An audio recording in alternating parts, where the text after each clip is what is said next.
So, Raiden, you'll get a win. I'm sure you will. It's a new player tournament. There's going to be people who you're very, very likely to take a game off of. Um, it's just about learning some of the differences between campaign and multiplayer. That's usually the sticking point for people when they're starting off. Because domination mode gives you a lot of leeway in terms of the kind of builds you can bring. But there's definitely a few, actually, I meant to host this as spectator. There's definitely a few things to keep in mind as you get into battles with other people, and probably the biggest one is just to expect the unexpected from people. You know, the AI in Total Warhammer has improved over time, but still has that level of predictability that comes with playing against a like non-human opponent. It's pretty easy to figure out the inconsistencies of the AI and kind of take advantage of that. The biggest change with fighting, you know, other people is trying to figure out their habits and what they fall victim to. You know, that's really where I think the big nuanced difference between campaign and multiplayer is, and just keeping your positions well secured, because it's very easy to overextend and get punished in domination mode just because there's always units coming out. If you go really hard and a little bit too deep into your opponent early, that is usually a pretty good way to get popped in the mouth, because people love to try and force aggression out early in domination mode. And there are times where being very, very, very aggressive can benefit you, but that's usually limited based on builds, faction, and a few other things.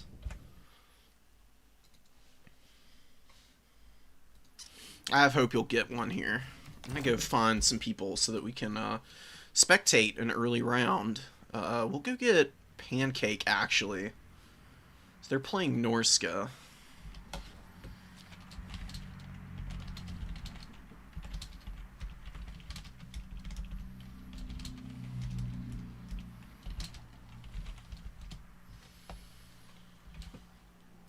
And then whoever they end up playing, we're gonna go and grab.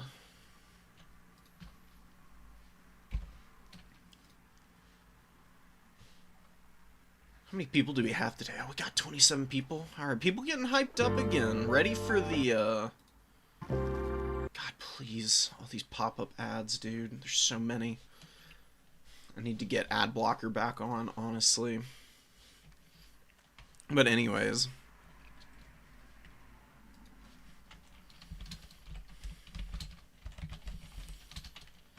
What was I saying? I forgot what I was even in the middle of talking about.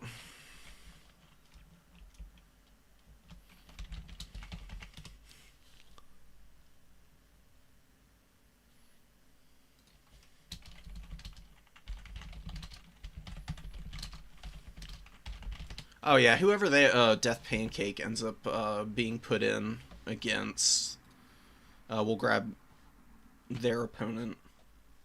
Oh, and then that's right. We got 27 people for the tournament today, which is a nice amount, you know. Definitely not the high point, obviously, but considering this is, you know, in the the grim hours of Warhammer 3, where we've been waiting for almost a year for new DLC content. That's pretty good. I think that definitely shows that people are starting to get a little bit more interested in jumping back into it, since DLC is going to be coming out in less than a month now, I believe. I stopped keeping track of it because it's just been so long. I've been working on so many other things in the interim on an IRL level that it hasn't really been a priority for me to keep track of when it's coming out. Oh my god. Okay, December 4th. Beautiful. Really excited. I've seen a little bit of the new stuff. I was watching Turin's stream not that long ago, and he was going over some of the units. It all looks pretty promising.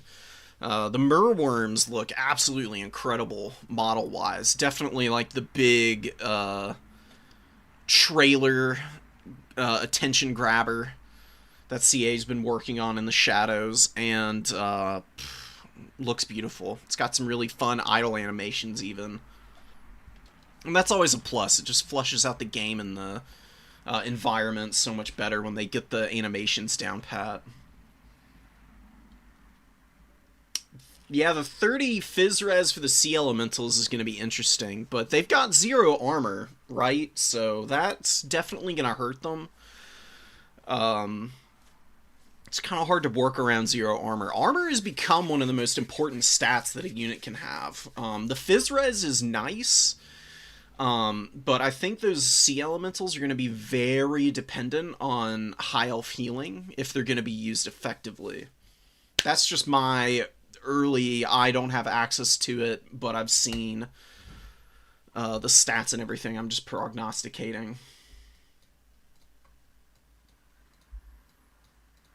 Don't worry about it, Pancake. You're going to do great, dude. It's going to be great. You'll tear it up. Norska's a very fun faction to play around with, and I know that you've got a pretty good Norska under your belt, because we've played a few times. Some Beastmen today is going to be awesome.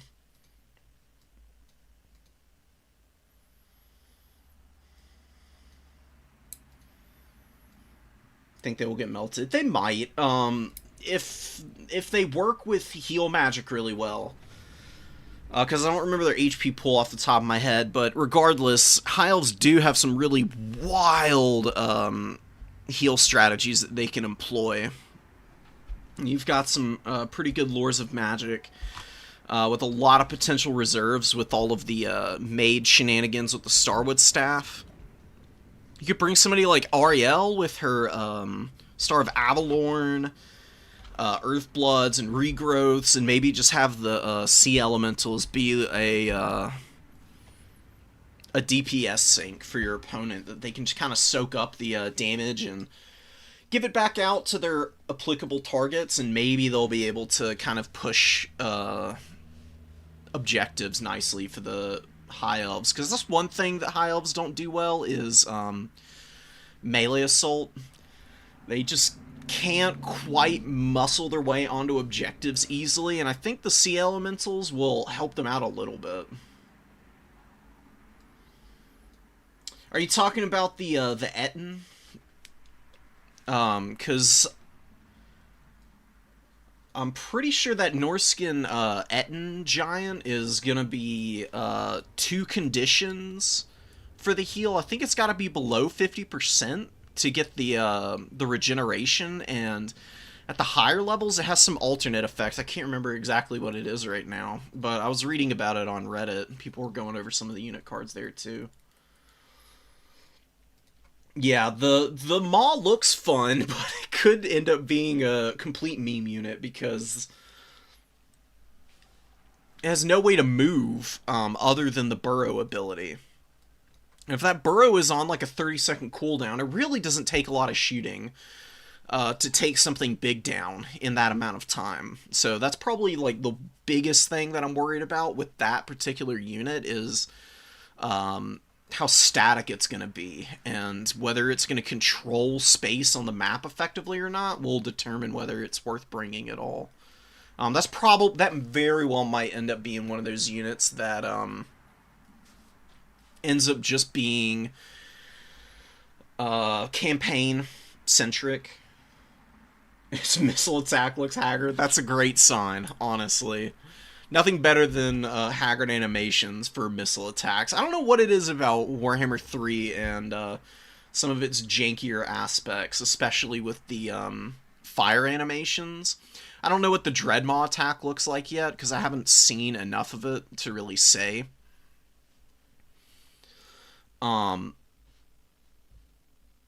But if you look at like the Iron Drakes and Warp Fire Throwers have a decent missile animation, but the Gallows Giant is probably the absolute like most notable example of this hideous fire effect that they have for Warhammer 3.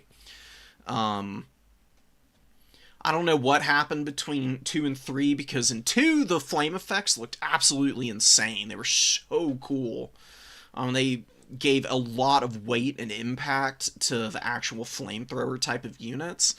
And in 3, just the visual pizzazz has just fallen apart completely. Not to say that those units are terrible, but there's been a lot of changes to them over time.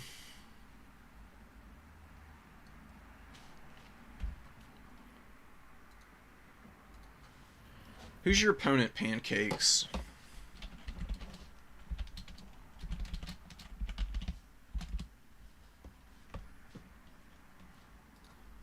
Let me get in here and look around.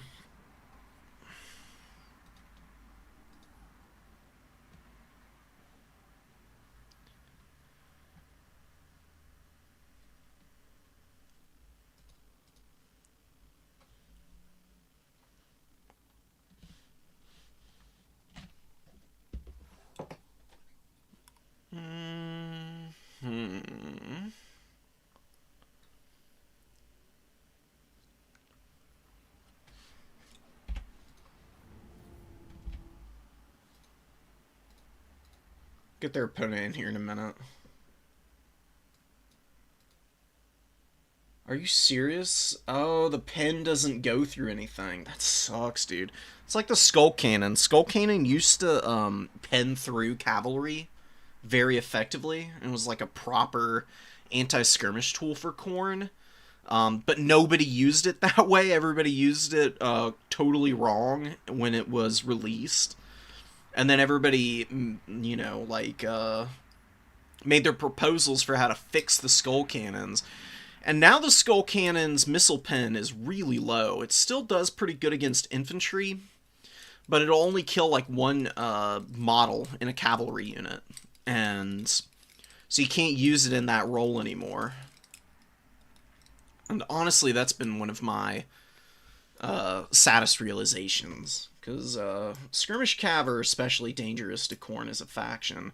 Ever since that change happened for the Skull Cannons, it's been a little bit mediocre. If the Dreadmaw has a problem with cavalry, that's going to make the skirmish play to just rush in and kill it quickly is a lot more terrifying.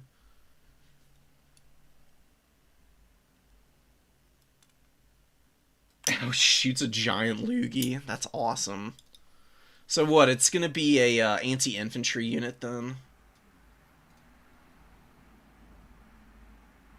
Okay, burrow cooldown. Oh, and it gets an eruption. Oh, that's cool.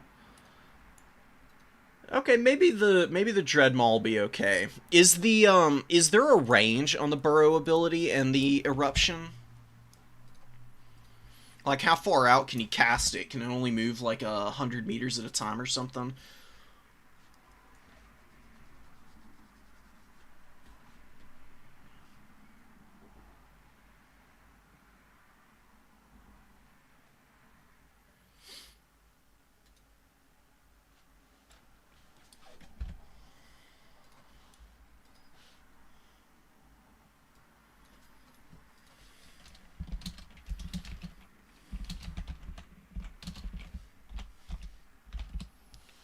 R.I.P. Pancakes, no.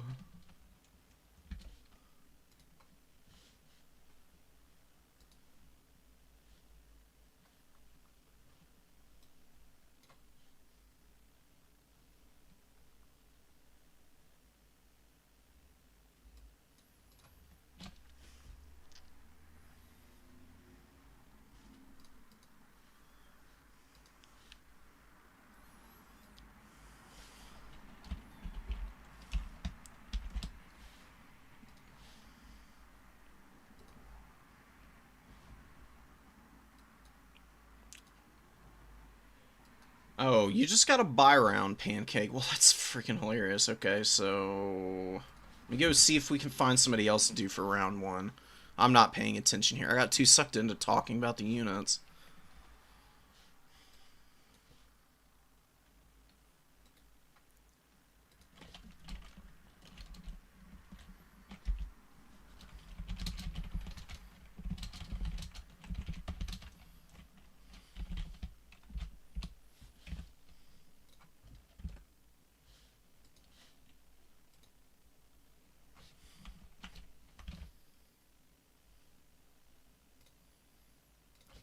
All right, well, Pancakes is on a buy round right now, so we'll go grab somebody else maybe for round one, or we'll see if we can just find something else to do in the meantime. I think I've still got a handful of replays here from our last new player tournament that I didn't get into. I think this is one of them. Let's just watch some Empire versus Dark Elves for now. See if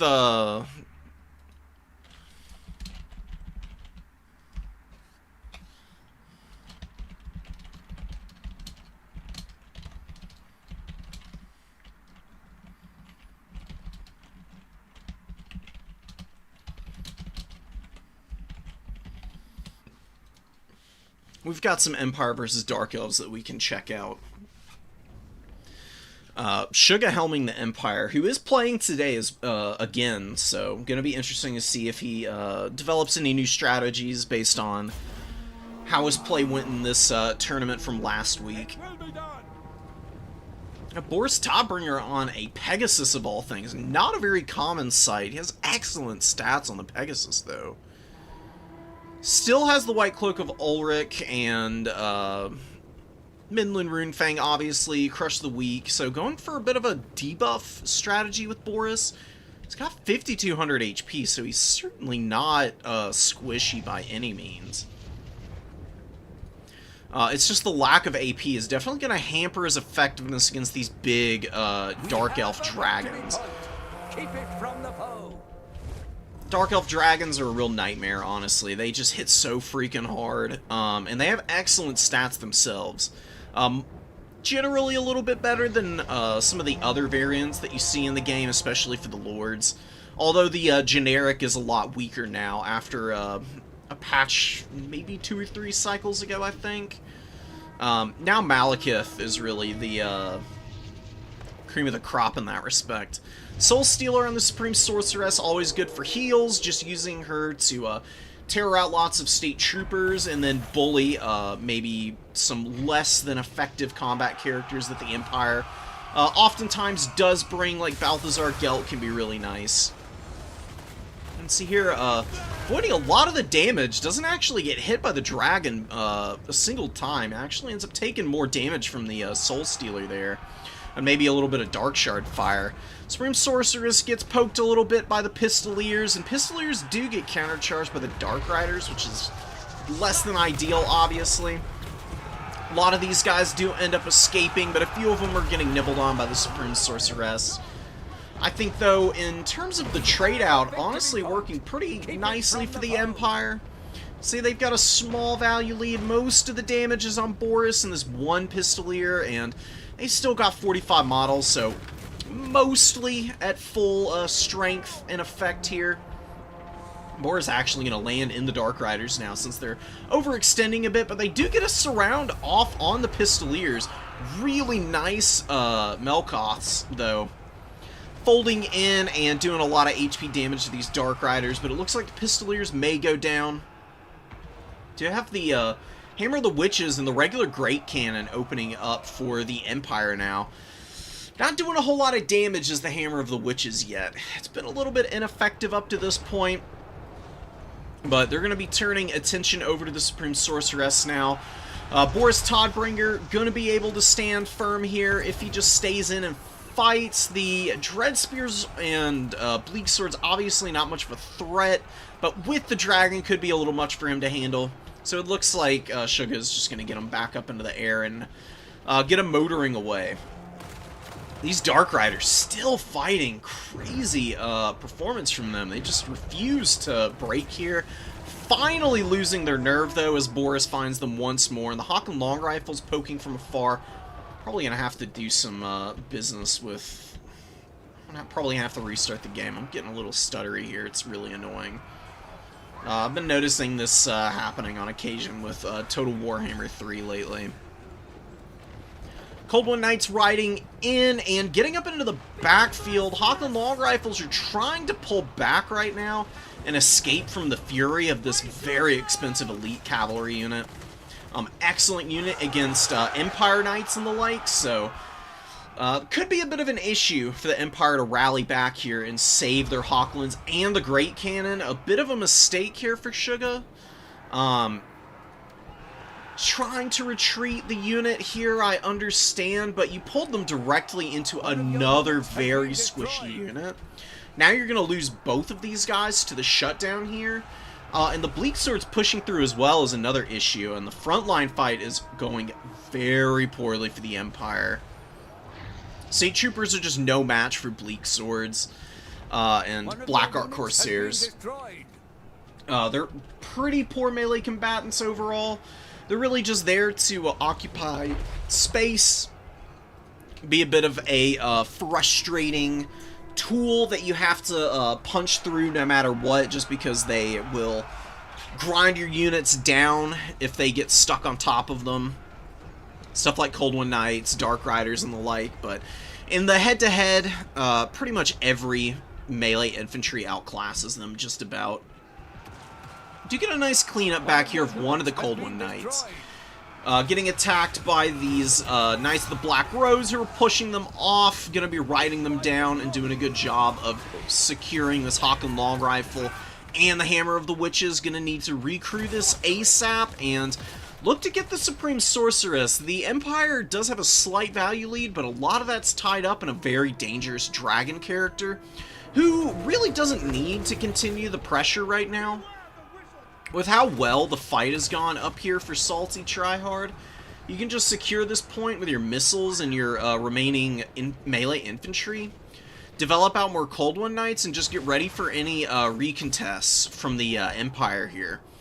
Supreme Sorceress can just drop her Soul Stealers whenever she's got the WOM for that and kind of hide out in the back line and wait for opportunities to dive in aggressively. Good kill on the Bleak Swords. One Dread Spear unit just hanging around out here, just doing their thing. And fighting against the Grey Wizard. Gandalf on his little horsey here is leading some Empire State Trooper spearmen up into a proper scrap. Gonna be trying to take those guys down. Pistoliers riding around on the edge of the forest. Looks like they might be going for a back cap. Gonna be a little tough with a Dread Spear sitting on that point. Knights of the Blazing Sun fighting all by themselves on the middle point here, and that's going to be way too tough for them. They do have a decent amount of value. I don't think they're going to be able to escape here, though. The fear is affecting them. They're attacked in the rear. There's a fresh Cold One Knight also coming right up onto their flank. This is going to be a good night situation for those guys, so a bit of a loss there, but there is still the Knight of the Black Rose out here to protect the number 3 objective alongside a Spearman unit. Really nice opportunity to just engage on these Bleak Swords and finish them up with the Knights of the Black Rose there. They're very good at clearing out chaff. Oh my god, I missed the charge here from the Cold One Knights actually getting on top of the Hawklands.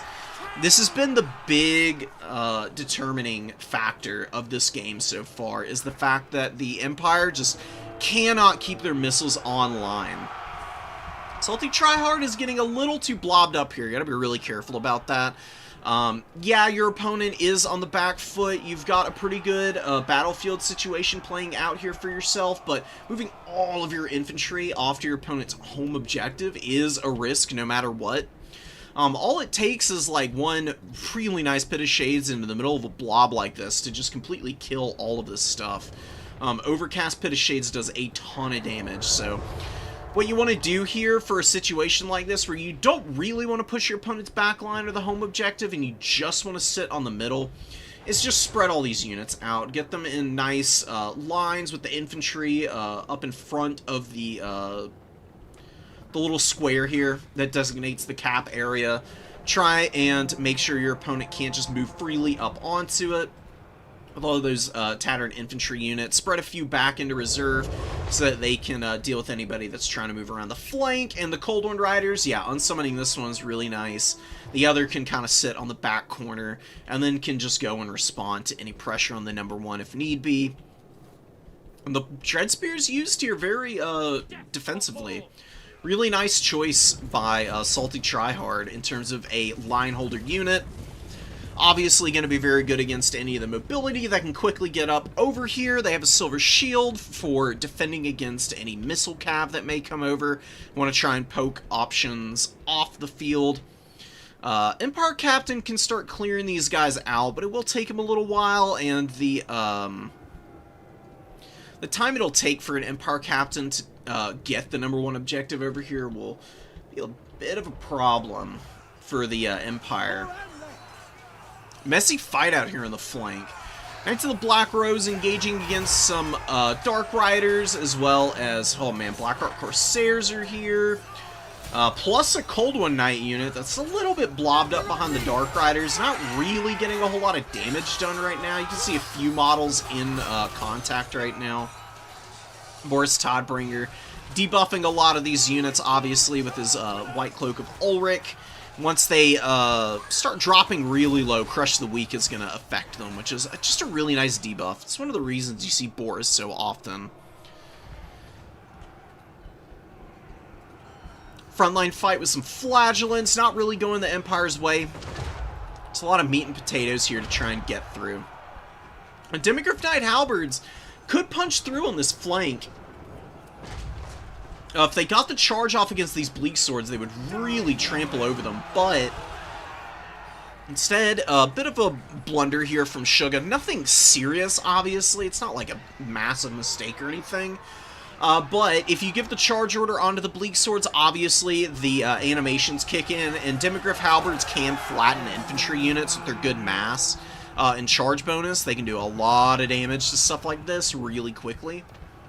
Even though it's not really their specialist cup of tea, they're just a miles better unit with enough armor to survive any damage output from something like a Bleak Sword especially.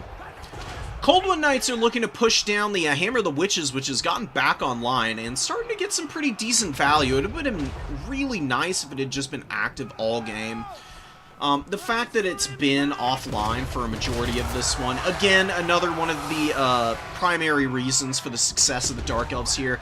They do land their charge home before they're going to go down, and I think the cannon actually ended up friendly firing these Demigryph Knight Halberds here. Really brutal loss for the Empire there. Well, they didn't kill the whole unit, obviously. They still took 4 models down, or 5 models even, maybe. Just the 4 here. I don't know where the 5th one has died off at, but you just don't want to lose expensive, you don't want to lose models on these expensive monstrous cavalry units. Lowers their cap weight, obviously. Damage output gets significantly worse as they drop models. Dude, the Empire grabbing the middle objective. Looks like the Dark Elves are struggling a little bit here at the end of this game. What the hell happened out here? Oh my god, Blackheart Corsairs are retreating back? How did the Empire win this fight? I have no idea what's been going on over here. Maybe the, is the Grey Wizard out here on the field? Doesn't look like it. I think Salty might have just saved up for the Supreme Sorceress for too long. She did get pushed off the field or killed earlier, and she is a huge investment. I mean, 2,800 gold with this kit here with the Opal Amulet and Soul Stealer. It's a pretty nice package. But the dragon is just such an expensive monster, and it's going to take a lot for the Dark Elves to get back in this one now. Empire just kept their lord alive and are maneuvering around really nicely with their mobility in the late game. Got a Greatsword getting up on the point now. Grey Wizard with 2,600 value. Oh my god. Yeah, this is the power of Shadow's magic, dude. It's definitely one of the best options in the entire game for you. Wow, and look at these Blackheart Corsairs getting bullied by the Outrider grenade launchers. Suga actually hitting the triple cap here in the late game. What a comeback, honestly. Somehow managing to survive all the Hawkland long rifles and the cannons getting shut down. A couple of them, I mean, they did pay for themselves, I guess. Just usually a bad sign if they don't end up up-trading, like, massive amounts of value. But the Grey Wizard, obviously, is keeping the Empire in this game. I would imagine he must have hit a Must have hit a pit of shades out here. I mean, there's so much dead stuff here. And it was just a Black Ark Corsair, or not a Black Ark Corsair, but a Knight of the Black Rose and Boris over there holding all of that pressure up. It's like the perfect target. I mentioned it a little earlier, but just moments where you think that you're winning decisively and then you make a couple of critical mistakes is all people need sometimes to just completely swing the momentum back for themselves. That does appear to be the case for the Empire. Suga is going to lose the number 1, but has equalized the objective totals enough to where just sitting on the middle point here and the home objective will be more than enough to take this game. Salty Tryhard bringing in some more units. Black Ark Corsairs moving up through the woods. A good unit to run through there. Try and get up on that number 3 objective. Fast, 40-foot speed. Easily going to be able to beat any infantry in the forests. And then also, obviously, large units that don't have Woodsman or Strider. When they get into forests, do lose a bunch of melee attack and speed. I think it's 20% of their total, so... Demogryph Halberds don't really want to go and fight them there, nor do the Knights of the Black Rose. Hawk and Long Rifles, though, getting up into a nice position here. Just move them up on the edge of the hill here, and they can just fire on any units that might be moving out of the tree line. And then they can also always position themselves to shoot anything approaching up from the regular spawn zones for the Dark Elves. Really nice Soul Stealer. The Supreme Sorceress, though, really not getting it done, honestly. I didn't really see that many breath attacks. That one there was okay. Really, you want to make sure that the unit is fixed in place before you drop breath attacks so that it avoids the situation where it's shooting the back of a unit that's moving away and then whiffing on a majority of the models in a unit. Breath attacks are really only good if the sustained, like, active stream coming out of the dragon's mouth hits in full. If it just kind of tickles the models, it really doesn't do all that much. These breath attacks are essentially an extra spell, and they're absolutely devastating when you land them, so they're really the priority tool for utilizing these big dragon characters effectively in a support role. And Suga just did an amazing job of keeping Boris around. Boris was an absolute beast on this Pegasus. I've never seen somebody bring him on this thing before and do so well with him. I mean, I have seen people use him on it, but usually doesn't go so effectively as this game did. Supreme Sorceress looking a little embarrassed next to our boy here. God, his cape is so sick, dude. Warhammer 1 models holding up to 2025 standards. Pretty impressive. What it looks like when it burrows, goes underground, and gets stalk, and you can move it freely. Oh, okay. That's going to be a cool mechanic. Alright, Dreadmaw actually sounds kind of sick then.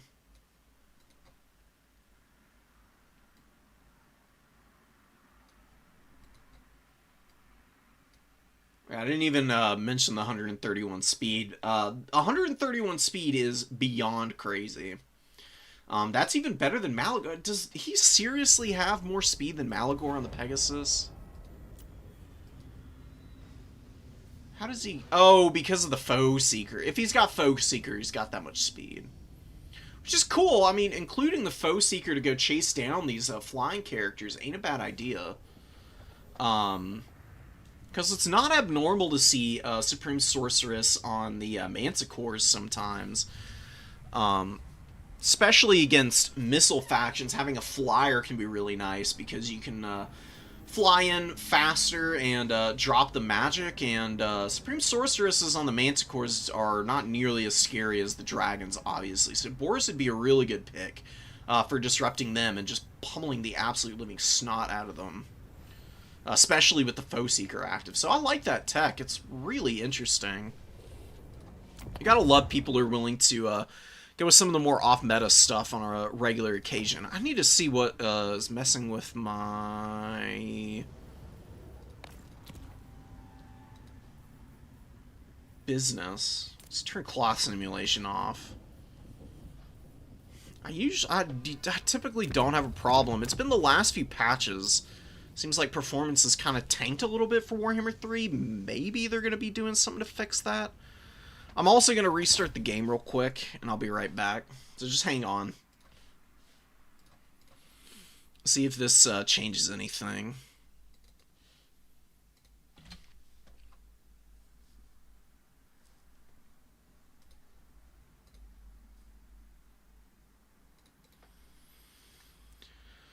And we're gonna end task on everything that Windows thinks is so important to be running for some ungodly reason. I do not need Microsoft Teams active. Please stop auto-booting it. I turned that off.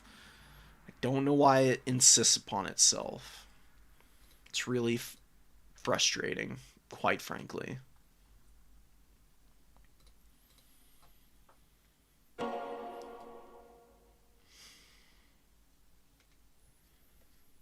That's definitely my biggest complaint with Windows 11 is, I mean, it's really not that different from Windows 10, but it's definitely got some annoying stuff that it has just, I don't know what it is. It just seems a little bit less user-friendly in terms of you ask it to do something and it seems to take that as a suggestion. That and having to like look up in the search bar and it goes off of web results as much as it does like what you actually have installed. It's kind of silly because it's from the start menu. If I want to be on the internet, I'll just open my freaking browser. Like, hello? I think that's just so Windows can, you know, pass off some kind of action onto Microsoft Edge, which literally nobody in their right mind would ever use.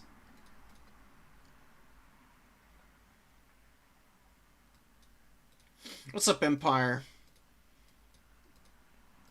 Ooh, it's good to hear, Bird. I'm interested to see your Ogre Kingdoms. Yeah, Melkor, don't answer. No comment. As to my Empire sympathies, absolutely no proof of this. Don't come for me. I'm gonna get rid of all those old replays. I think that was the last one from the tournament a week ago that we had left. We're gonna start dropping ourselves in replays from the tournament today. We'll just move through them nice and quickly. Plenty of round one games here for us. We're gonna have to decide where we start off. I think we're gonna do Skull Taker's replay first. Just because it's Beastmen versus Greenskins. It's a pretty tough matchup for Beastmen. Plus, Beastmen are a faction that I main, so I have a lot of experience with. I'd love to be able to help out somebody on one of my main factions. Where do I need to go? Let's get downloads going. And app data.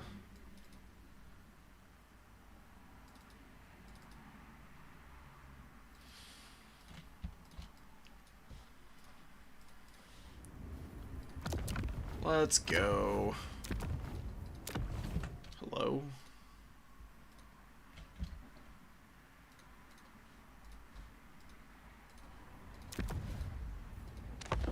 Alright, let's do this. Okay, now it recognizes that we've got them in here. Yeah, good place to start for sure. So we got Zaribdis here. Oh my god, we got the Goblin Great Shaman on the Arachnarok Spider, which is awesome to see. Technically, it's a unique Arachnarok Spider model. It's the Catchweb's Shrine, I believe is what it's called. Not a super common pick in terms of Lord choice for the Greenskins, but it's a pretty competitive one. It's definitely got some teeth to it, for sure. Performance does seem a little bit better. It's probably Microsoft Teams that was slowing down everything in the back end. I don't know what it is about Microsoft Teams that just tanks everything about my computer's performance. It's like malware at this point for me. Ungor Raiders are here. We got a lot of Gore Herd with the dual weapons, which is nice. I do love them. I typically bring Gore Herd with the dual weapons in reserve, though. The reason for that, especially against a faction like Greenskins, Greenskins actually do have a pretty nice missile core that they rely on. They can bring all these Goblin Wolf Riders, obviously. Plus, they've got some very competitive archer options with Savage Orc Arrow Boys, not to mention Rugloods, who are basically an auto-include ROR. They did get nerfed a while back, if I'm not mistaken, but they're still an incredible unit. They just hit so hard. Very long range compared to their, you know, maybe less skilled brethren. 140 range on the Savage Orc Arrow Boys, and the Rugloods have 160, plus a little bit more missile damage, and they got really nice defensive stats. Decent armor and leadership, all around excellent unit for the price point. To get around all those missile units, I really love Zangors as the front line for quite a few matchups. Against the Greenskins, 2 Zangors and 2 Korngors is honestly the sweet spot for the Beastmen in terms of infantry for the opener and in reserve. The Zangors in the opener and the Korngors in reserve, and then you have the basic Ungor Spear Herd underneath it all. You can maybe mix in a couple of dual axes in the opening. And maybe have another one in reserve. Razorgore Herd, excellent unit to be bringing in. Particularly against the Greenskins, because Razorgore Herd just absolutely pummel heavy cavalry. It's the weapon strength and the charge bonus on these guys. If a Razorgore Herd gets a countercharge on a heavy cavalry unit of any type, they are going to shred through them. It is nasty business. It's a really nice Flock of Doom on top of the Morgrubs. A lot of HP damage on a very squishy unit. Probably could have stood to even hit him with an Overcast, but just the standard form. Plenty strong enough to get them down early. Daverslythe is waiting in the wings. Pretty effective unit, I would say, against the Greenskins. They definitely are lower leadership. So the Aura of Madness does proc pretty quickly from this thing, and it does quite a bit of damage, plus Spurting Bile Blood is actually very effective against units with low armor. It procs very consistently and quickly. Pretty decent radius of effect on it at 10 meters. It's a little small, but usually enough to hit most of an infantry unit that might be blobbed up around it. It is a nice punish tool. Razorgore Chariot coming out, and what's in the woods here? Ungor Spearherd. I like the strategy of Skulltaker. Going, you know, pretty wide with the army and going for some aggression early. But here's what this is something that I mentioned very early in stream. Basically, when we kicked it off, and somebody was just talking about just buying the game, I was mentioning this kind of aggression early. Can oftentimes really bite you in the long run, because while you can stuff your opponent back in domination mode, it's a very, very long and laborious process to grind out wins that way. And you've got your Gore Herd engaging on your opponent's home ground, and the Rugloods and the Orc Arrow Boys are very well protected with the terrain block right here.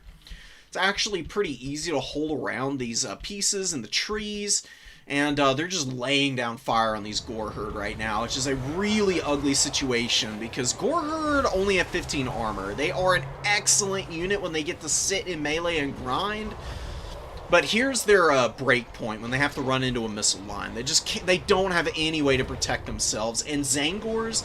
The reason the Zangors would be so nice here is because you can use the Zangors to move up on the number 2 and just weather all of the fire from the archers, and it would just be a huge waste of time for the Greenskins to try and shoot them off. And then you can maneuver a little more aggressively with your infantry on the flanks. Razorgore Chariot's getting an okay charge, taking quite a bit of damage, and a little trapped up in the forest now. They do have Woodsman, the Razorgore Chariots do, so they're not losing stats in here, but I generally advise against moving expensive units into trees just because it's a little hard to see in there, as you can tell. Even if you're toggling off the unit visibility, like you're hiding the foliage and whatnot, it's not exactly easy to control your units when they're running around in there. And again, you're so close to your opponent's deploy zone. Nice little sandwich here. You got the Synagors getting in with the Ungor Spear Herd support, and the Orc Boys here just get absolutely deleted. Very weak melee infantry units, but reasonably cost-effective in this matchup. Jabberslife continuing to tear out a lot of the Greenskin army. Doing a good job of pushing back, and Stone Trolls going down and being chased away by Ungor Spear Herd is a devastating loss here for the Greenskins. Pretty expensive unit. They've dropped quite a few models as well, no less. So we really need to see some kind of a rally from the Greenskins. Despite having a small value lead, that's really hazardous against the Beastmen, because Beastmen are, without a doubt, top 2-3 faction in terms of speed. Slaanesh is probably really the only contender for being faster than the Beastmen. Norska and Ogre Kingdoms have some pretty quick units, but they also have slower elements mixed in. Beastmen just have a really nice baseline with Primal Fury, giving all of their infantry, at the very least, 40 movement speed. Provided they're fresh, of course. Vigor changes that, but Beastmen do have Malagor to just spell spam and lower Vigor for their units with the Bestial Surge, which is really awesome, not to mention the Rowdy, which Centaurs have. So, looks like the Swamp Things and the Butchers of Kalkengard tangling, but the Goblin Great Shaman, who's got 1500 value right now, has definitely been putting some serious damage out on the field up to this point, is going to make the difference here. And the Butchers of Kalkengard might be going down here. Should be a massive loss for the Beastmen, but a really nice enfeebling foe on top of the Swamp Things. Very well timed with the Razorgore charge. Razorgore is tearing through these guys. Razorgores are an excellent tool against single entities as well. The reason that Razorgore Herd are so good against single entities is because they have Striders, so they can engage single entities anywhere on the field. Plus, they have the AP charge bonus and incredible mass to pin in just about... pin in just about anything. And they have 32 models, so it can be very hard to escape from them. It's a nice little blob here that's developing and holding back a lot of aggression for the Greenskins. Ungor Raiders have gotten some pretty decent value, I would imagine. Very cheap archer unit. Yeah, both of them have already paid for themselves. Only 425 gold, very short range, the 115. But they are ITP as long as their leadership is above half, obviously, so they don't really suffer too badly from getting charged down by big scary stuff, and they can actually be a bit of a trap to try and dive on them, depending on the situation. I've seen them hold up surprisingly well against some genuinely obnoxious units. Really, Ungor Raiders lose to magic and counterfire. There's not really any good chaff clear spells available for this Goblin Great Shaman, but Savage Orc Boar Boys could get up on the high ground and ride these guys down with a good timing charge. Senegor's fighting really far forward. You've got the Greenskins pinned up in their deployment zone. The Jabberslife micro has been so good. This thing has been an absolute nightmare so far. And it's actually not really in any serious danger for much of anything right now. The Boar Boy Biggins are busy cleaning up archers right now. We get a really nice countercharge of the Razorgore Herd. You can see Goblin Great Shaman is also running. The Butchers of Kalkengard with 1100 value and 7 models have quite a bit left to give. They definitely won't be under too much pressure here, unless it's the Boar Boys chasing them down. Razorgore Herd with 900 value already. Easily going to be doubling up here, I think. Look at the Groghoofs coming out. Oh, I love the Groghoofs of Wolf's Run. Amazing Synagore ROR. Very accurate with the ROR stats. They fire a lot quicker than their standard variants, again, because of the unit ranks. They get extra stats, plus they, on top of having the perfect vigor and leadership, they get a heal per second from Drunken Bravado, which makes them a really nice late game tool for these chaff-heavy factions, because they're very strong in melee combat with the extra stats and the perfect vigor. So they can just run down Orc Boys for days. They're actually a favorite of mine. They are a little expensive, so they're not well suited for every matchup, but I do think this is one of the matchups where they can absolutely shine. I was a little worried about the Skulltaker's aggression into the opponent's defensive line, but it's honestly working out really nicely. I mean, you've got the triple cap, and you've been holding it for a while. Savage Orc Boar Boys are taking the #1, but we do have a few Synagores and Razorgore Herd here running it down. Actually, a pretty good diversion here to divert this very tattered Razorgore Herd to chase down the Savage Orc Boar Boys. They do rally, but they get jumped on immediately, and leadership breaks instantaneously for them here. Wow, they both rout from each other. That's pretty hilarious. Synagores get up on the point, and they actually stall the cap long enough for the Gore Herd to get here. And that's going to be a hold for Skulltaker. We do have the Jabberslythe. Where the hell is it gone? It's running around here somewhere. There it is. Here on the high ground, terror routing some more infantry. 234 kills. See 1,700 value. It's paid for itself. Spurting Bile Blood is recharging. Going to be proccing in a few moments here. Will just be nice to poke down and do damage to the Savage Orc Boar Boys and whatnot. You know, the magic damage on this Jabberslythe is also really nice, just because you're getting around this Phys-Res on all these cavalry units. And while Jabberslythes may not have excellent melee attack and are more suited for the anti-infantry role, their collision damage does pretty good, like, hit point totals off of cavalry if they're making good contact with them. Can definitely add up and contribute some extra value for sure. This is where you really need to consolidate as the Beastman. You've got your Gore Herd out on the side point over here. You get a good jump on the Boar Boy Biggins out here with Gore Herd and Synagores. Malagor coming in to contribute. I do like the inclusion of the leadership debuff. Definitely helps a little bit. Every little bit off of these greenskin units is going to add up over time.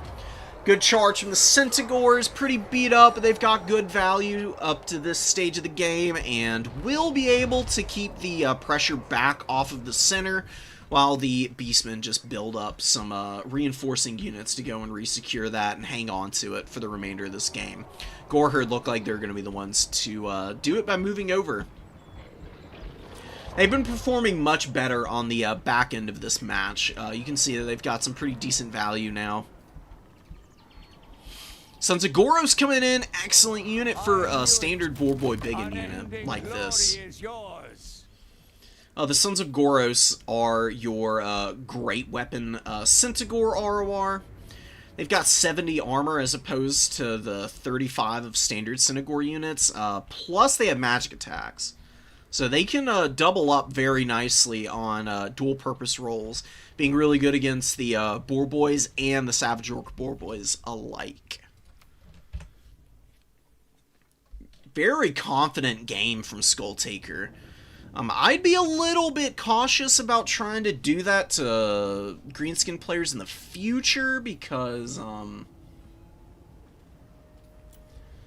you just don't want to put yourself in the position to overextend. Beastmen can make up for it with their speed, with all the Centaurs and Razorgore Herd and whatnot, and they've got all these Ungor Raiders, or not Ungor Raiders, but Ungor Spear Herd on the back end that are reasonably fast as well. But honestly, it's nice to be able to pull your opponent forward a little bit more. I think it worked out there because of the Woodsman trait for the Jabberslythe coming in clutch, while all of the Boarboy Biggins and whatnot were trying to answer it, and it's running around in the trees. They're losing stats and speed, and the Jabberslythe is just fighting happy as ever, wherever it is. 300 kills is so gross. Definitely was the deciding factor for clearing through the Rugludds and the Savage Orc Error Boys. So, a bit of a call-out, like, knowing what your opponent's going to bring can make all the difference. Good, solid build and solid execution can definitely turn any matchup on its head, because this is a pretty rough one for the Beastmen at times. Just because of the strength of the Archer play and Boarboys at times. Beastmen can falter pretty quickly against Greenskins. Plus, the infantry isn't bad for the Greenskins either. They can definitely hold their own in the head-to-heads.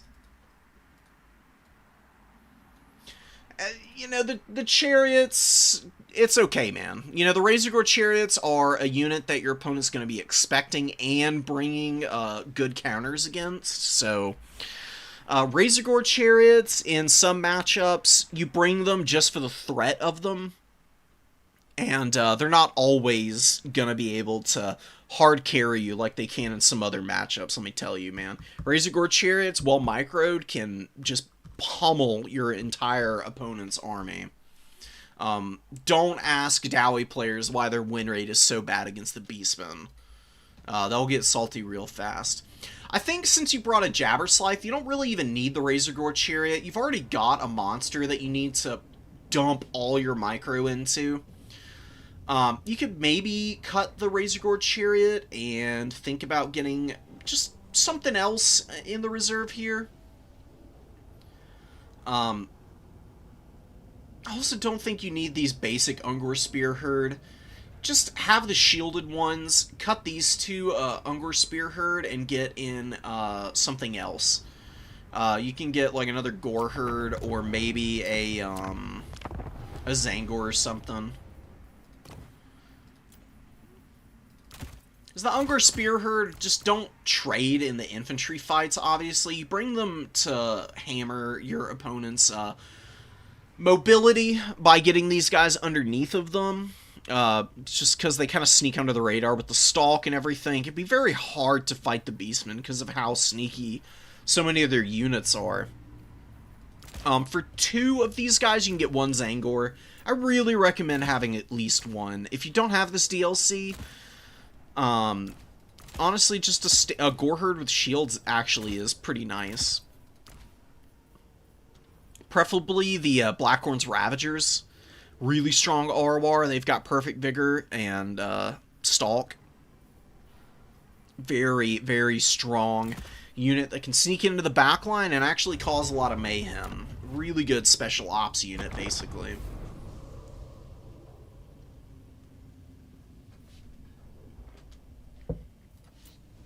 Alright, so let's watch our former Lizardman specialist here play some Ogre Kingdoms into Khorne. Khorne has a decent matchup against the Ogre Kingdoms, but you have to build up very precisely as Khorne and execute your engagement against the Ogre Kingdoms if you're going to win this match. If you fumble your dives, then the Ogre Kingdoms can very quickly just clown on you.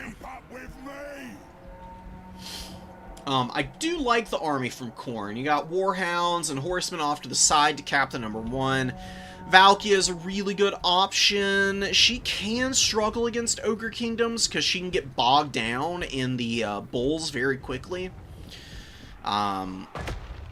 She is infantry sized with very low mass, but she does a lot of damage. She's very good for poking lead belchers, dropping Sleipnir through pigback riders and trappers and regular old Noblars to do some damage. And anything short of dedicated anti-infantry won't be doing a whole lot to her. Just keep her away from Golg and she'll be happy here. She'll also be good for attacking the Butcher. Butchers get shredded by Valkia just because of her melee defense and melee attack and bonus versus large all coming in tandem together. Butchers just very rarely are able to make contact with her. Skull Cannon, with its very classic patented I'm gonna miss every freaking shot to start the game off, don't worry about it. Amazing strategy from the Skull Cannon's part. Good dodges away from the damage of the Lead Belchers. But this is a big problem. This is one of the reasons why the Ogre Kingdoms are so tough for Khorne. Khorne loves its infantry. The infantry perform very well. And Ogre Kingdoms can falter against infantry and probably would be a bad faction against these infantry-heavy factions if it weren't for Lead Belchers. Lead Belchers do so much to clean up the chaff units that beat up on Gnoblars and leave Ogre Bulls exposed to pressure from halberds. It's honestly a little bit unfair at times, I would say. You've really got to play around the 200-meter range on these things. This is why I'm saying you got to go for a build-up strategy. You want to grab one objective quickly. I like the flank with the Furies coming in here. It'll be good to get them positioned in, and they can shred through Lead Belchers if you get them engaged in time. But you need to go in all at once. Like, grab your outside objectives, pull back, and don't try to hold the triple cap, and also don't try and just dive Ogre Kingdoms in their spawn zones. Because their Ogre Bulls come out, and they are pretty quick with 54 speed. They can charge in and get some really easy, effective flanks off on you. Looks like Golg smacked Valky in the face with the Deadeye. Really nice damage there. Here's a patented Fury flub here. This is really easy to do. You know, it is what it is. You want to charge with the Furies. You want to get them on the Lead Belchers, yeah, but you don't want both of them diving the same target. It's actually best to use Furies, particularly against semi-quick ground units like the Lead Belchers are with their 42-foot speed. Best thing you can do, charge from one side with a Fury, have the other Fury fly over the unit, and then charge from the other side, and Furies actually have 250 mass each. They pin units in pretty effectively, actually, and that'll keep the Lead Belchers from just peeling out of here. You can see they're just running away now, and the Ogre Bulls and the other Lead Belcher unit are enough mass to keep the Furies trapped here now, and this is where Furies fall apart. Very flimsy unit on the HP front and leadership front. Cannot afford to leave them in a situation where they're getting hammered. Nice Sloughnir and a really nice Demon Shield. Gold taking a lot of damage from Valkia here. Another decent shot from the Skull Cannon, actually hitting a few here for a change. Infantry is moving in a little too slowly. Furies, though, actually do kill this Lead Belcher. Looks like they kind of got back up in the air and are able to land down on top of these guys. Doing a pretty good job of dragging them down. Lead Belchers, though, have just bulldozed all of the infantry on this side of the field, man. I mean, the Chaos Warrior Halberds are all retreating. They've got no value whatsoever, basically. Marauders ain't doing much better. Like the Blood Shrine inclusion, very nice unit. Gonna clean out Gnoblars and Pigback Riders alike pretty effectively. Pigback Riders can be annoying, and they'll put some damage in on the Blood Shrine. It's got 110 armor, so definitely not the most effective thing. Chaos Warhound actually finishing up the Lead Belcher here. Really nice catch, but there is one Lead Belcher left, and Malden's infantry is just too bunched up. This has been the big problem. They've been... they've not been observing spacing. And then Valkia just stays engaged against Golg after Demon Shield wears off, and she gets the crap kicked out of her from all of the good stats that Golg has. Golg is an anti-infantry character, and he has better weapon strength than Valkia. She loses this head-to-head. Valkia's strength is hit and run, guys. Do not just fly her in and expect her to beat everything in melee. It's just not what she's designed to do. She's there to use Sloughnir to break through flimsy front lines. Like a Sloughnir right here, down the line of these this Gnoblar and Pigback unit, holding back all this infantry, would have been really nice, because then you can just push in behind the routing Gnoblars at that point. And then you engage against characters like Golg when you have Demon Shield active. When Demon Shield is up, she can fight anybody, because she's just totally immune to damage for 13 seconds. And it's usually pretty easy to pop this on your opponent's characters when they're engaged against her, because they don't know when you're going to be using it. You can kind of keep it buried and on standby for favorable opportunities. That's really what you should be looking for.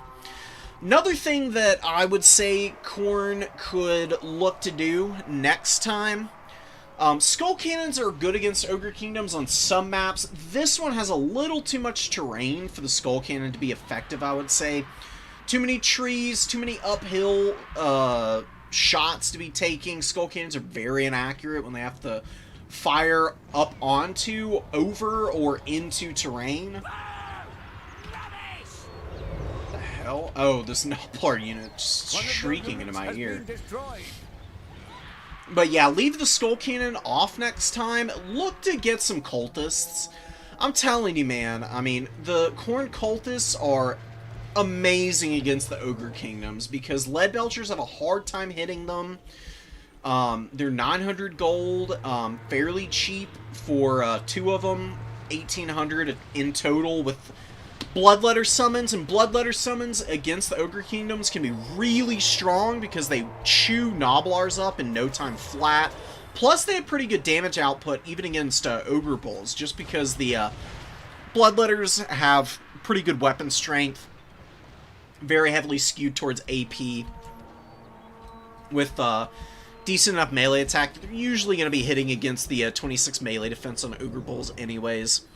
Add on to the fact that lots of Ogre units are pretty low armor, and the Cultists are very well suited for beating up low armor types of units. You can use them to just brutalize Butchers. Golg is a little tough for them to take, but Golg versus 2 Cultists and then Valkia landing in on top of that fight very quickly turns it against Golg, so I think there's just so much versatility offered by the Cultists. Plus, they have silver shields.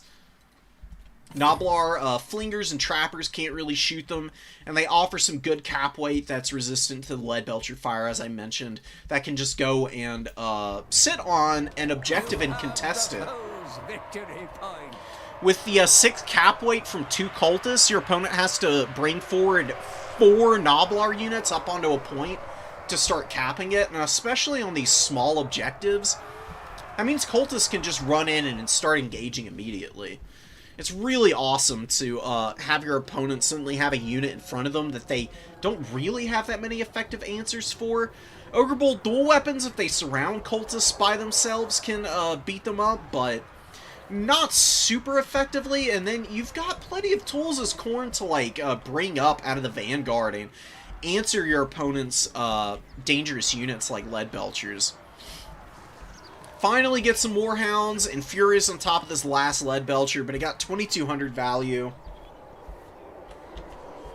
That's what I'm talking about with these Lead Belchers being a nightmare in this matchup. That's why you gotta build up around them, wait, and you just have to dive in one concerted go. You need to pull the Ogres forward. The Ogres just get to sit and trade. They move up really quickly. They'll be able to secure the triple cap here and take this game fairly easily, I think. Khorngor's coming out is really nice. It's not totally over for Khorne, but they did lose Valkia. I'm not sure where she died, but I heard the announcer effect for Lord perishing. Really not great for the Khornate forces, just because their leadership falters pretty badly. And a lot of their strength is tied up in Frenzy.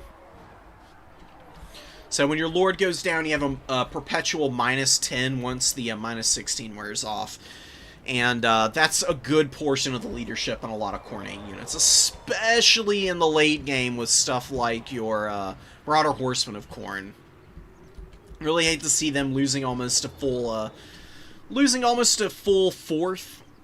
Well, I mean, closer to a fifth, I guess, of their leadership, but nonetheless pretty devastating.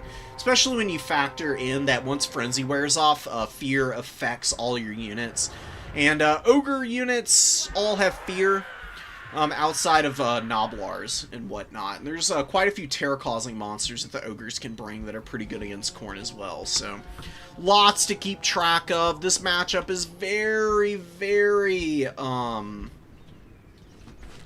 This matchup is very execution dependent for Khorne. Ogres have a pretty straightforward pathway to victory. It's just keep lead belchers and big monsters alive and grind down all the infantry by hit and running them or shooting them all to death. Khorne's pathway is a lot more hazardous. It's very much a it's very much a risky play style that you have to go in against the Ogre Kingdoms with. Marauder Horsemen doing a good job of running away from the Saber-Tusk packs, but they'll probably get run down nonetheless by these guys. Saber-Tusk packs are a nightmare for Khornate Furies and Marauder Horsemen. They just have insane weapon strength at 70, and they hit pretty damn hard and have a decent amount of melee attack at 38 at base. Losing some of the terrain here, but it's still not terrible for them. You can see that the Marauder Horsemen's leadership is already going below half, and they're getting hit by those leadership penalties. Not looking too hot for them. Skull Cannon has just been fighting. It can't do anything to all the Ogre Bulls, unfortunately, and we've got a Lead Belcher up on the high ground now to really lock this game down. It's been a little hard for the number 3 objective to be secured for the Ogre Kingdoms, but with the Lead Belcher here, it's just going to clear all the infantry that remains. It's going to kill the Khorne Gores plenty easily. So the Khorne Gore in reserve is not really going to be able to push up on that number 3 objective, because you can see pretty much the entire point is covered by the Lead Belchers already. Warhound sneaking through the trees. I have really liked these Warhound flanks. They've worked out pretty decently for Malden. You just don't want to have to do desperation dives. Like I said, the build-up and then collapse all at once is a much surer way to victory. Because if you can't... You have to do one of two things against the Ogre Kingdoms. Alright, actually... So, there's 3 layers to the Ogres. Ogres have layers, right? We've all seen Shrek. We know this. You know, that was the moral theme of the movie. There's 3 things that the Ogre Kingdoms want to do. They want to force you to fight Noblars with either big monsters or Ogre Bulls on top of those Noblars. They want their big monsters to be able to run around and just pummel everything. That's the second, layer that they have. And 3 is their shooting. And their third layer, which is the shooting in the form of Lead Belchers and Maneater, Ogre Pistols, Iron Blasters sometimes, is the biggest threat. You have to be able to shut down 2 of the 3, Ogre Kingdom layers. You either have to be able to kill their big monsters easily, without too much input from fighting it in melee. You have to kill the shooting, which I think is almost always the number 1 priority you should focus on if it's on the field. Or you have to kill all the Ogre Bulls and the Noblar support. If you can do 2 of those 3 things, Ogre Kingdoms are a fairly easy faction to handle. But if you can only kill one of those, if you can only accomplish one of those tasks, like here, Malden was able to kill the shooting for the most part. He had 1 Lead Belcher left online. He did kill a lot of Noblars, but then there were a lot of Ogre Bulls.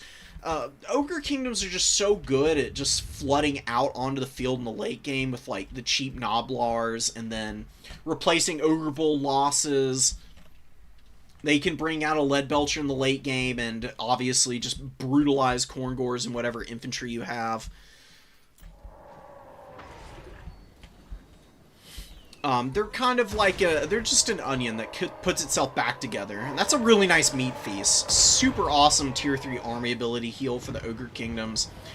Very good at keeping their units alive and available for damage. Oh, and look at this Lead Belcher. The one that was routing earlier actually stabilized, and it came back. It was getting a Troll Guts as it was retreating. I'm surprised, though, that Malden missed it.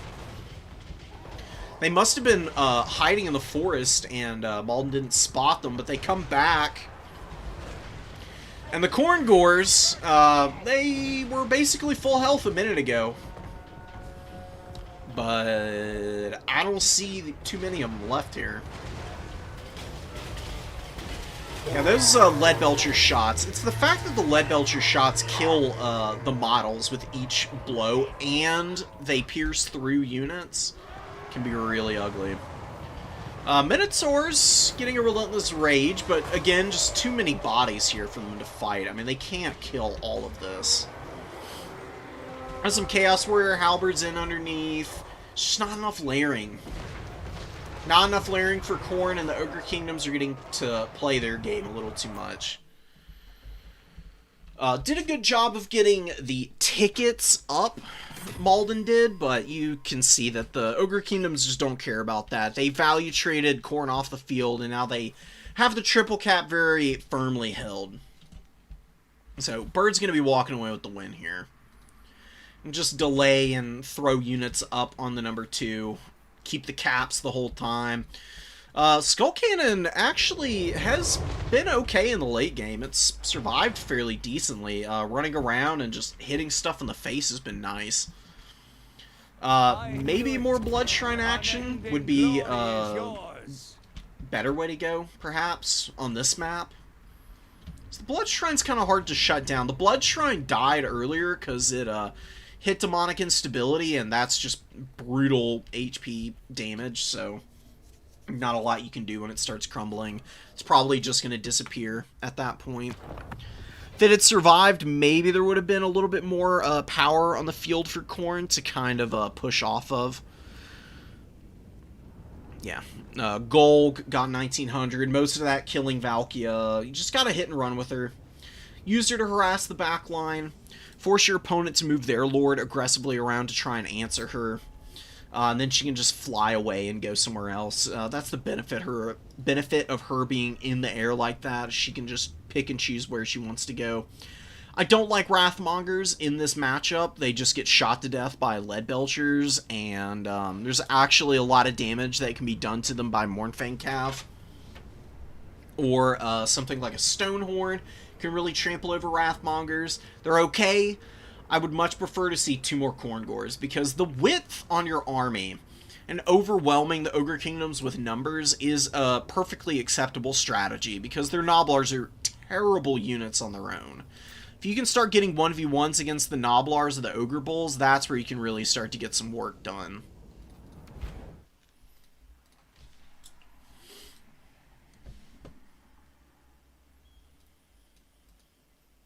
Yeah, a lot of the Chaos characters in general go for that kind of hit-and-run style.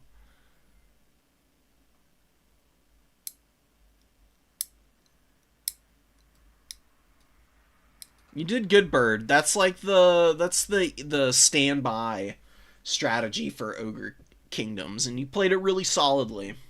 You did a really good job of protecting that one lead belcher.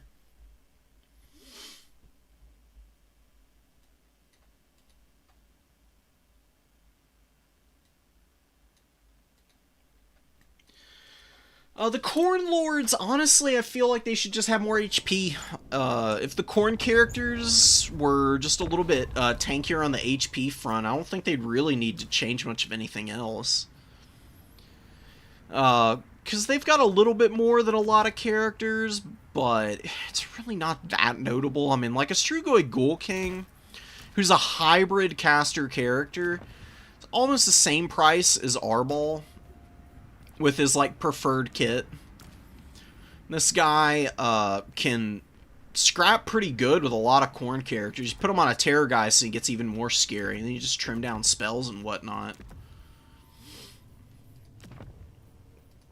Like, it's just a little sad that the HP pools for a lot of these Khorne characters doesn't really go much higher than, like, 6k on the upper end.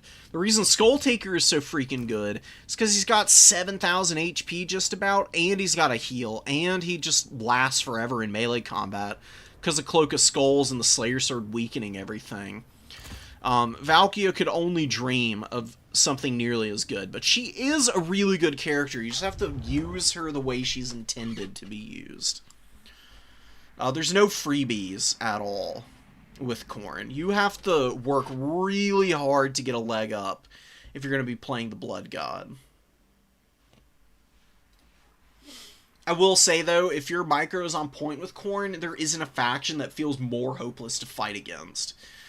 Because if Khorne is keeping value even, or if they're up, there's not really that many factions that can find a way back into the game because of how overwhelming the quality of the infantry is for the Blood God. Plus, you got stuff like Blood Beasts who are pretty decent too, and I don't know. There's a lot of things you can do with Khorne, and there's a lot you can do against the Ogre Kingdoms with them. But like I said, it's just a very cagey game that you have to play. The more rushing you try to do against Ogre Kingdoms, the worse off you are.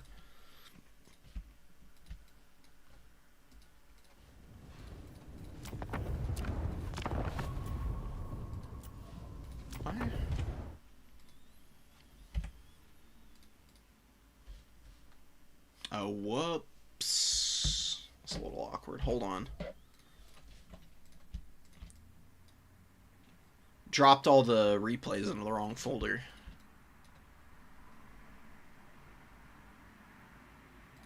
I'll replace that file for now. Alright, let's see what we got going on. We got, oh man, we got some High Elves, Dark Elves action. We got an Empire Mirror match. We'll see about that one.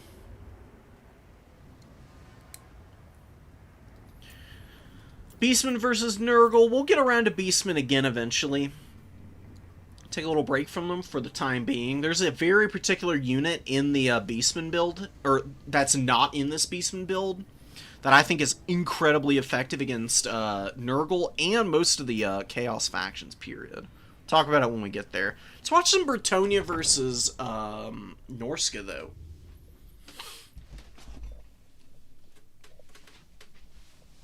Now, you might think that this could be favorable for Norska, but honestly, truth be told, Bretonnia is just, like, brutally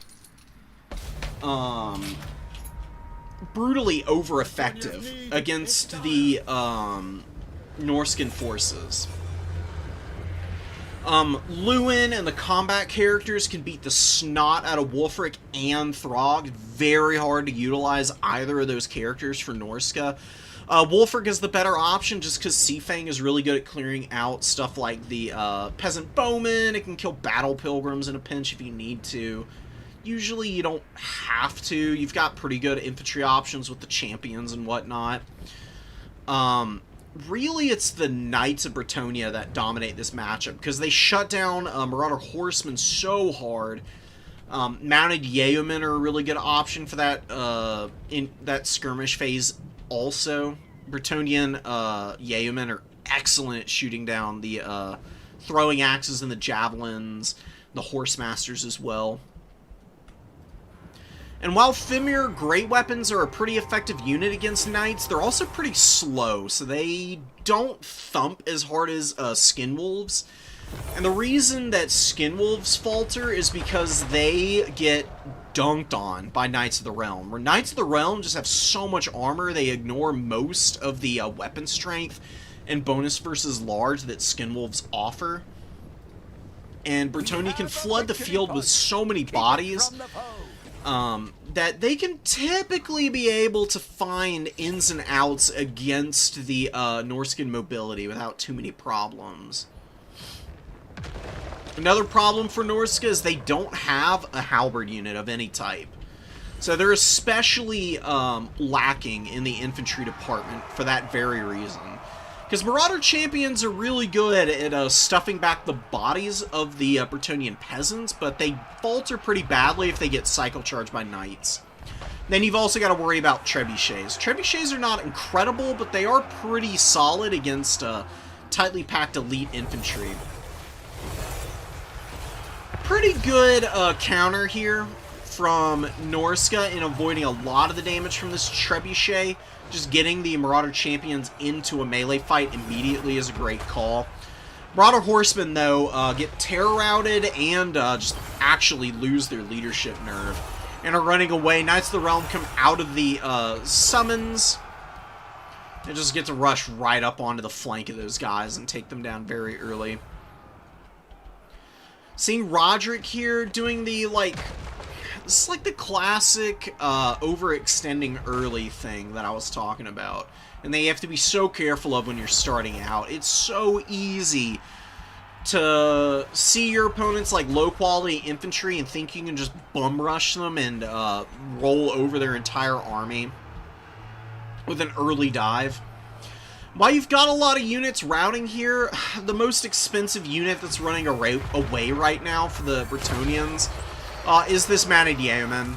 Killing the Peasant Archers is nice, but the Mounted Chariot is getting attacked by Knights of the Realm now. Oh my god, we gotta get away from there. I hate the Rage bug.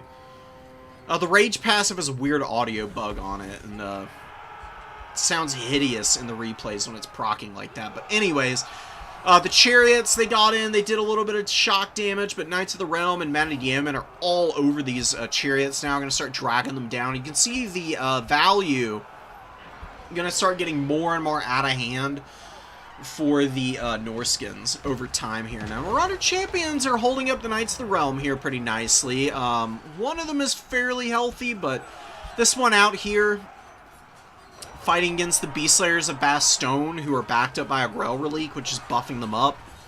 Actually losing to the Halberd unit here. I mean, with the extra melee attack from Icon of Devotion, definitely not a joke the amount of weapon strength and AP that they can throw in against these Bretonnian units. Really nice Searing Doom. Definitely the right spell for this matchup. Also want to have Plague of Rust or something. Final Transmutation, not that good against Bretonnia, because you'll see Lewin more often than not. Just because he's such a good combatant against the Lords. You're really not going to be wearing him out quickly with Final Transmutation. Final Transmutation is better at sniping out heroes and single entities that don't have passive healing, that might have limited HP. Plague of Rust would be just a better choice here, because you can pop that on the Knights and lower their armor down by 60 if you overcast it, which is really clutch. Very, very effective against Bretonnia. Familiar great weapons have gotten some okay value. They're trying to run down Lewin now. Lewin is pulling back, but we do have a pretty good hold on the points now. Bretonnia might end up being the ones here who overextend their infantry. They've got the Battle Pilgrims and the Peasant Mob moving off of the #1 objective that they were holding, trying to get up on the #2 and start securing a second point. Lewin does get trapped on the ground here a little bit.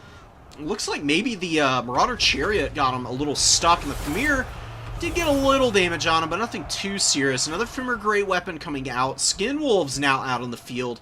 Now we're seeing enough Skinwolves and Fimir getting up on points. They might be able to help the remaining Bretonnian, or not the remaining Bretonnian, but the remaining Norscan infantry enough to allow them to hold on to these objectives. Bretonnia is pretty bad at capping points, which is why typically I recommend you just move up on the objectives and not move off them. That's a beautiful safe angle on those Battle Pilgrims. Clearing out some of the cap weight here for the Bretonnians, making sure that you maintain that control. Keep racking it up. No need to do anything fancy here. Norska actually is going to be able to hound down some of the mobility here and take it offline pretty quickly. Defenders of Fleur-de-Lis, a pretty decent ROR unit, getting jumped here by Skinwolves and the Famir Great Weapons, who are doing excellent damage now. Pegasus Knights flying in overhead. Looks like they want to charge down Marauder Berserkers. Definitely not really a great use of their time. Although the Berserkers are pretty low, I can understand wanting to run those guys down, but Norskin Ice Wolves in here could slow down the Pegasus Knights enough to allow Skin Wolves to get them, but it looks like they're going to escape. Now, the problem engaging the Skin Wolves here is Royal Pegasus Knights have magic damage. The regular Pegasus Knights do not. So, Skin Wolves are surviving through a decent amount of this damage just because they're Phys Res. The armor isn't doing them any favors, though. That's where the Skin Wolves are really faltering. But they will be able to start punching back.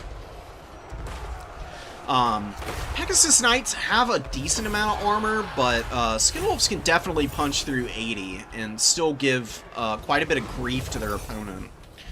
It's really once you get into the Knight of the Realm range where they have like 100 armor that Skin Wolves fall off.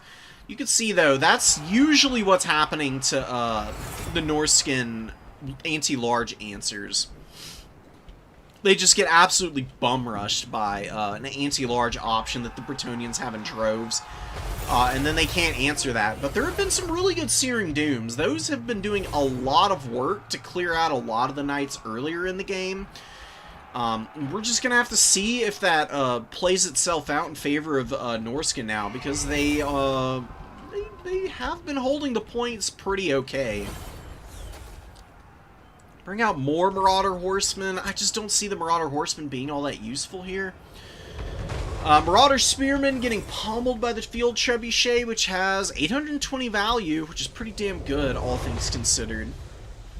Definitely going to be able to continue contributing for another few minutes. Got 8 volleys left. Femur Great Weapons, barely hanging on, just not paying for themselves. That's the problem with these guys. Femur Great Weapons are okay, but they tend to not really shine all that much because they don't have that much melee defense. Their melee attack is pretty mediocre. Bonus versus large is really what they rely on. But if they're just like sitting and fighting against multiple units, they just don't really carry a whole lot of weight or water. You gotta also remember that Manoft has a lot of healing here, and that's another problem. All these Earthbloods are gonna really add up over the course of the game. Even with these Knights of the Realm being really beat up, they've got enough support here with Lewin and the Pegasus Knights to take down the Femir and the Skin Wolves. That's a really nice Earthblood laid over the top of that as well. Just love to see it. Really good timing casts on Magic are a huge X factor when it comes to determining fights. The closer you can get to timing your spell casts with your impact and with units being fixed in place for big AoE spells like Purple Sun Azirius or Pit of Shades, that's where your Magic is going to start to really make a difference in these close matches. And this Field Trebuchet just pummeling the Marauder throwing axes. They've gotten a little bit better value this time around, but Pegasus Knights are going to find them. Pegasus Knights are pretty beat up, and they could even get killed here, but they're going to get enough damage on one of these Marauder throwing axes to probably push the unit off the field. Yeah, you can see their leadership break-in. Had 1800 HP, 29 models, probably rallying at the edge of the battlefield, but not going to be super effective after that. Marauder Horsemen really are only good in the early game. If you're in these late game situations and you're trying to desperately hold on to points or counter push up onto them, the Marauder throwing axes lose a lot of their value because they really don't do much in melee. A little too flimsy, just don't have good stats, period. It's really only at range that they get good value. Marauder Horsemasters are an exception, but they do cost a pretty penny, and then they've got to contend with counter skirmish, which, you know, Bretonnia did make it a little harder on themselves by not bringing Manidiomen, in my opinion, but they've done pretty well overall, I would say. They've been managing the threats pretty effectively. And Lewin is 2,000 value. He's been used pretty well. Nice and aggressive with this Lord. I'm sure he's gotten a couple of terror routes that I just haven't spotted. He's also beaten up on Wulfric, and I'm pretty sure he killed the Metalcaster. Metalcaster actually coming back out here now. How much magic he has. I know he's dropped a Final Transmutation and a few Searing Dooms.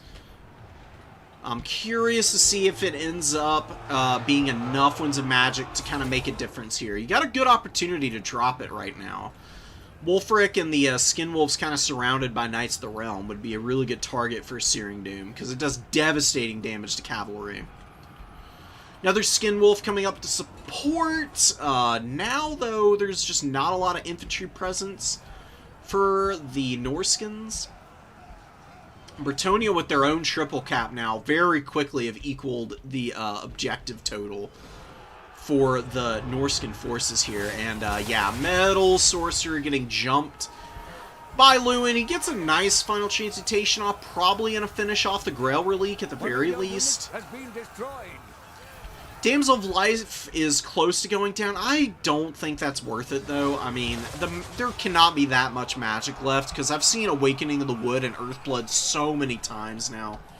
She's probably out of Winds of Magic anyways. She's just here for cap weight.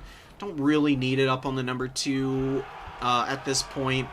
Defenders of the Fleur-de-Lis get a really nice Lancing Charge onto the flank of the Marauder Champions here. Should be able to grind them down. Defenders of Fleur-de-Lis have enough melee attack to make that happen, I think. Good Searing Doom, hitting the edge of the Knights of the Realm here. Taking their HP down a bit, but the Famir great weapons are on the way out. This one did get 2100 value, which is damn impressive. But the Skinwolves just not been able to do anything this game. I mean, very poor value out of them. Unending glory is yours.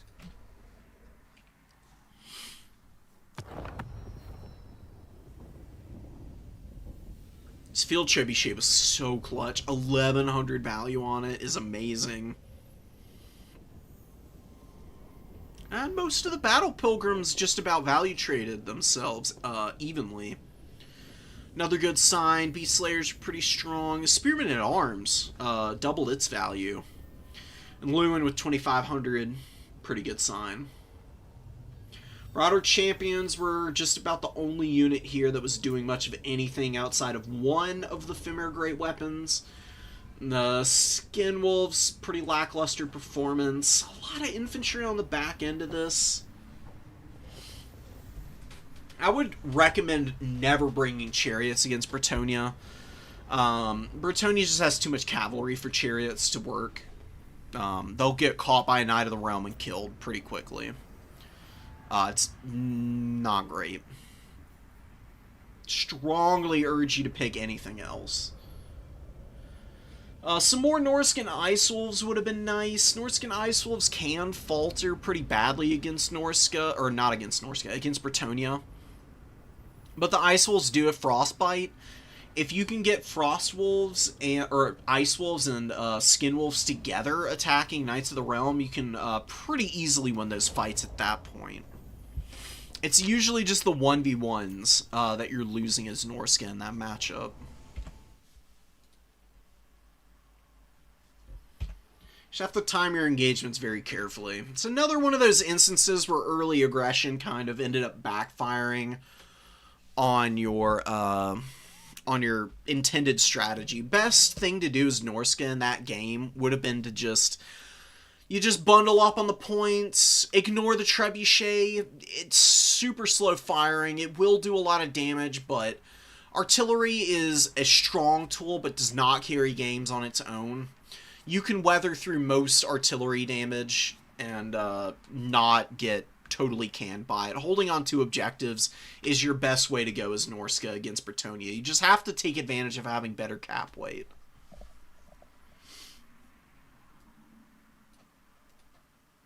And the Famir Great Weapons are a good tool, but they have to be engaged onto because they're so slow. If they don't get to do that, then they're just a little bit out in the middle of nowhere, you know, twirling around, waiting for somebody to show up and party with them. The 50% missile resistance is awesome for them, but, you know, damage is damage. They'll eventually get worn down by shooting. It can be kind of scary. Yeah, the missile resist and the 110 armor is awesome.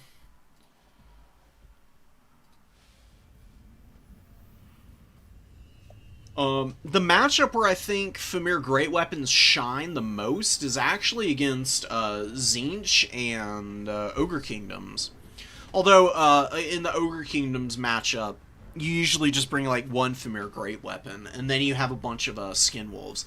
The reason you bring like one or two Famir Great Weapons against Ogre Kingdoms is, making it hard for Warnfang Cavalry to just butcher stuff on the flanks and whatnot, and resisting missile fire, beating up on like wave after wave of Ogre Bull is something that Famir Great Weapons can be pretty good at.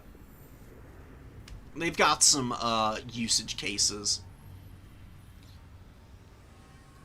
You know what? I'm intrigued. I really don't see this matchup ever, hardly. Both are fairly uncommon factions. Just in terms of, like, the number of games that people have played on them, Ogre Kingdoms are fun, and, I mean, they're a lot less cheesy than they used to be, but just by virtue of their faction dynamics and play style, they can be a little gimmicky. They have no chance. Oh my god, we get it, buddy. Okay, calm down. Jeez Louise.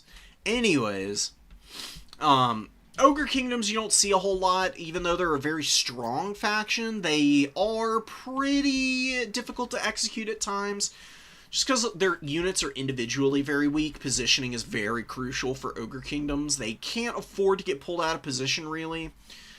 They can make up for the Noblars being slow with their Ogre Bulls, but, the build play styles that you go with as the Ogre Kingdoms does mean that there are moments in games where there's, like, a lack of one or the other, either Bulls or Noblars, so there are some vulnerabilities to exploit there.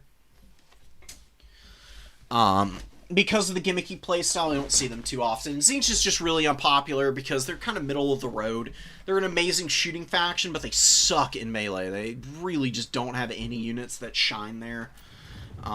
Mobility options-wise, they've got some good stuff. They've got some, like, okay frontliners with Zangors and Chaos Warriors and whatnot, but they do rely a lot on their own, like, double Soul Grinder with Metal Magic to kill cavalry, lots of blues and pinks with lots of shooting, and then Changebringers to really bring home the bacon. And a lot of their, pretty much all of the Tzeentchian units that are not Chaos Warriors are just really flimsy, man. They get absolutely doinked by most factions in the front line engagements. Searing Doom misses a little bit. It gets some okay poking damage on the Pigback Knights and one of the Pigback Riders. Powder Guts are going to move forward. They're going to be excellent at shooting the Soul Grinder of Tzeentch. Don't have any healing for the Lead Belchers this game, which I think is a big mistake. The Slaughtermaster with just Fate of Buna, I'm really not sure why you're bringing this.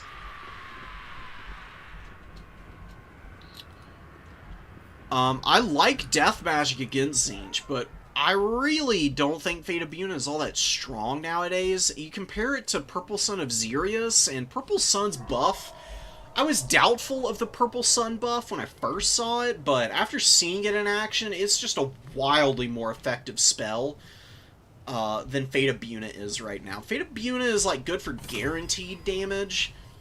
But the problem with Fate of Buna against Tzeentch is you have to get through the shield, the barrier HP that they have, before it does any HP damage to the unit itself. So when you're going to use Fate of Buna effectively, I have no idea. Spirit Leech is really nice because it pops barrier pretty good. You could be using it to pressure the Soul Grinder and have the Powder Guts just running one of them down, because these guys do fire while moving. you can just have them advancing forward, and they will shoot the entire time they're running. You can see how much damage they do, man. They really do poke through even demonic units effectively. Even without the magic damage, they're a scary unit to see. Doom Knights on the field. Good call. They did get the small bonus versus large increase. They didn't have one before. Now it's a +8. Helps out in matchups against low armor, large factions, precisely like Ogre Kingdoms. Doom Knights can be really good for hammering Ogre Bulls, dropping on top of Lead Belchers and killing them quickly. You can see a little bit of an advance here for Tzeentch. They were playing very patiently. They send one Soul Grinder to the high ground here to start capping the point.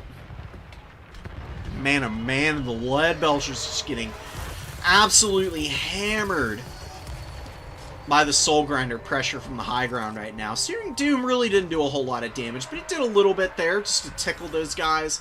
Soul Grinder on the other side having to run more and more from the Powder Guts as it gets lower and lower on HP. The problem here for the Ogre Kingdoms is going to be Gnoblars just getting melted here by the Pink Horrors. And Pink Horrors opening up on the Powder Guts now. Powder Guts are pretty low armor units, so they do not want to get pummeled here by the Pink Horror shooting.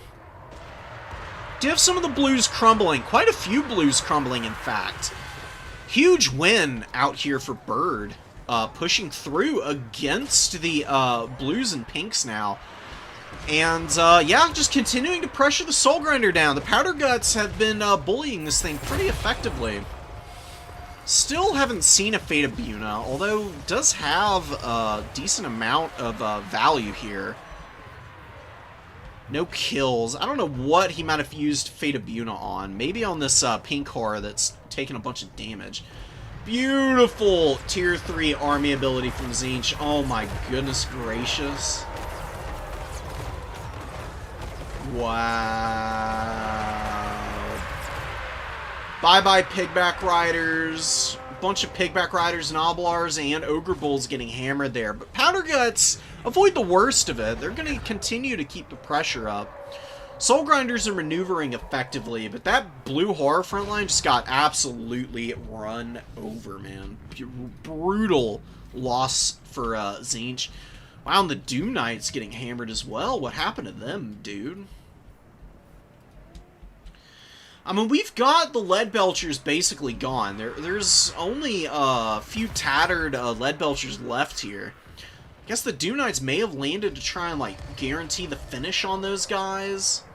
Soul Grinder is looking for some targets and opportunity. Doom Knights are running over Blood Vultures. Very nice use of them there.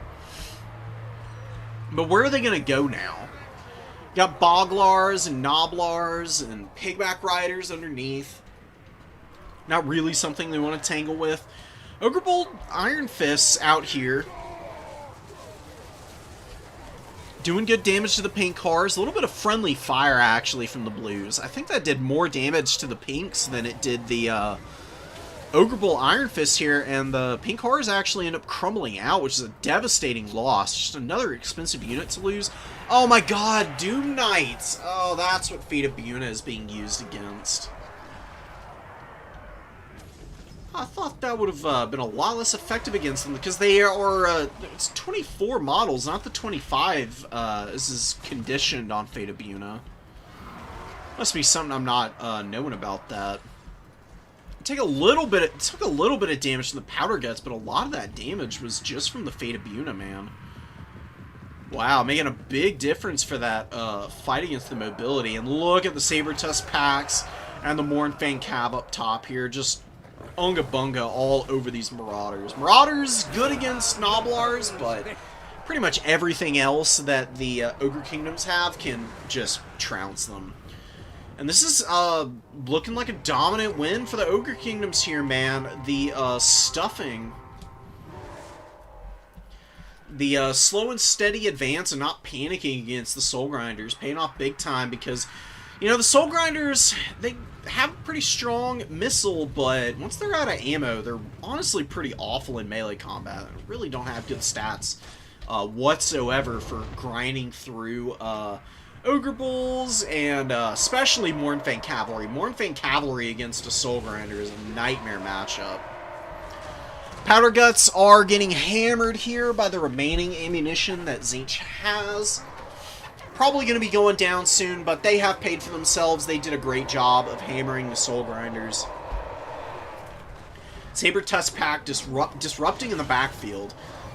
Now, this is like not the best dive in the world in terms of getting value with the Saber-Tusk Pack, but this is a fine example of, fine, I will push deep into my opponent's backline. The reason for that is your opponent has a bunch of shooting on the field. They don't have a unit that can come in here and quickly clean up a Saber-Tusk Pack that's at almost full health.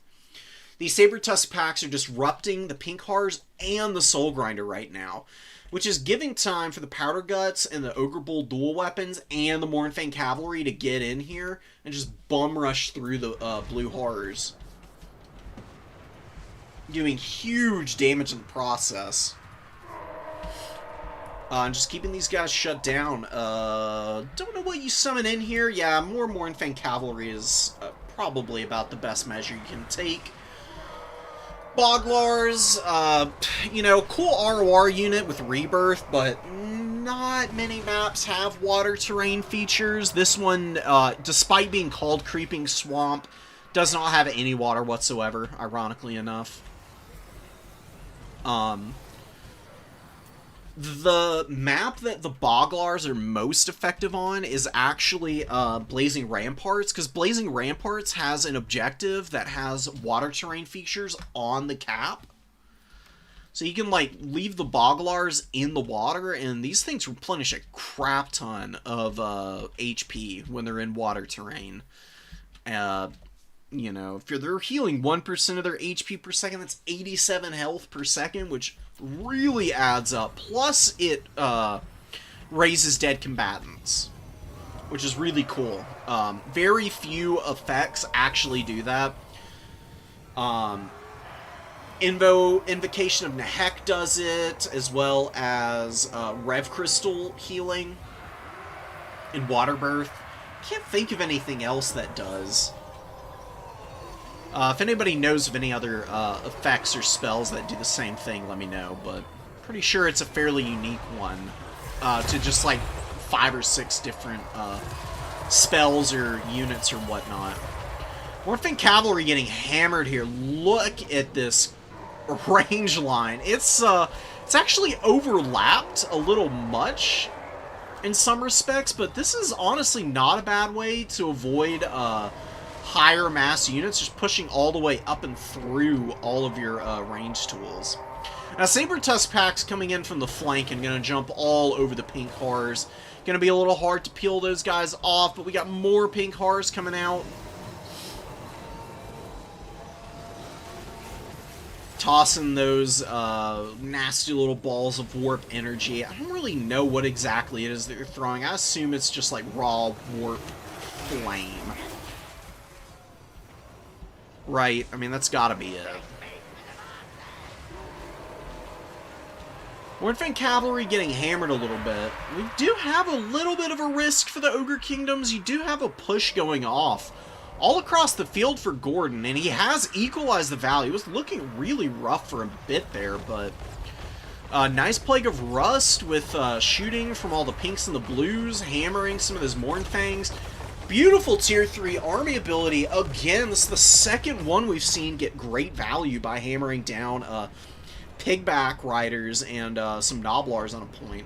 So that was just a standard Noblar, but anything to get yourself into a position to recap some of these points is what you just gotta be going for. It's desperation time. All the Ogres need to do is just continue to stuff back the Tzeentchian forces off the points. That's been done very well. You can see the Ogre Kingdoms like have rushed their units past the line to gain, and the Marauders and the Blue Horrors are only just now getting up on the number 3, and with enough units rallying here, actually continuing to be able to hold on to that. Razor close game here in the later stages. But that triple cap and the fact that Bird has been able to hold it so long, I think, it's going to guarantee him the win. I just don't see Tzeentch having quite enough time to retake all of these points, but very valiantly fought, man. If Tzeentch had just had a way to pressure the Slaughtermaster, I think we could be talking about a different game here. Because the fact that the Ogre Kingdoms have had full leadership on all their Noblars and other units for the entire game has definitely been a bit of a problem. And I was a little skeptical of Fate of Buna, but it has actually come in clutch. Glory is yours. Using it at the end here on a pink horror unit, and then I saw, I guess both uses were on Doom Knights, and apparently really effective against Doom Knights, despite not having enough models for the tooltip. Awesome stuff.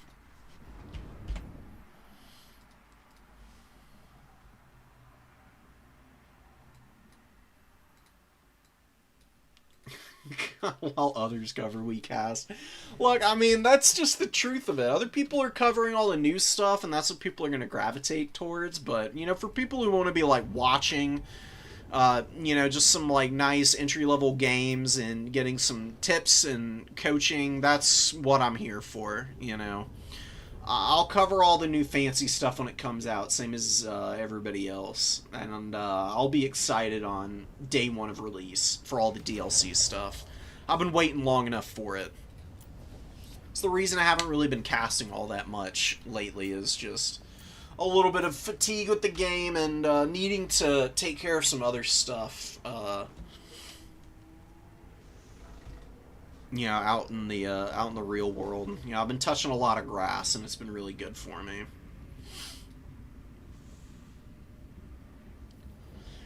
Could watch this Beastman game.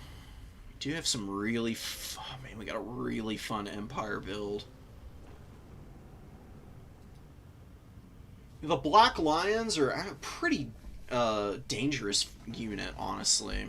No. If you ever bring the Black Lions, they do have a decent amount of ammo, but it's almost always worth bringing an engineer if you're going to go with war wagons, because engineers for the Empire have restock. Being able to give extra ammo to either one unit 4 times or, you know, multiple units however many times you want is really strong, especially for such a range-heavy faction. Oh, man. Alright, but let's do some... This is a pretty interesting Khorne build. Or not a Khorne... Not interest... Pretty interesting Skaven build against Khorne. Whether this works or not, I'm a little skeptical. I like Queek. Queek is not a bad character. He's fairly cheap and is a pretty good combatant for the price point. The reason that I'm afeared for Queek is most of the Khorne roster with the Lords very easily outmuscle the Skaven characters. Now, Queek will beat Valkia, no problem.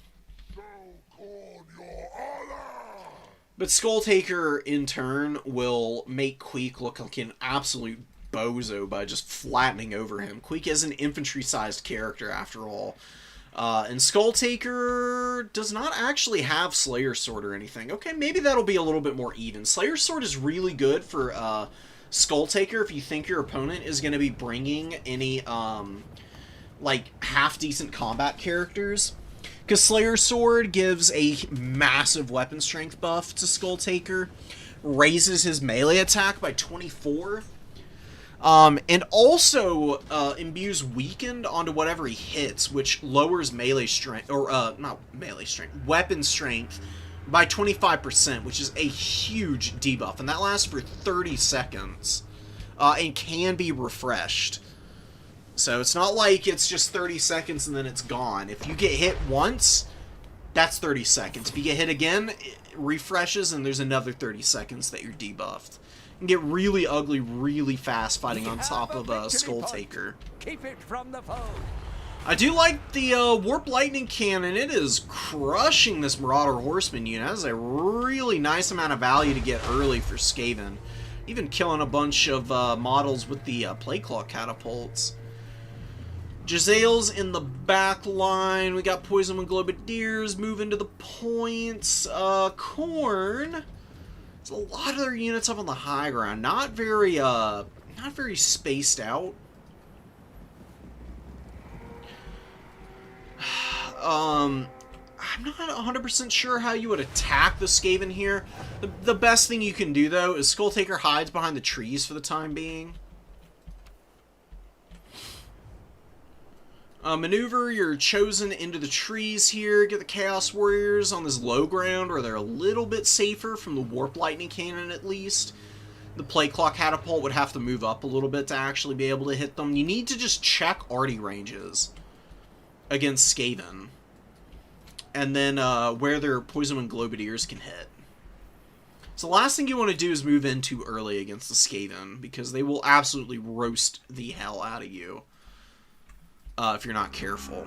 Do get Karanak on the field. Now, Karanak against the Skaven can be really scary. I've used Karanak against the Skaven before and had a lot of success with him, because he just rips apart their crappy little casters. And he can be very disruptive into the backfield. These Jezzails, this isn't the Arwar Jezzails, so you can, like, see where they are the whole time. I like the pressure into the backline, but you have to go with more stuff. You can't just send one unit at a time. Your opponent's going to be building up to protect all this. We'll see if Karanak's Howl can get something done here, but I'm a little afraid for Khorne's dive back here. The Horsemen are just running smack dab into the middle of a Clan Rat unit. They do get home against the Jezzails and do a little damage to them, but Rat Ogres will pretty quickly clean up this unit, and that's going to be another 650 gold lost. Not worth it in any way whatsoever up to this point for Khorne. You see the Chaos Warriors getting dapped up a little bit by the Poison Globadiers. And Malden, again, dude, you've got to keep your infantry spacing more, what's the word? You just gotta be more discerning about infantry positioning. You do this in a lot of the games that I've seen from you. You get a nice wide line early, you advance up to the points, but then you see your opponent's positioning, and you narrow your line way too much, so everything gets bunched up when you get into your first engagement. You've got 3 units fighting a single Skaven slave. Nightmare scenario. You're really lucky that Poison Wind Globes have Karanak chewing on them right now. That was a really good pull away from that really scary dive back here to re-engage elsewhere. You just gotta have more up here to occupy your opponent's units.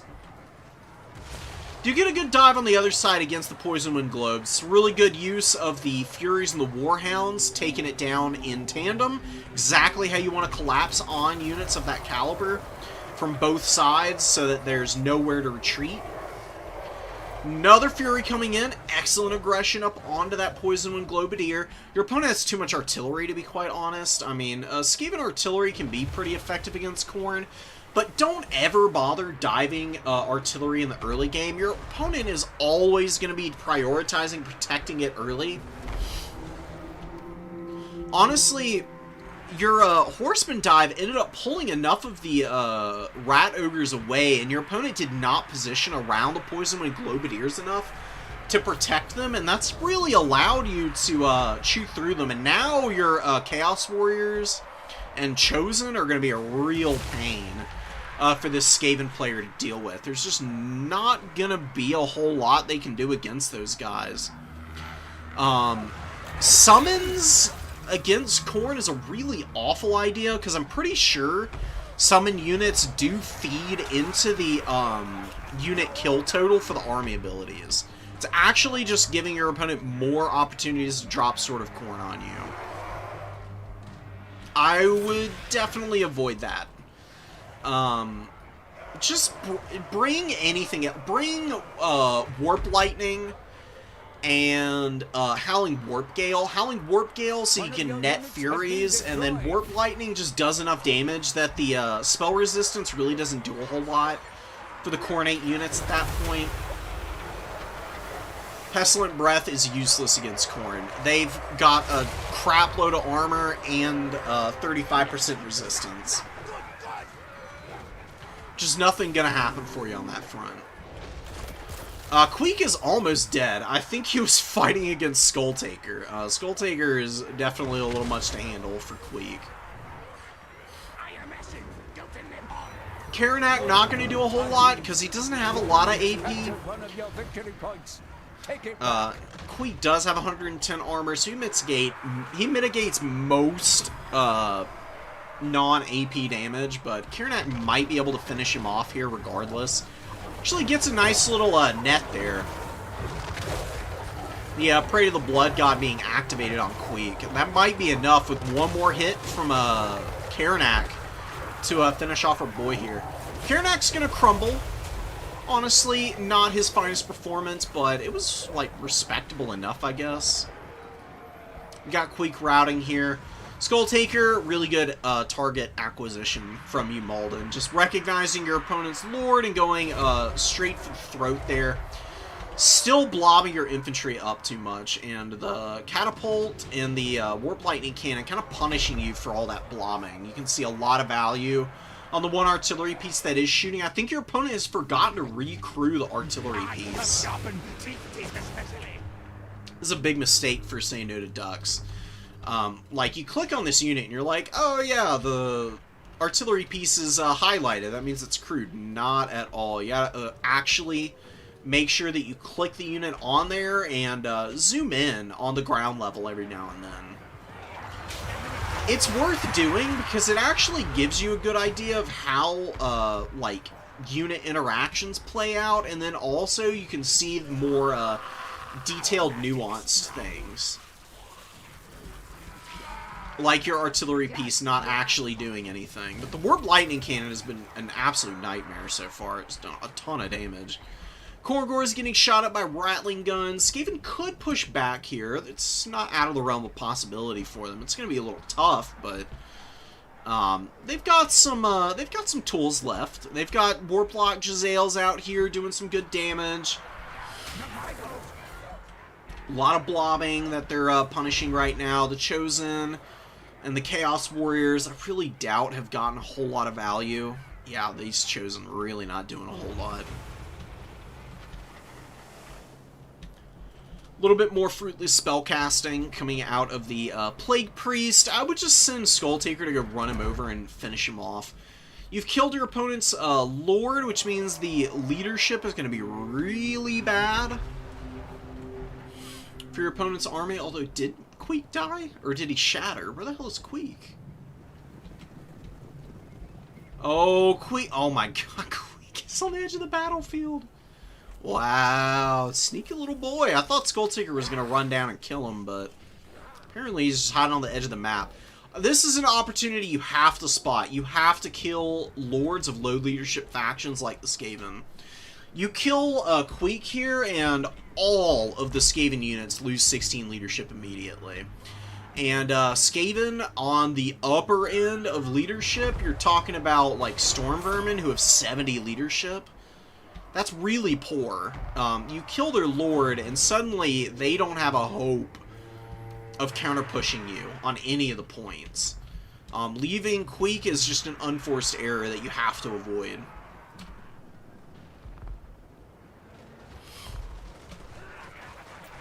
This is another thing you need to be careful of, okay? Rattling Guns have the suppression effect. If you try to fly through their cone of fire with a Fury, Furies are too flimsy to actually do a whole lot. These guys were close enough they might be able to make it in and even kill the Rattling Guns, but the best way to attack Rattling Guns is not by diving them from the front. You can do that to Jezzails who are slow firing.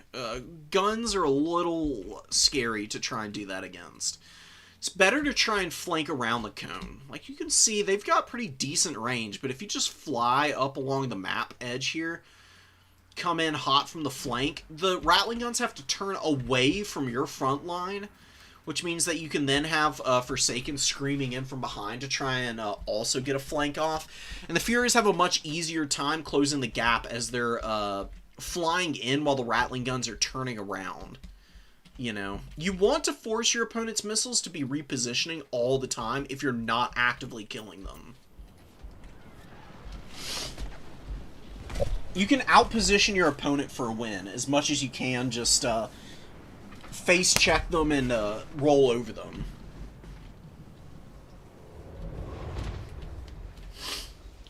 Gutter Runner Slingers hammering a few of the Chosen that are left on the field. Chosen with the silver shields and the crazy heavy armor should hold up well. Definitely a mistake for the Skaven here. Khorne Gores should be able to kill this Rat Ogre. It's going to be a pretty favorable trade for Khorne too. Now that Skulltaker is over, it's definitely going to be a winning fight. Skulltaker has a lot of kills here. Pretty decent value as well. Playclaw Catapult is being recrewed. Warp Lightning Cannon got 2,700 value and 244 kills against a lot of expensive infantry. Unsummon that immediately. You have to get some supplies back in the bank to try and find a way back into this game. So the Furies dissipate out, but they get enough damage on the Rattling guns that they do end up routing. That's one of the minor problems with the Skaven, obviously. Flimsy leadership means that they just run away randomly sometimes. The Lord fled off the field, did not die, so that Lord penalty will dissipate down to even. There won't be any penalty for the Lord fleeing after a certain amount of time. It does take a little while, but that is way better than the Skaven Lord dying outright.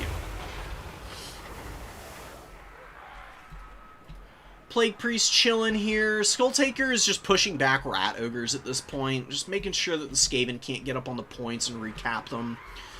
The number one objective is held pretty securely. Good volleys from the Poison Wind Globadiers. They get a lot of damage on the Throwing Axes, but Throwing Axes make it into combat, and the Poison Wind Globes are going to die now. Just way too flimsy. Don't have a lot of HP. Rider Horsemen have good enough weapon strength and charge bonus that they'll be able to clean these guys up without too many issues. That's been the big problem for the Skaven. It's not like they even did anything too egregiously terrible here. This is just a tough matchup for them in general, and they have not defended the Warp Fire throwers and Jezzails and the Rattling guns well enough. Especially their early Poison Wind Globes did not have enough position around them to keep them alive. Weapon teams for the Skaven are how they win games. You know, Rat Ogres are a good supplement unit, but they don't carry enough water to be able to hammer against the Khorne Warriors and Forsaken and Furies. And all of these excellent, like, 1v1 options that Khorne has access to. Look at this Chosen unit actually beating the snot out of the Gutter Runners right now. You can see them throwing some of their little slings point blank. You see them winding up here and flinging them at the Chosen. The Chosen are being dragged down very slowly, but, I mean, if it weren't for the Clan Rats collapsing from the other side, the Chosen could probably even beat the Gutter Runner unit, which was at basically full strength. That's kind of wild. Good volleys from the Rattling guns. The Teethbreakers, no less. Teethbreakers really good ROR for this matchup, and pretty good damage from the Plate Claw Catapult. Again, though, artillery, good. Very strong in domination mode, but not going to be winning you games alone. They don't push points, obviously, and that's what it's all about. Objectives are everything. If you can't hold the points, then you're usually going to end up on the back foot and losing the game. Good push to some Chaos Warhounds to actually get up here and save this point from being capped away from Khorne, and that's going to probably ace it for him. Skull Taker is just running over the Plague Priest and Queek again. Queek has put a little bit of pressure and damage on Skull Taker, but this guy's just way too beefy for him to remove by himself. Oof. See his HP just getting chunked through by Skull Taker. Relentless Rage being used on Skull Taker here, not really needed. Skull Taker's leadership is high enough with all of the buffs from Revel and Slaughter and Totem that he really doesn't break unless he's basically on death's bed or just like completely surrounded. Usually better to use Relentless Rage on like beat up Minotaurs or on like a diving Warhound unit that you just like desperately need to collapse on something and get into combat. It's no big deal, though. Cleaning up on the number 1, and yeah, the Skaven just can't do it. They can't get any of these points back. Khorne is going to get that last one as well, even.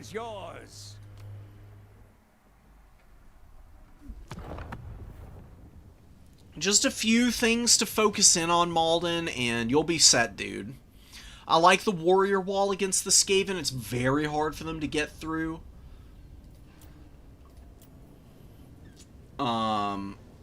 The best options for the Skaven in terms of lords here, I mean, Ikit is always a competitive option. You can do a Gracier with the Ruins magic, I think it is. What is it?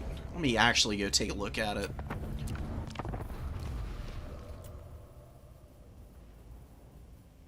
How are they? Oh, here they are. Yeah, Gracier with the Ruins magic. You do Warp Lightning, Howling Warp Gale, Warp Storm Scroll. Portents of Verminous Doom, I wouldn't even bother bringing. The reason you bring this guy in these two spells, you just spam Warp Lightning and Howling Warp Gale.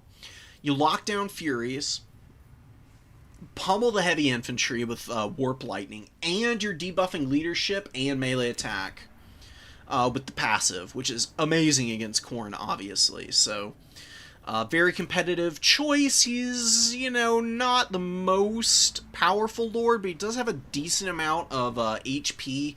Plus, Unholy Clamor gives leadership and reduces vigor on your entire army. Skaven's poor leadership loses them games against Khorne all the time.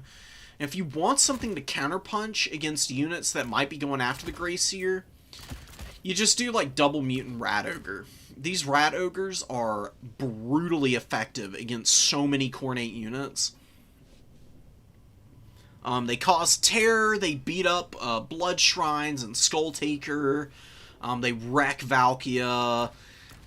They're definitely what you want as your goon squad to keep your Gracier alive. Really, you want like an overwhelming amount of firepower from the Skaven.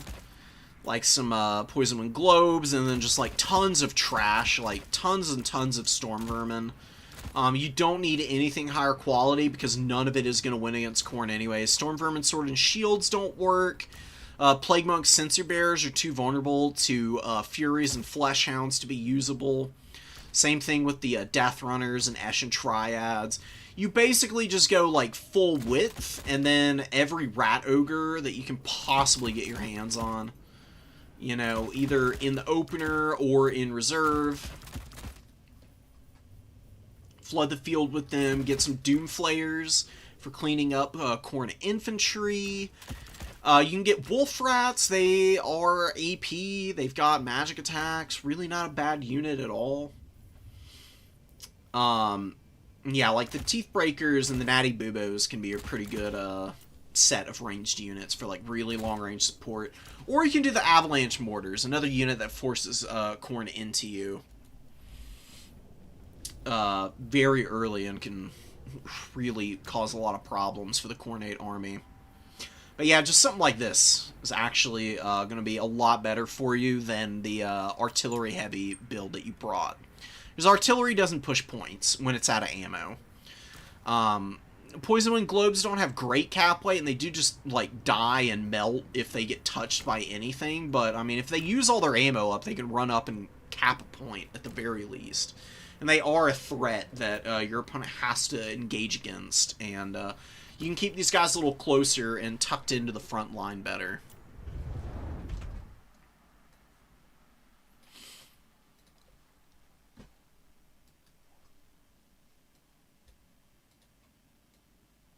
Yeah, that would be pretty embarrassing.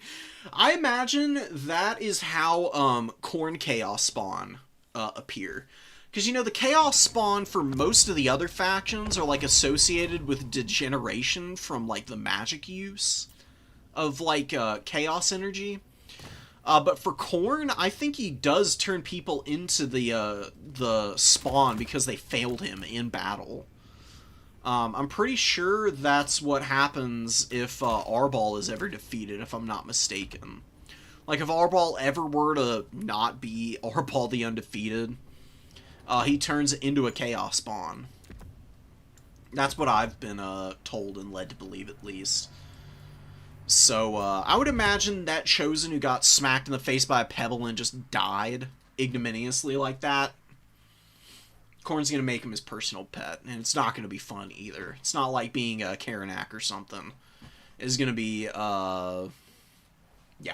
It's going to be like a puppy pen. Khorne's going to get Michael Vick on you.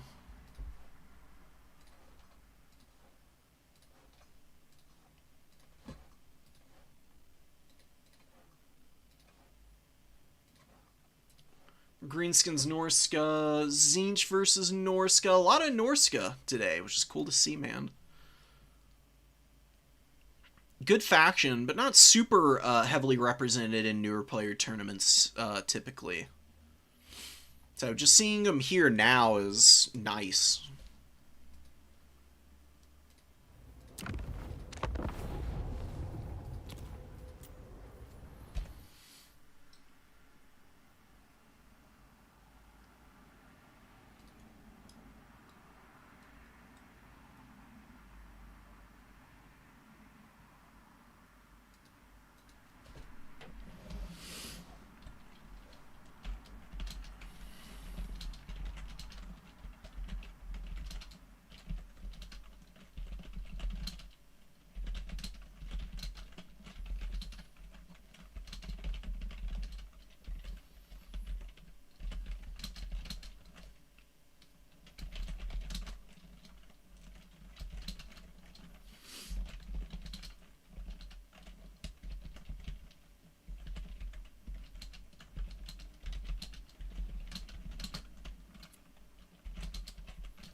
Answering a question for somebody that asked it forever ago. I'm sorry I missed the message, Skulltaker, but I hope that gives you a little bit of an answer as to how to take on the Empire somewhat as the Beastmen. Beastmen versus Empire is a little back and forth. I would say it's a little bit favored for the Beastmen, but Empire do have plenty of tools to be able to answer a lot of the stuff that they can bring. Usually isn't too terrible.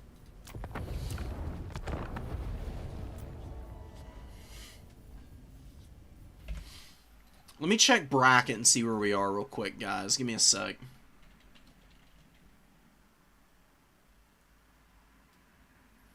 There's just too many gifs. Oh, okay. Scylla is peak performance, though.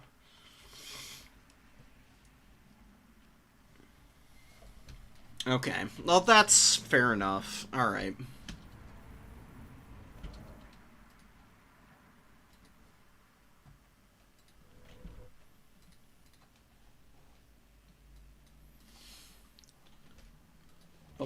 Where are we in bracket? Oh, come on, Challenge. God, can reload this page quicker than that, right? Okay, we're in round 5, so let's watch a little bit of round 4. See where we are. I have a pretty good idea of who is favored by then, usually, for the tourney win. Looks like Bird is doing really well with the Ogre Kingdoms.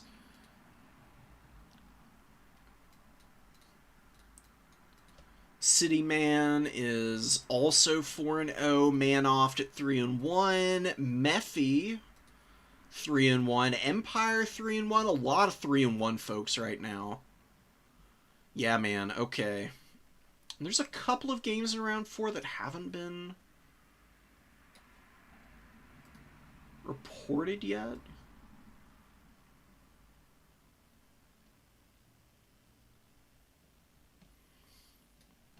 Seems like it, at least. So we're still trying to figure out exactly who's going to be in the top 4. There's a lot of room for these 3-1 folks to, you know, get in or out. I think Bird and City Man, though, are pretty much guaranteed top 4 at this point.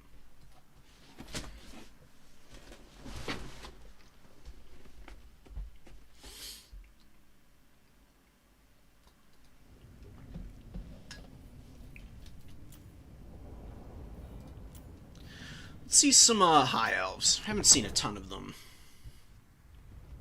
High Elves versus Norska is a pretty tough matchup for the High Elves. They are... it's kind of funny that the Bretonnians are so good against Norska, and then the High Elves tend to falter against Norska. The reason, though, is that the Bretonnians can bring a bazillion cheapo infantry units and just flood the whole field, and Norska can't get through it all.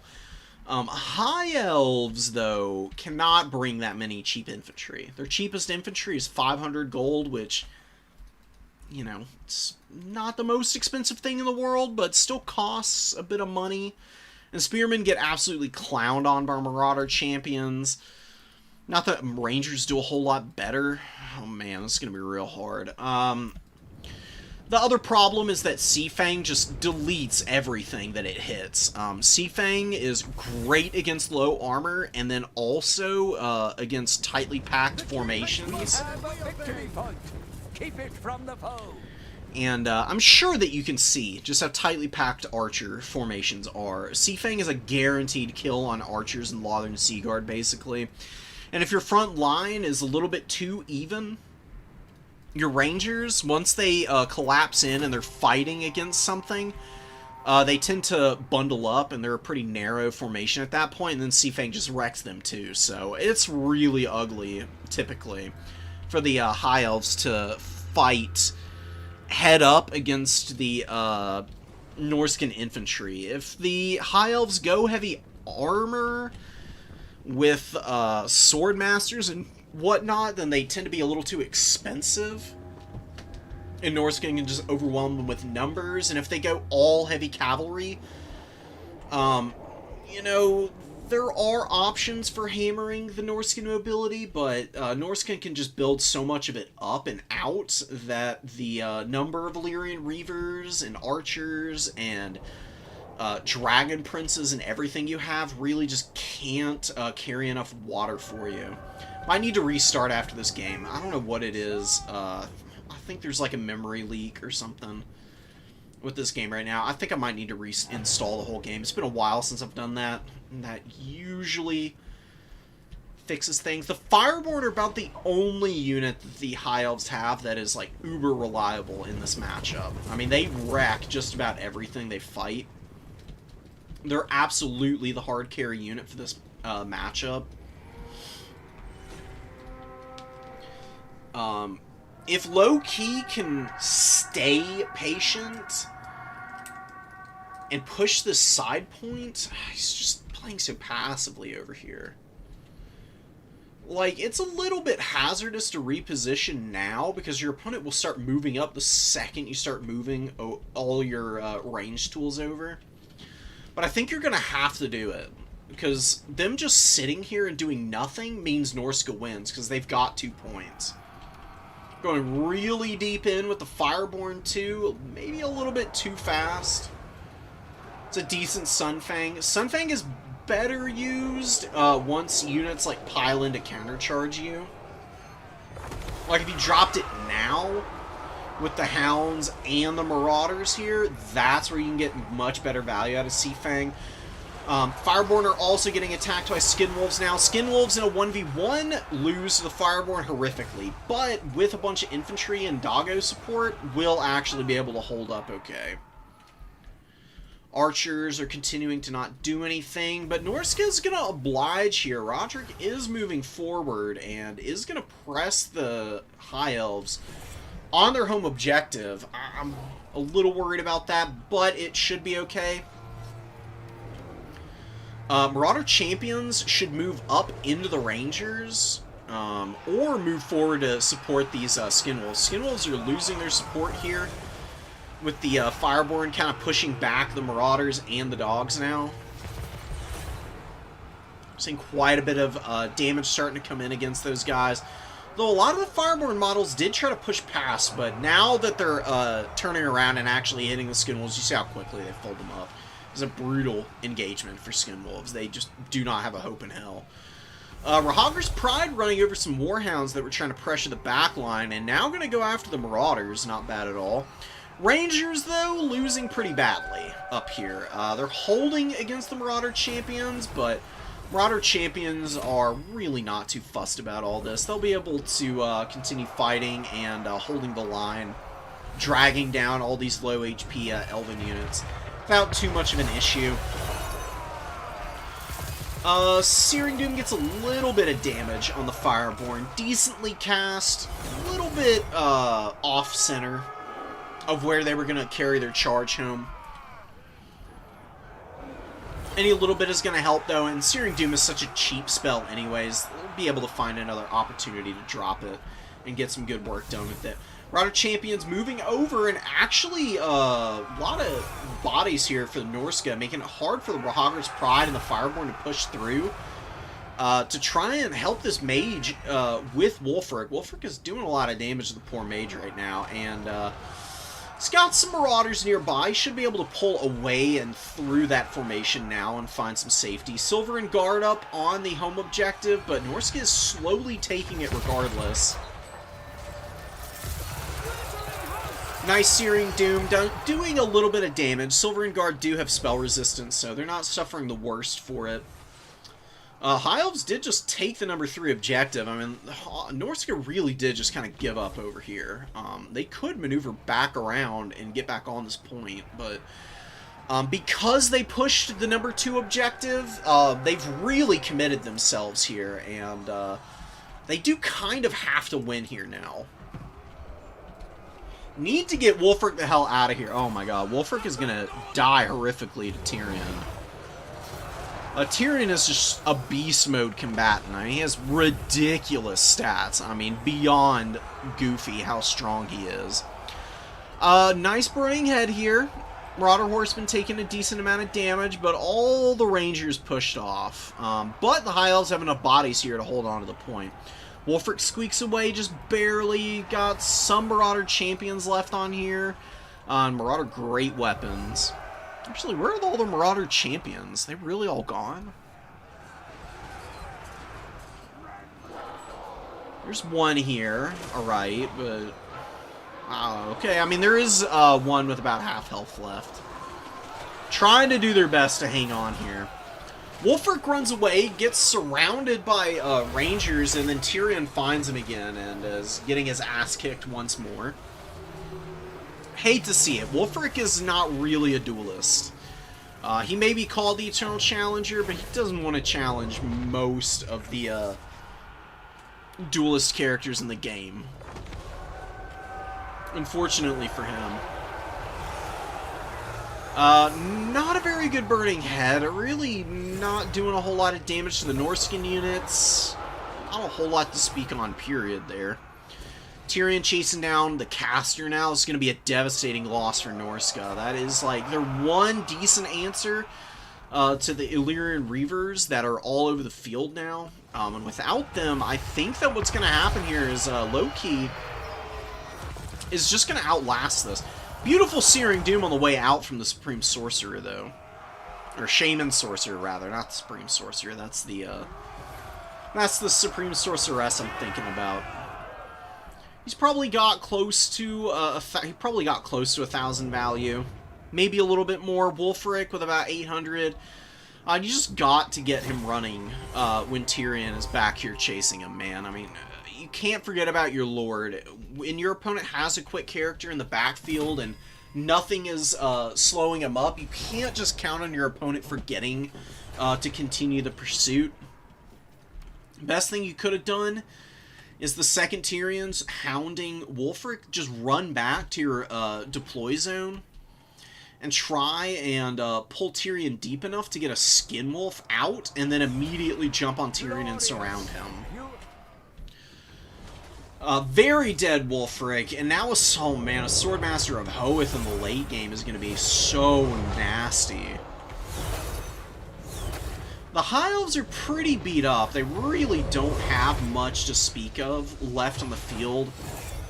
And a few Skin Wolves is nice to have, but they just have been holding the side point, or the middle point, I guess, really, for long enough. They should be able to rally over and deal with this Berserker unit. Though it looks like the High Elves are going a little dormant right now. Roderick also has a ton of supplies. Absolutely insane amount, in fact. 2,800 supplies. You have to... Like, you can bank, like, 1,000 plus, no problem. If you're starting to bank over 2K, then something's going wrong. You've got 28 units in this army. There should always be stuff to summon out. You just don't want to do it too slowly. Because this is getting into a late game scenario. And you get a nice chunk of infantry coming up. Bank these supplies, and honestly, use those supplies to bring Wulfric back out, and you might be able to hold these points. Duke of Reek take the number 3. Loki brings out another Swordmaster of Hoeth. Number 2 objective is pretty thin on numbers for the High Elves. There's enough here, though, to hold it down. Man, this is scary for the High Elves. I just don't know how they've not been able to put this game away. I mean, the Fireborn did eventually get dragged down by the Wolves and the Searing Dooms. Swordmasters of Hoeth are on their way in. The Rangers also did not value trade well at all. Just an awful, awful unit, in my opinion. I dislike Rangers intensely. When I played High Elves, I almost never brought these guys, because I just don't ever see them do much of anything. If you really need them for the Vanguard cap weight, then fine, like, bring 2 of them in reserve, but they're normally just kind of awful. And really, against the Norskins especially, I think Silverin Guard, just like 2 Silverin Guard with Shadow Walkers backing them up is probably a better front line. Because Shadow Walkers are hard to shut down, and they beat the stuffing out of most infantry when they run out of ammo. Plus, they've got the poison missiles, which are very effective against light armor. And decent against heavier amounts of armor, too, because they do have decent AP in total. I think that would be a little bit nicer for Loki in the future. Burning Heads have been awesome. Just throwing them down anywhere and everywhere. This one a little bit missing the mark. Gotta be a little bit better on the angling. Instead of just throwing it right up the pipe here, angle it off. Because you see the Marauder Spear, or the Marauders here. One Marauder is advancing through the gap. The other one is peeling forward to go attack your Rangers. Alright, you want to hit both of them. You can cast it at an off angle. You're more likely to hit a longer portion of the Spearman line and clip this other Marauder unit that's just getting engaged. You can roast enough of them off your Rangers to give the Rangers a decent chance at winning this fight. It's just something to think about in the future. Otherwise, it's been fine. Fire magic against Norska is really not as good as you would think. It's okay, but Marauders are less the problem and more the Norscan mobility being a big issue, and you can see that they've been flooding around the field, and The Skinwolves are just so resilient to Illyrian Reavers, and they kill, you know, the War Lions so easily. Like I said, the only thing that really hurts Skinwolves is the Fireborn. Like, Silverhelms are just not going to do it by themselves. So the fire magic doesn't really do a whole lot for you in those fights.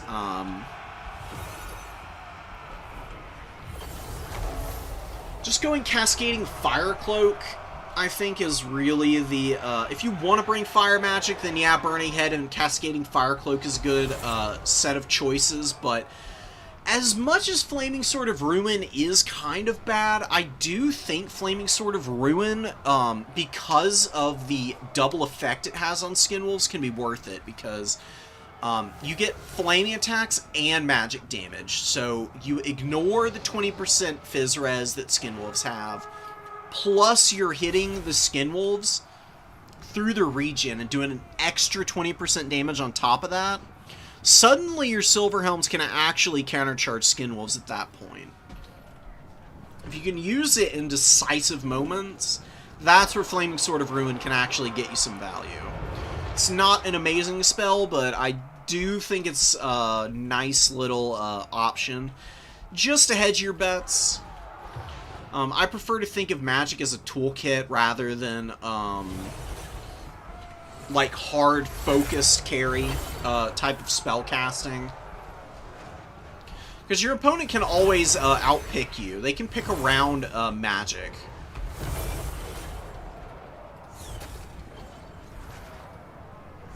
Lyran Reaver's on the way in.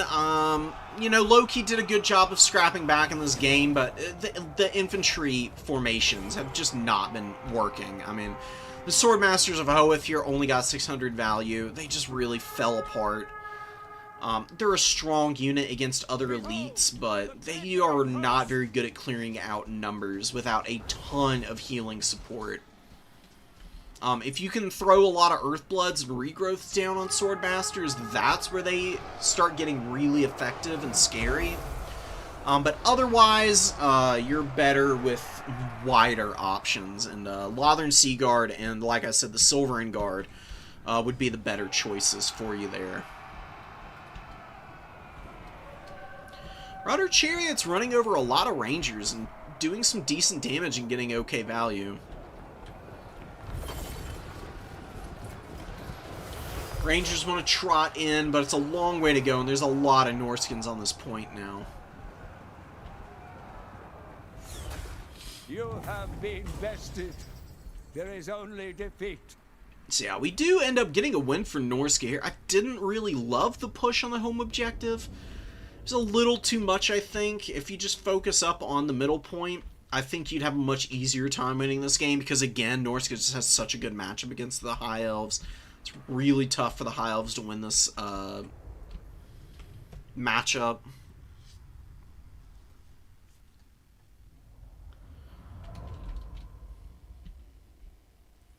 Swordmasters of Hoeth just sitting off to the side and not really ever moving off that point was also a bit of a mistake for Loki.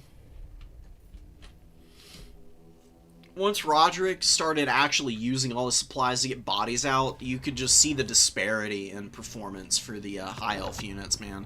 And these Rangers just don't do it. They do not work against factions with decently fighty infantry.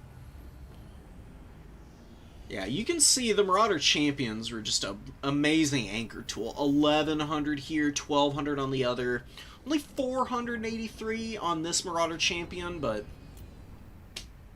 they were road blocking, I think, against the Fireborn and a couple other units, so they occupied a lot of attention nonetheless, which is still acceptable performance from a heavy infantry unit. They either do that or they just, you know, grind out genuine damage value.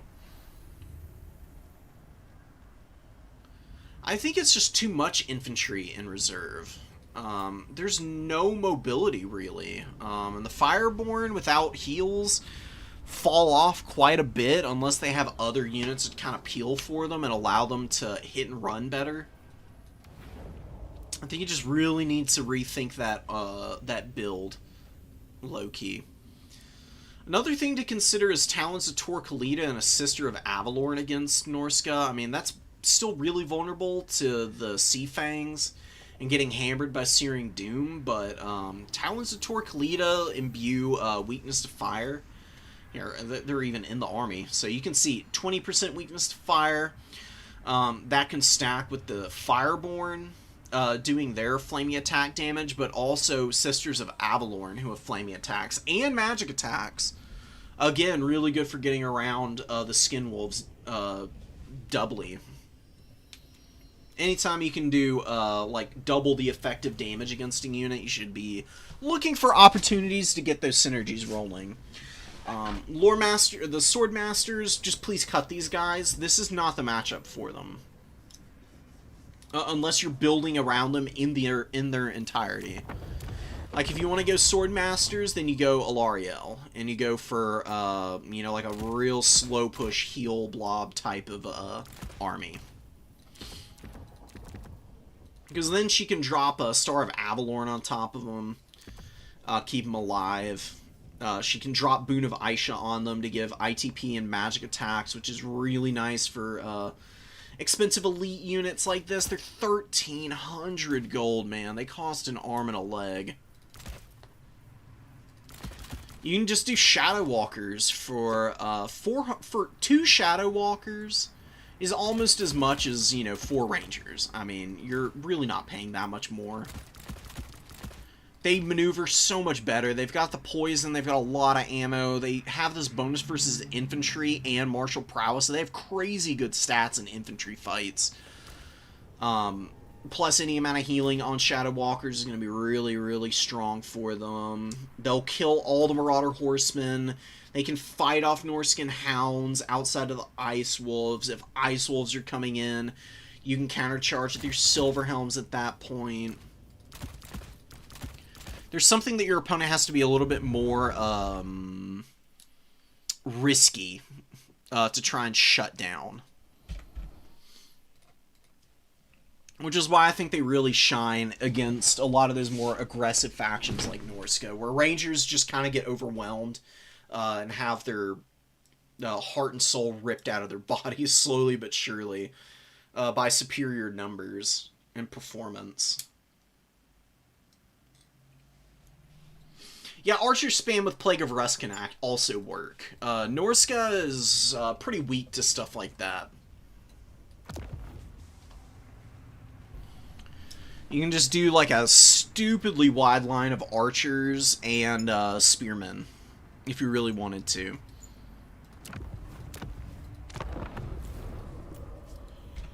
Alright, I do want to do semis and whatnot live, so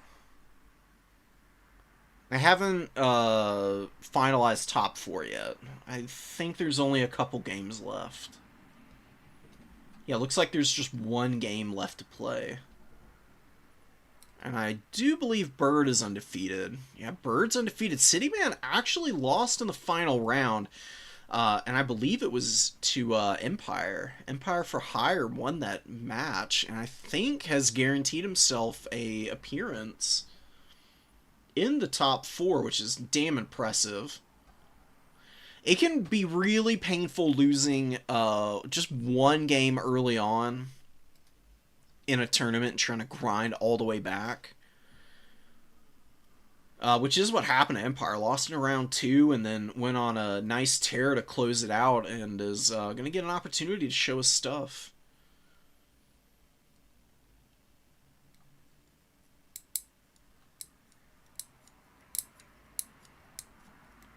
Give him a minute to finish the games out, and then we'll jump in. We'll grab Bird. I'll go ahead and make our lobby and grab Bird, since I would really like to see his game. Oh, but we gotta restart first. See if that fixes the weirdness that last game. Let me make sure Microsoft Teams didn't open itself back up, because boy oh boy does it love doing that. Windows bloatware extraordinaire.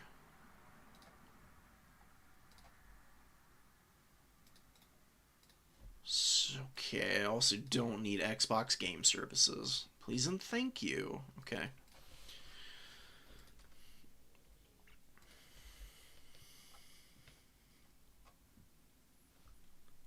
I've been a Nurgle hater today. I'm so sorry. It's nothing against Nurgle.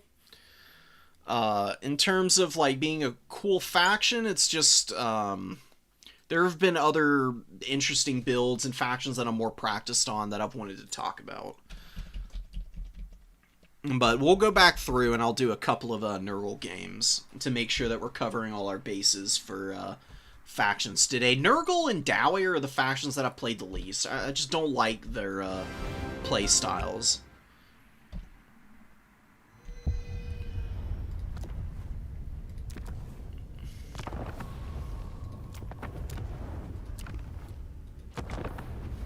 What am I doing?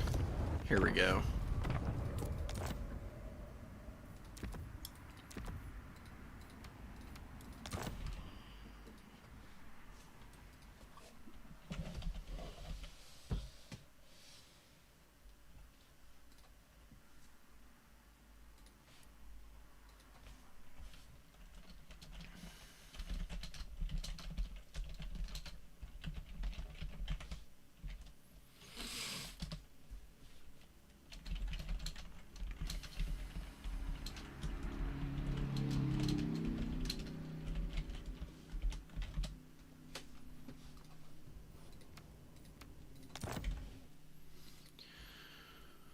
Trying to coordinate with my opponents for my games.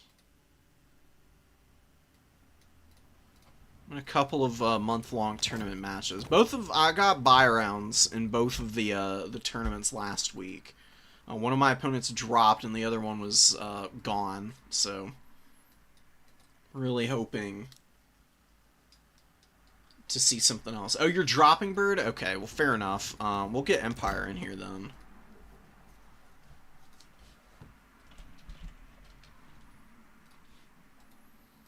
Come on down, brother.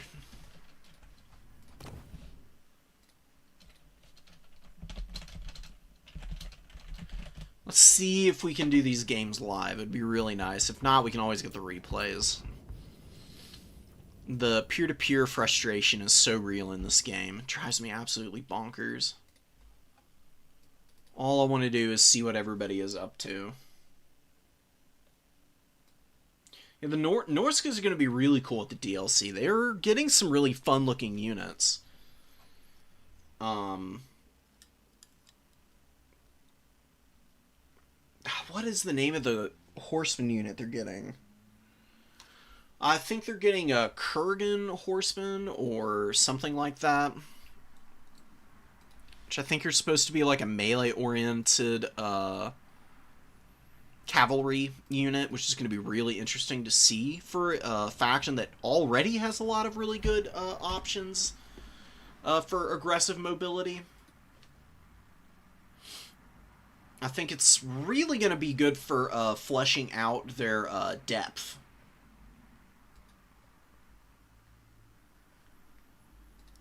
As a faction. I don't know how much the DLC will really change their tendencies and identity, but their Legendary Lord is going to be a really nice option. Just anything other than Wolfric and Throg every game is going to be a good mix-up. I imagine there will be matchups where he's effective.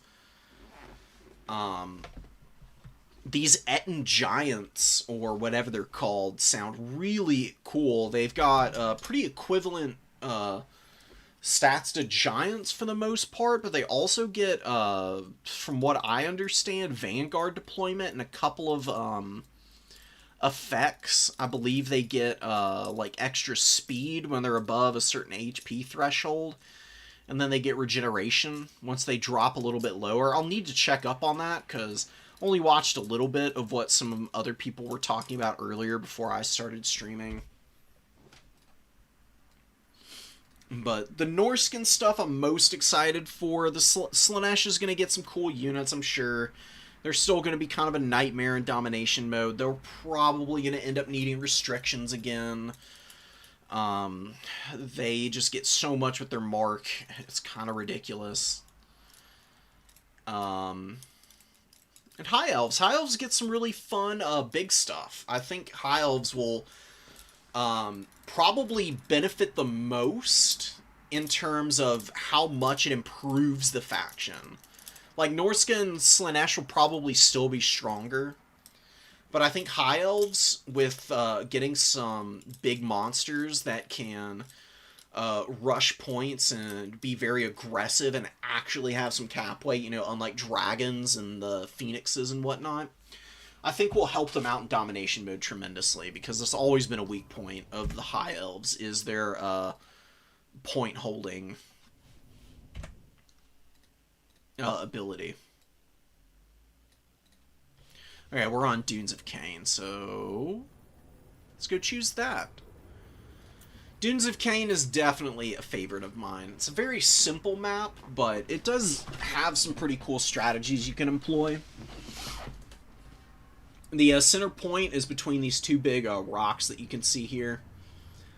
You can hold that pretty effectively with a handful of elite infantry. It's actually nice and helps cut off a lot of space for flanking on that map.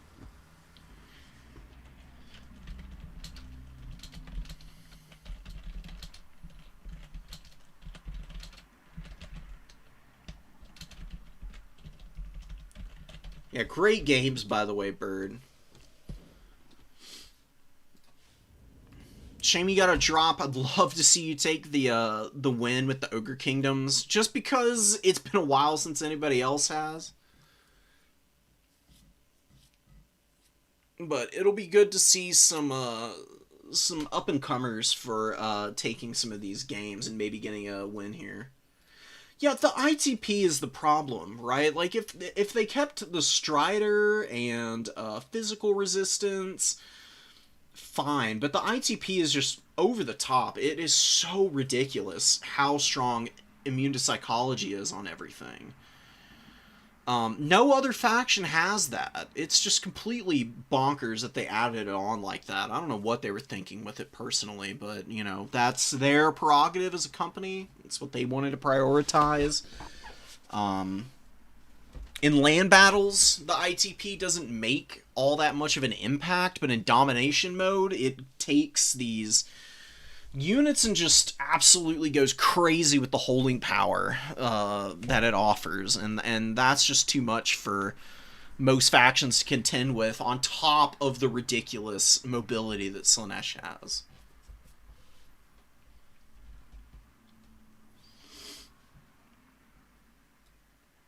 Oh, Et and Rune Callers get good spells? Oh, yeah, anybody who's got Flock of Doom is going to be pretty good. That spell is just so efficient.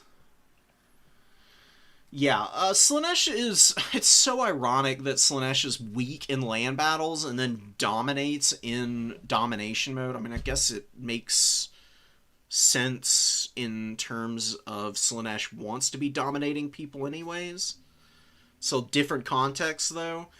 But I don't know, man. It seems a little bit at odds with how they should work from a logical perspective and standpoint. I don't know.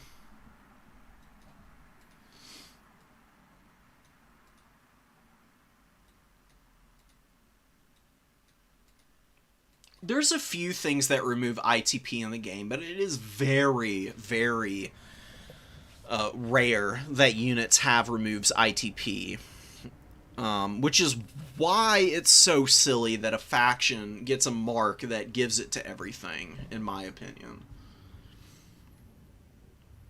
Because I promise you, if Khorne had the ITP the way Slaanesh does, people would have pitched a much bigger fit even than they have about Slaanesh's strength.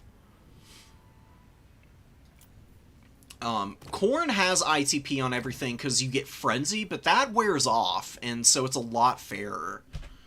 They're just a much more well-balanced faction. Plus, they don't have some of the craziest spells in the entire game available to them.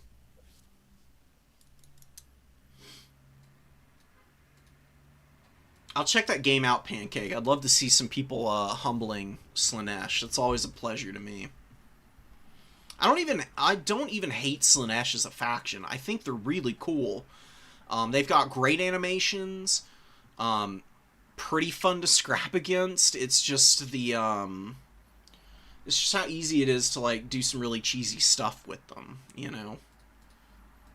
They play a little same-ish at times compared to a lot of other factions who need to do a little bit more of a balanced style. Slaanesh can really throw a lot of spaghetti at the wall, and for whatever reason, when Slaanesh throws spaghetti at the wall, it turns into a, you know, like a frickin' Renaissance painting. It's like a Rembrandt.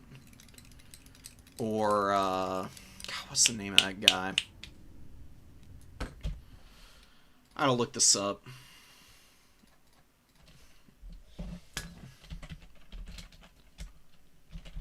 Can't remember the name of this artist, but he's very famous, and most people have probably seen some of his paintings.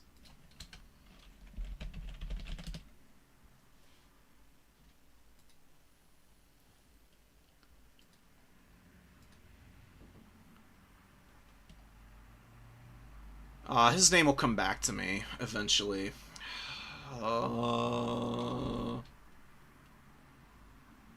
Just completely blanked on it.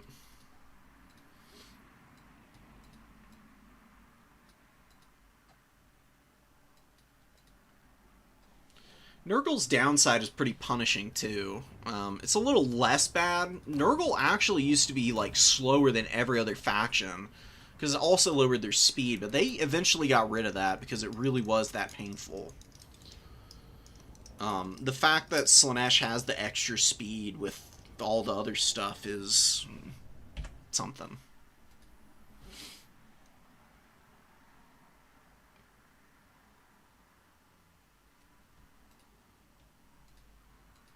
God, Sail looks so good in all these pictures. I'm curious to see the Norskin Bearmen, because they'll be really fun to see out on the field, rampaging around. Let me invite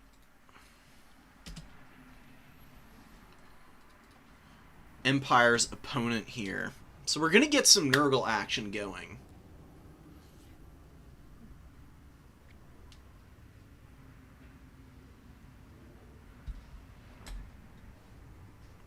We have not seen them today, but Empire has carried them through thick and thin so far in this tournament, which is pretty impressive, all things considered, because while Nurgle is not bad as in terms of being a reasonably strong faction, they definitely have weaknesses that can be taken advantage of by some of the upper echelon factions. Don't know who City Man is playing. In the past, I've known them to be a high elf player, but I'm not sure if that's who they're on right now. Oh, we got some Khorne versus Kain action. I presume that's Khorne versus Dark Elves. Just saving these round 5 games that people have sent to me.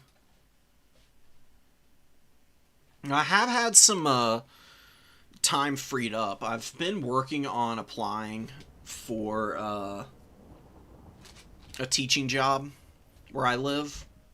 That's taken up a lot of my time because I've just needed to make sure that I'm doing all the requirements and I've got everything filed and ordered. And I've got a time set up for my workshop for, you know, actually beginning the job. That's about a month from now. I think I will have a little bit more time to stream on a regular basis. It's a little unfortunate that that workshop is just a few days after the start of the, or after the DLC drop, but I'll have time to work around it. It's going to be a pretty flexible job, too. So I'm decently excited about it. It's actually going to be Bretonnia versus Nurgle, and this is a crazy Bretonnia build. This is what I've been waiting to see, man. This is the kind of stuff that I love to watch and hate to play against. You got Royal Hippo Knights, 2 of them with Lewin. I imagine there's going to be a life caster in the back for Bretonnia here. You got Mounted Yeoman Archers and only 8 units in reserve. Leads me to believe that what we're going to see is maybe a Grail Knight or 2. And just a ton of Knights of the Realm. And it's going to be a full mobility build for Bretonnia to try and take down Nurgle here. Nurgle army seems a little thin. It really doesn't have a whole lot of depth to it. It's just some Marauders. Chaos Warrior, great weapon. I do love the Noxbringer.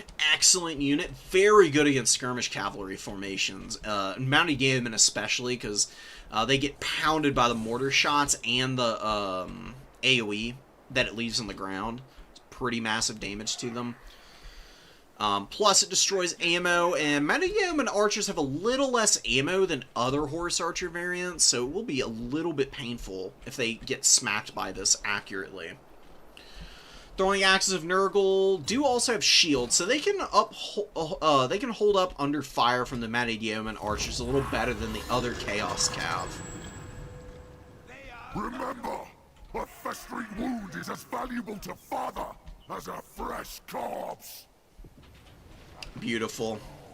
Tamercon's out here. Good choice against Bretonnia, obviously. A little low on the armor front is the only big problem with him, but Nurgle's Favored Son and the Black Cleaver are just, you know, really strong buffs. Black Cleaver especially, with its ability to buff friendly units. And then you just get a nice ward save. Ward save is always effective for every single character in the game. It's just a 20% buff to HP while it's active, essentially. One Chaos Warrior coming out and advancing up immediately. Frolickers Bubonic get absolutely pounded by the Mounted Yeoman and the Hippogriffs here. Hippogriffs take a little bit of damage from throwing axes and also the melee reflection from the Frolickers Bubonic. Frolickers actually hit demonic instability, and they're going to die very early in this game. That is very painful. Oh, they rally for a moment, actually. Never mind. Okay. They're going to stick around. These Mounted Yeomen got a little aggressive into the Frolickers. I think that City Man really thought they were going to crumble out and just wanted to make sure that their leadership stayed low, but the Mounted Yeomen run in and instead get trapped and surrounded by the Frolickers and take quite a pounding here. Noxbringer, though, in a little bit of trouble. It gets dived on by all the Hippogriff Knights and Lewin. But some really good focus fire from these throwing axes coming in and doing a number on the Hippogriffs. One Hippogriff model has dropped. That is quite a bit of power lost for this unit. Chaos Warriors of Nurgle should definitely just get in here and try and save this Chaos Sorcerer. Chaos Sorcerer is going to get absolutely clowned on here if he cannot escape, and it looks like he might not be able to. At least for the moment, but looks like he's going to be alive here. Nice Sword of Corone. It's lowering a lot of stats, but it's not getting quite the area of effect that you're really looking for here. And the Mounted Yeoman Archers really haven't gotten a whole lot done, to be honest. They've been a little ineffective up to this point. Not a whole lot of value to speak on. They have gotten a nice double cap on the outsides. Nurgle is just very content to hold on this #1 objective for the time being, though, which is, of course, the right call for them currently. Nice Earthblood. Oh, but doesn't hit all of the Hippogriffs. Just hits the one here. It's an upgraded one, too. I did get Lewin as well. It's really unfortunate that it misses out on the heal here. A really, really nice dive, though. On top of one of the Marauder Horsemen. Is going to take one Marauder Horseman down and could potentially kill the Sorcerer. Sorcerer is just getting pushed around a whole lot here. Those throwing axes for Nurgle, though, are really hurting City Man. He just doesn't have a whole lot on the field. Knights of the Lionhearted are running around. But Pestigores and Chaos Warriors are a little much for them to handle. The Knights of the Lionhearted really want to kill the Marauder Horsemen, but not having a whole lot of success. But two horsemen end up... Whoa, one horseman actually routes off the field. The other one rallies at the edge of it. Pretty good value. 1,500 on these throwing axes. It's nuts right now. Brutal value so far for Nurgle. I mean, you can see they have a huge lead. I don't know how far that'll go. Hippogriffs have dropped quite a few models. One of them has even lost 3 of the Hippogriff Knights themselves. That's going to hinder the effectiveness of the healing over time. Might mean that they lapse a little bit in terms of their total amount and overheal. Not get it through as efficiently as they want to. Chaos Warriors of Nurgle holding against this charge as best they can. It is an awful lot of punching power here for the Bretonnians landing on top of them. They do get munched up pretty bad.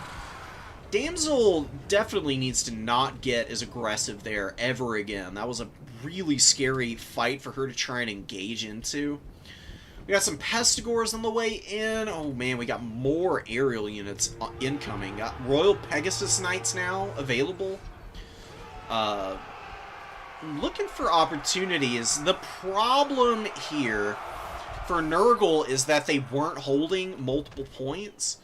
So Bretonnia has gotten a little bit of an objective lead, but they are taking the other 2 objectives now. They can keep Tamercon alive and just continue to maneuver. They should be alright. I would just be looking to drop a Fleshy Abundance on all the units that I could right now. Like, hit as much of this as possible. Especially Tamercon, who is getting hammered pretty badly right now. He is holding and getting some good damage, and the Hippogriff Knights just continuing to drop on the HP. Getting lower and lower and in massive danger now of dropping more models than they can survive losing right now.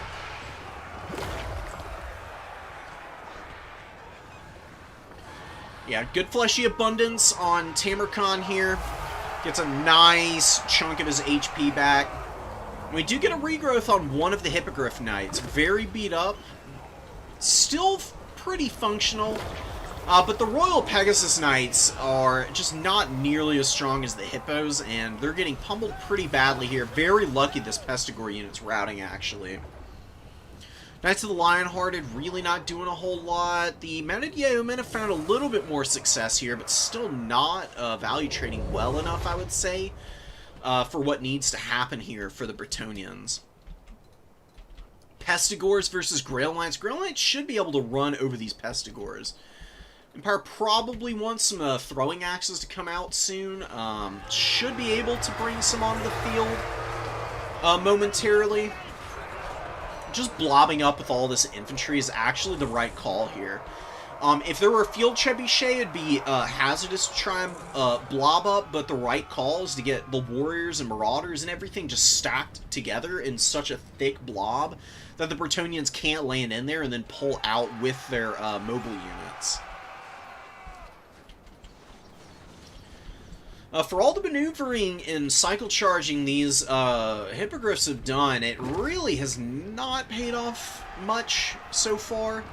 See another single target Fleshy Abundance. I just prefer to see a full area of effect Fleshy right now.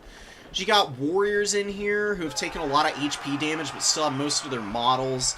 The healing magic does prioritize higher value units as well. Whatever is going to get the most value is usually what it prioritizes, so it hits characters first, and then usually higher value infantry. Good engagement on the Chaos Warriors over here. Bretonnia is triple capped. It's looking a little scary. Mounted Yeomen actually rout, and because they got in here and start routing, it does drop the Tears of Nurgle on top of the Grail Knights, and that does lower their vigor. Despite having perfect vigor, they can lose it. So they're down to active, so there is a little bit of melee attack, and it does give time for the Pestigores to start grinding out some value against this unit. The Ground Knights need to disengage. There's another Pestigore on the way in, and they're not capping it before that Pestigore gets there either. And I think that Bretonnia's going to run out of room to maneuver. You can see double Chaos Warrior out here on the number 1. Definitely not a lot Royal Pegasus Knights will be able to do there. And wow, a Chosen of Nurgle, great weapon. Moving up to the number 1 objective here.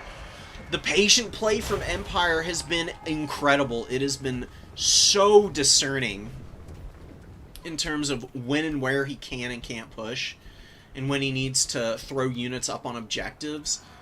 Letting Bretonnia get comfortable, allowing them to just hammer his one position over here, and then filling in with enough infantry units to dissuade a full disengagement and dive from the Hippogriffs on the other side of the field. Hippogriffs trying to hammer down some Chosen, but not going too well. These Chosen holding up pretty nicely, and they are much better on the melee attack front than the Chaos Warriors. Chaos Warriors are pretty mediocre in that respect. Only 33 melee attack. The extra 10 that the Chosen have makes all the difference for this unit in terms of damage output. They're a nasty, nasty tool for dragging down elite cavalry even. They just have so much HP as well. I mean, what? They have 11,400. Is just absolutely filthy. Which is appropriate for Nurgle, obviously. Grail Knights get another nice charge through the Pestigores, and they do blob them up for the Companions of Quenelle. Holy Warden's cleaning up the other Pestigore out here, doing nicely for themselves, just chopping through those low armor units. Nurgle should just give up on this outside point now. There's not really a reason to send anything out over there now. And just play off the middle and the number 1 here. We get Rot Knights coming in. Excellent time to bring Rot Knights out.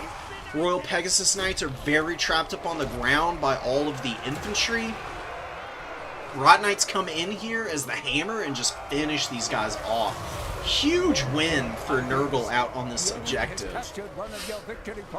Now the Hippos are still hammering. They've almost heal capped as well, though. Which is going to be a bit of a problem for them. I mean, they are very, very low on models and HP. Other ones doing a little bit better. They just are not getting enough value for their cost. They are an incredibly expensive unit.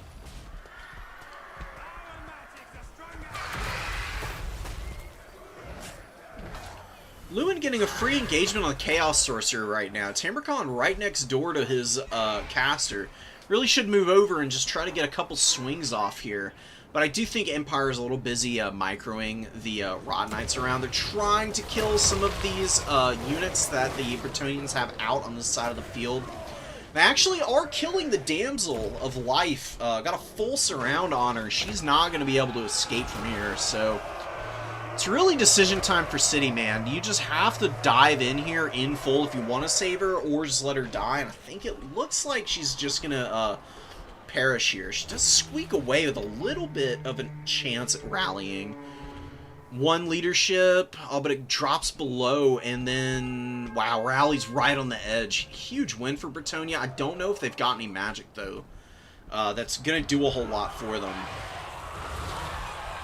Noxbringer with 1,500 value has been a nice tool for shooting the Mounted Yeoman and also just aggressively smashing Lewin in the face. He's definitely been utilized pretty even-handedly, I would say. Not the best performance from the Noxbringer, but a necessary one here. Just playing very carefully with it and making sure it doesn't get isolated and killed by anything for freebies. Huge terror route here on the middle objective. All of these Nurgle units routing at once. Huge problem for Nurgle if Bretonnia had any cap weight on the field, which, again, they just don't have enough bodies to take any of the points.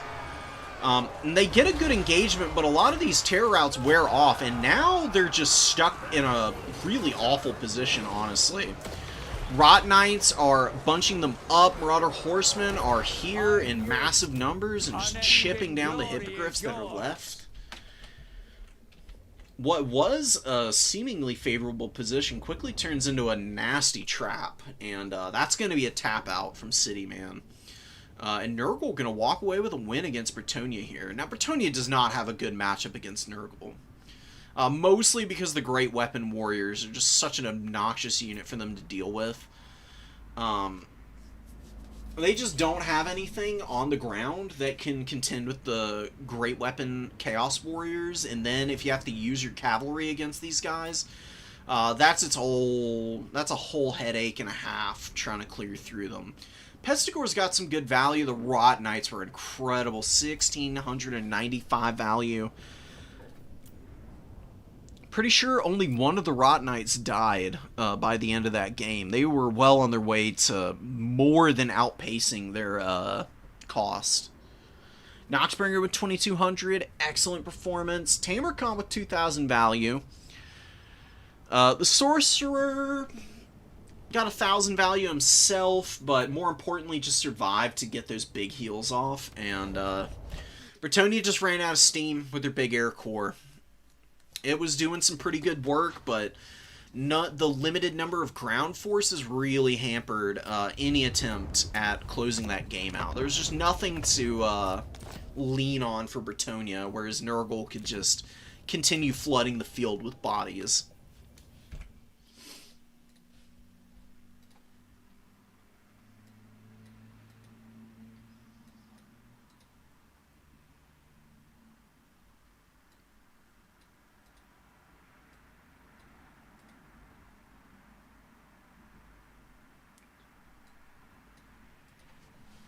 Yeah, I just prefer... yeah, sorry about the Empire. I just prefer to start new lobbies every time we're done with games, because I found that helps with desyncing and whatnot. The lobbies are just too weird with all the peer-to-peer stuff for me to just keep the same one up for an extended period.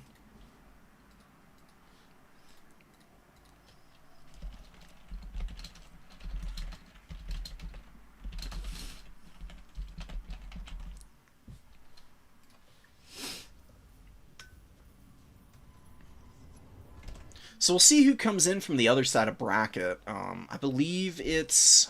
who is it? Bird dropped. Oh, so it's Manoff, Hassan's dog. LOL. So we got... I can't remember what his name is outside of the... he uses like an actual different name as well, I believe.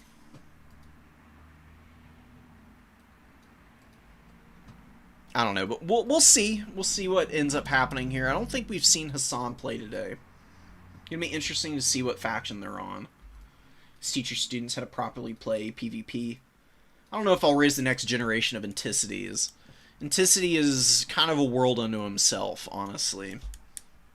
But I'll do my damnedest to get you there. We've definitely had quite a few people from our new player tournaments go on to have a lot of success. Stallion was somebody who was playing. He's actually number 5 on the leaderboard right now, which is pretty impressive. Danikin and Anticity are dominating the win rate right now in all the tournaments, which isn't really that surprising. Adler has a tournament win with somebody playing in the new player tournaments. Riz Otto has a tourney win. Another person who was here learning the game with us.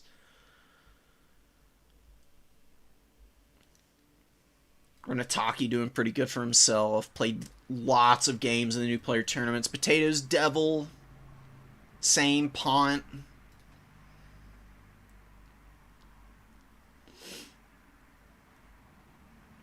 Yeah, I mean, there's a lot going on here, man. I mean, getting a 50% win rate is really like the point at which if you're getting like a 50% win rate in these higher level tournaments, you're doing great for yourself, because there's so much stiff competition in this game. It is incredibly hard to beat anybody.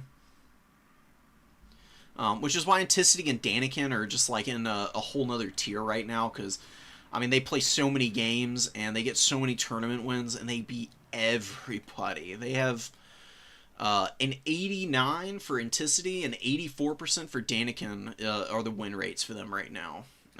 Sipa, if he played more, would probably be up there in terms of number of wins, but he just doesn't play that much. Charks is another person who's got crazy skills and is in that upper tier of players. But it's just all about the amount of games that you play in, your familiarity with all of the units and the ins and outs of individual matchups that makes all the difference.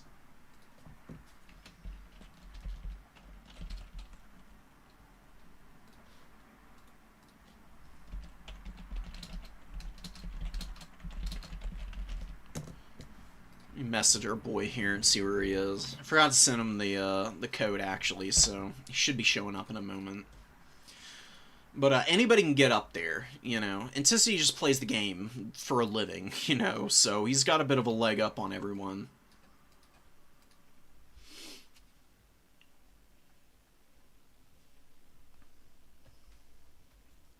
I'm curious to see if anybody gets to the point where they're able to take him down consistently.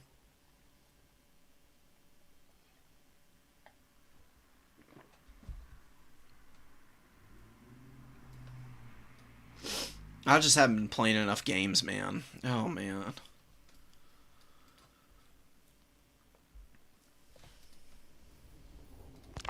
Oh, Kintama, that's it. Okay. I forgot what it was.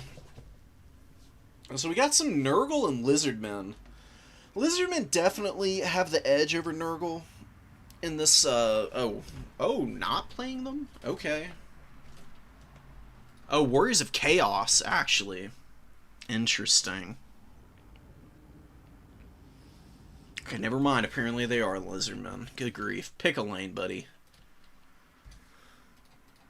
I'm getting excited for one and then the other. Any faction is fun to see for the most part. The only faction that I'm really not too enthused about watching for an extended period is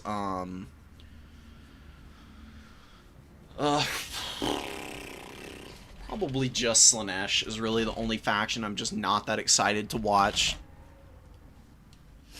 Everybody else, though, I'm very intrigued by the possibilities of what people are going to bring.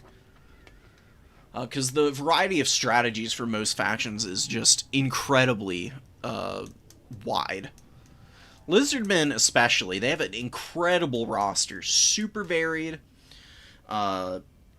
tons of unique units with one-of-a-kind effects even. I think against Nurgle, we could see some Solar Engine play. Solar Engines bully the Noxbringer pretty badly, actually. And Nurgle loves the Noxbringer. But you've also just got Ancient Salamanders who can hammer the Nurgle infantry really nicely. Even put some good damage into the larger stuff. What else for Lizards? Lizards could bring Star Chamber Guardians here. They're vulnerable to the Star Chamber Guardians are vulnerable to the Noxbringer, but they are actually pretty vicious against demons and even the Nurgle Chaos Warriors alike. I've seen them be used before.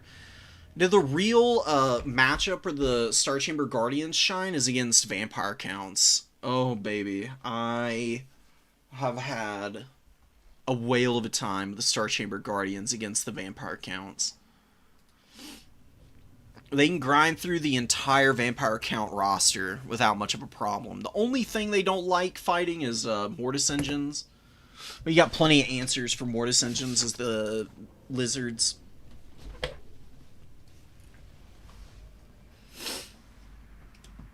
Some really fun synergies you can pull off with them.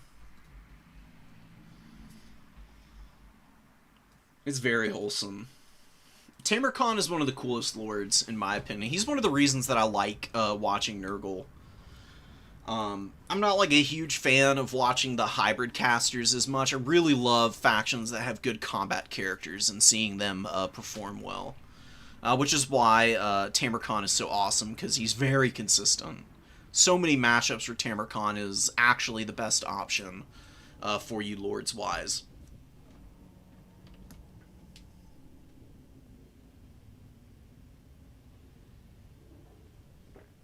Lizardmen have some pretty good combat characters too, though. Oh yeah, we gotta we're on Cassars. I forgot about the map, so let me swap that over real quick.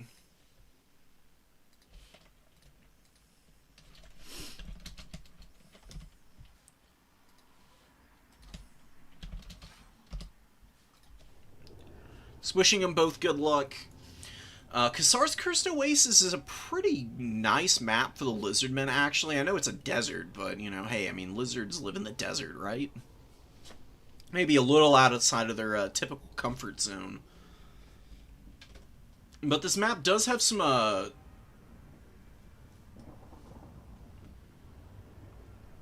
terrain features, so the aquatics trait for the skinks is actually going to be vaguely useful here. So there is this, like, ring around the center objective that's watered, you know? The skinks can actually position in there and cause some problems for some of the, Nurgle infantry for sure. Oh, baby, this is it. This is what we were looking for. Nurgle going really hard into the infantry game, and on the other side, we get a feral Dreadsaurian, I believe. The cohort of Waddle to act as a bodyguard for Mazdamundi, because Mazdamundi on Zlok is pretty damn strong, but he can get bullied around a little bit, because he just doesn't have very good stats. His weapon strength and charge bonus is where all of his value is tied up.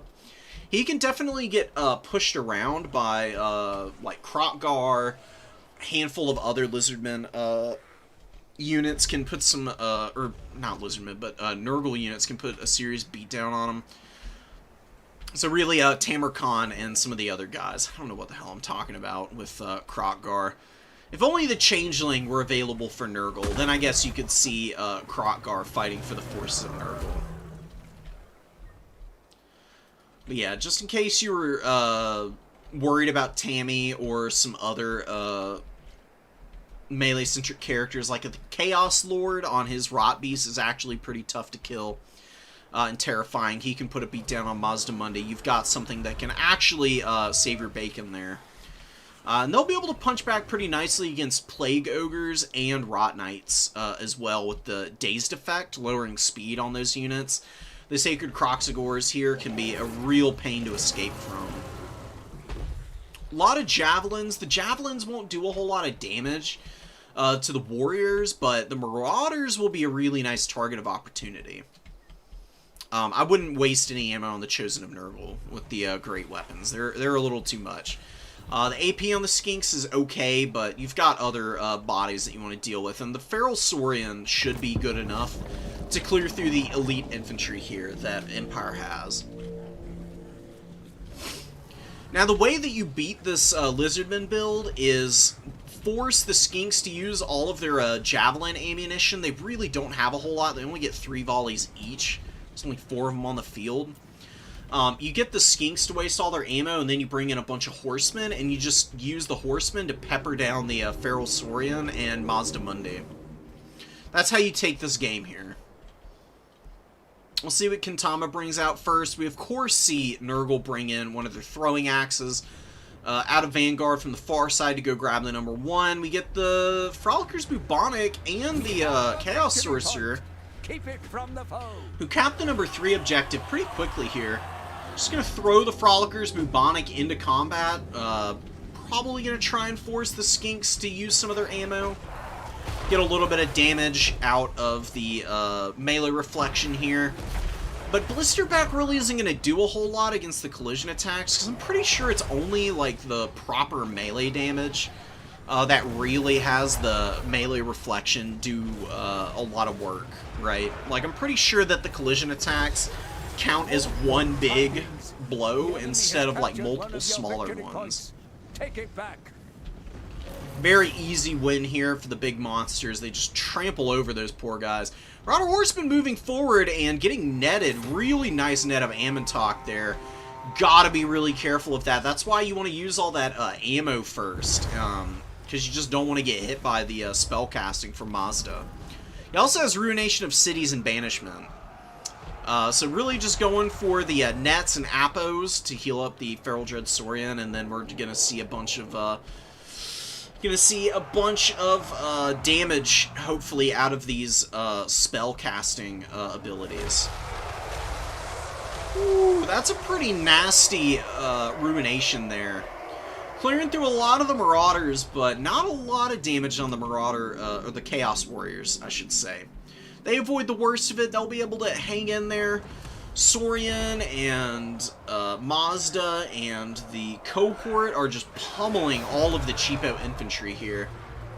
Actually have the Amazon Barbs coming in. Oh wow, a great unit.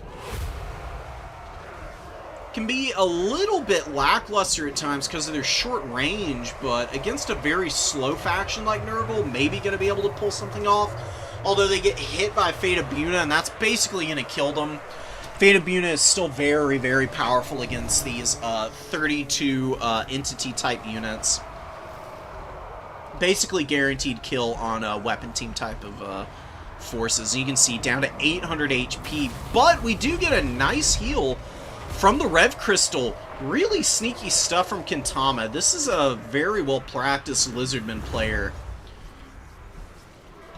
Coming in with this very off-meta seeming build, but I mean, this is what Lizards do, right? I mentioned the unit variety and these unique type of effects that so many of their units bring to the table. Like, you know, you've got Shield of the Old Ones, Cold-Blooded, Rev Crystal is a pretty strong heal that you can just throw out and heal up 10% on so many big high HP pools. It can become very overwhelming to have to deal with those things.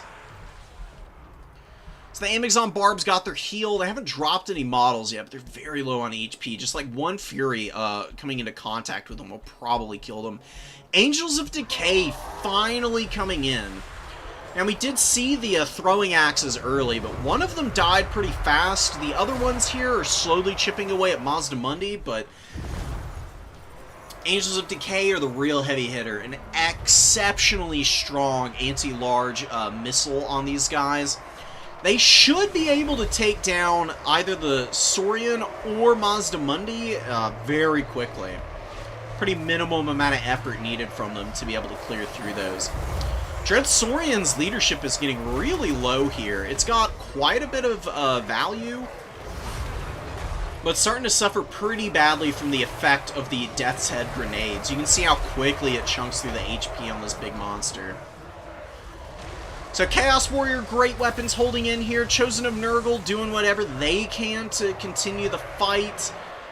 Skinks are starting to get worn out a little bit. There's no ammunition left from all the Skinks, so you can see that there's nothing to threaten the throwing axes anymore, really. The Angels of Decay, happy as can be up in the sky here, and they're just going to farm value off this big thing.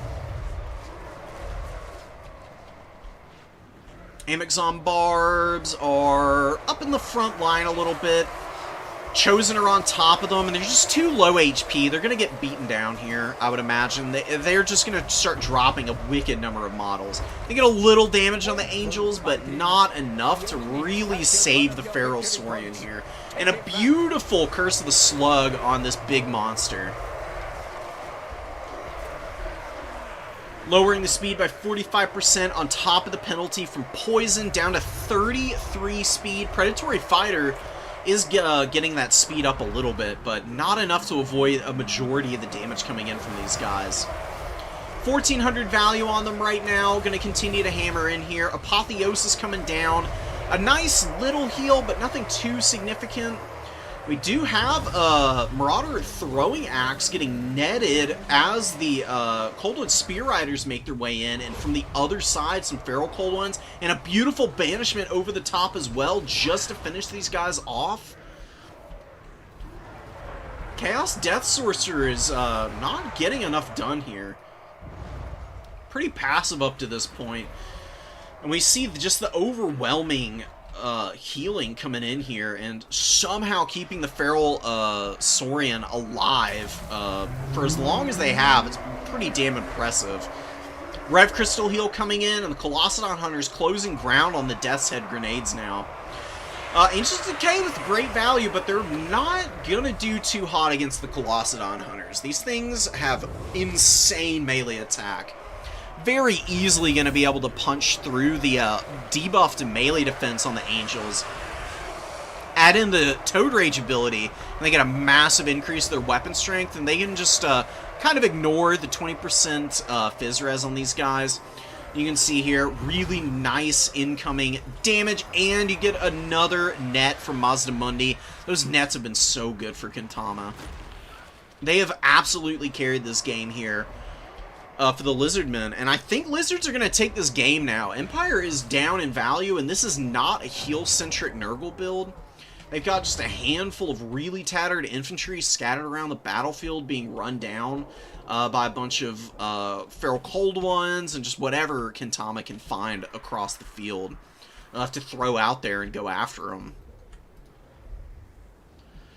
The Dread Saurian, I don't think, would even rally here. It's only got 1200 HP. It's pretty much dead. Colossadon Hunters just tear the Angels of Decay apart, and that's a huge loss for Nurgle. They bring some Furies in, but there's just nothing available to recontest the ground here. And the Lizards, with their Salamander Hunting Pack, the Umbral Tide, sneaking out here with their Perfect Vigor and the Stalk, starting to lay into the Frolickers Bubonic, who will be going down pretty shortly here. And I doubt that the Chaos Sorcerer even has a Fate of Buna to answer those guys now. If he did, he would need to use it on the Spear Riders here. Good control in the Spear Riders, peeling away from the few Chaos Warriors of Nurgle. Trying to maneuver around them. Sending the cohort of Waddle in to deal with the infantry instead is a good call. Sacred Croxagore is very good against units like this. There's just no way to disengage either from the cohort right now. And another Rev Crystal heal. The Rev Crystal healing has probably also gotten Kintama about 1,000 value at this point, just for how much it's propped up some of these big targets. Use it on the cohort of Waddle, then you get an Apotheosis and a Shield of the Old Ones over the top of it all. So much healing incoming. And the Plague Ogres, good unit, but not the Plague Ogre Great Weapons, just actually the anti-infantry version. Marauders getting underfoot of that. A nice little area for Nurgle to fight from, but they're just going to be occupied here while the Lizardmen secure the rest of the points and wind this clock down. You can see them starting to bring out some more mobility units. Amexon Barbs are on the field again. You've got the Feral Cold Ones continuing to come out in numbers. Another Cold One Spear Rider for this point out here just to grab this away. Frolickers Bubonic have been running down some skink cohorts, but leave the point open to the Umbral Tide. And Empire just does not have supplies. He's in his... got as few as Kintama does, just about. Just doesn't have the tools and the answers on the field anymore to get this game at this stage. I think he can continue to scrap, but I would just be shocked if he finds some way to get back up on the points anytime soon. Looks like the Plague Ogres might even lose. Even with all the support, Marauders actually get terror routed, and the Amazon Barbs with their little, I don't know exactly what it is that they shoot. Let's actually take a look here, see if we can get an idea. One of your units has been destroyed. These weird little, pellet-looking things. Kind of a gnarly, missile attack. Oh, there is another Fate of Buna. It gets used on the Amexon Barbs again. Gonna go down again here. Chaos Sorcerer Lord scrapping with Mazdamundi. He does have decent stats. In the head-to-head, he can beat Mazdamundi. It's just an incredibly laborious fight for him. It's gonna take ages for him to actually win there. He's gonna pull away. He's also got a lot less HP, obviously. Empire went with a pretty wide build for Nurgle, which is usually pretty tough to clear through, but that Saurian and the cohort of Waddle here, with Mazdamundi backing it up and dropping the heals and support spells, has been more than a match for the width on this Nurgle army. They just can't stay on the field as long as these lizard units can. Spear Riders going down. The last of the cohort of Waddle about to go offline, but 2,000 value and 300 kills. That's the real kicker here. This kill total is just wicked for what they've been fighting. It's been an awful lot of bodies. Marauders and then Chosen even. Any and all comers have not been able to hold up against these dudes. Mazdamundi with 3,000 value himself. Got a good Ruination of Cities and a couple of good banishments off. And like I said, those nets were just wicked. The value off of the nets has got to be in the multiple thousands at this stage. Furies clean up the Skink cohort, but you can see 2 Skink cohorts coming out for Kintama, just to run over to the number 3 and make sure that it gets held down. Empire continuing to struggle in the late game here. Marauders really blobbed up around the last few cohort. I guess the Spear Riders could have gotten a good charge off there, but pushing past to try and get after the Horsemen isn't a bad idea. Umbral Tide going after the Horsemen and the Chaos Sorcerer, and we get a tear out immediately from Mazdamundi on one of these Marauders as he makes his way in. The other Marauders sitting and holding, doing what they can, but just an insane leadership on this unit. They do have 85, which is about as good as it gets for a unit that's as expensive as the Code of Waddle are. Being next to their commander gives them an extra little bit. See an extra 4, 3 from units routing, and then charging gives plus 15, which is pretty nice.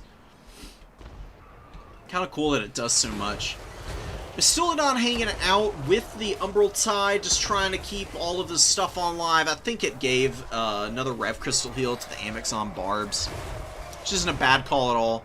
Just trying to use the Amazon Barbs here to finish off the Chaos Sorcerer.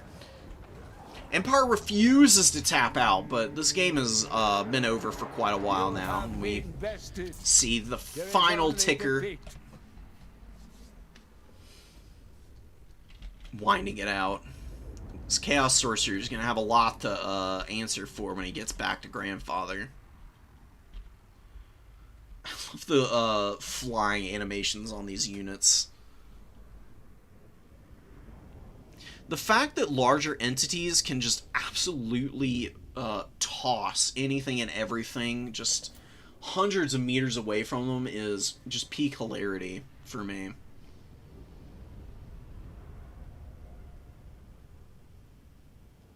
Swells my heart just a little bit every single time. Good value on the Skink cohorts. The Spear Riders did pretty well. Colossadon Hunters did great. 1,800 value. Almost all of that was on the Angels of Decay. I did a little bit of extra damage to some of the Plague Ogres and whatnot, but they did their job of securing the skies.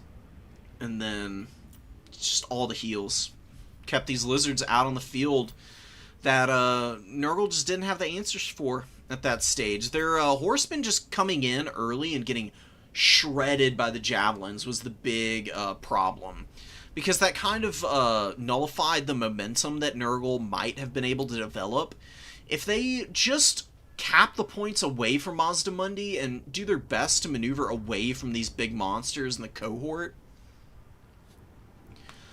Force all of the javelin fire out, then I think the Marauder Horsemen and maybe the Rot Knights can run around together and be disruptive enough to, 1, keep the Feral Dread Saurian honest, 2, wear out the HP pool on that thing, and then the Rot Knights can just screen the Amazon Barbs and the Umbral Tide away, with Fury support and whatnot. And I think get rid of this Plague Ogre, and you have to have great weapon Plague Ogres.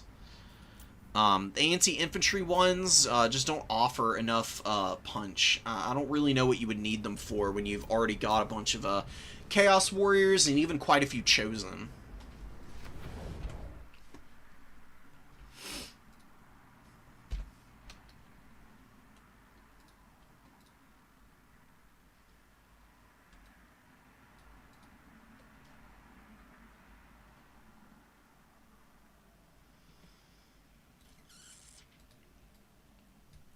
Yeah, 60 base is really bad, but it's all of those support abilities and tools that kept it in as long as it did. Kentama was very good about using the Cold-Bloodeds to keep that thing from routing off early.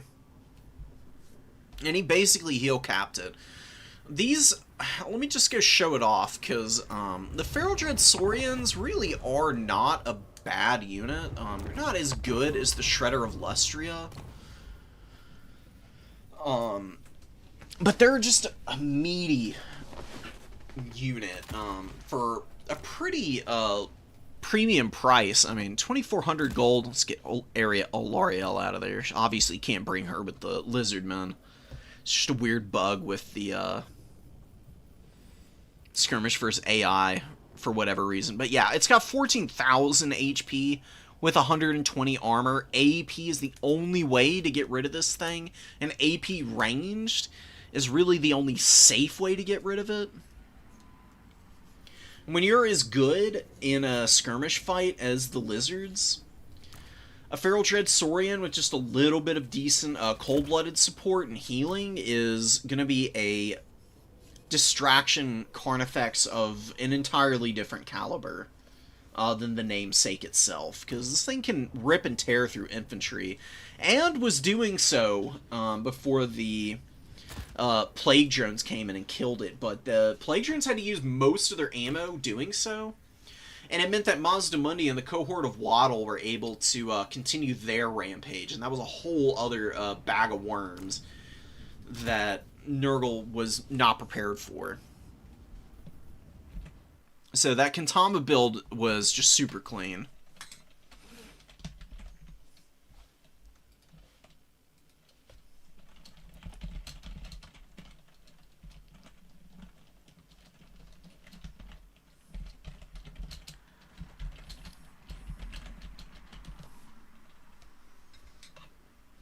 Empire just falling short there, but Kentama getting a win in the finals.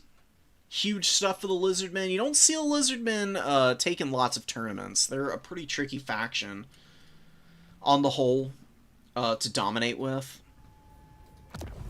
They've got all the tools, but you just have to be very, very careful when playing them with how squishy their skinks are, and how quickly you can overcommit yourself to summoning out cheap units and then getting hit and hammered off the battlefield, losing all your momentum, and then being on the back foot.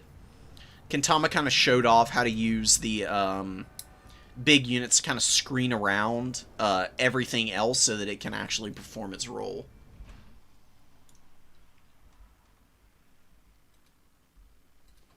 Let's get a couple more games in here. Let's go see some more Nurgle, because we've actually got Nurgle versus Chaos Dwarves.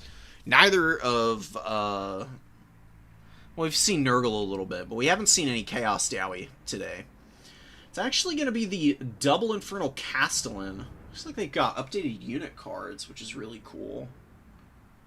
The Infernal Castellans are a pretty good unit. They've got a good ranged missile attack, pretty decent in melee combat with a couple of cool abilities. I'm only seeing one here, abilities-wise, just the Breath of Hatred.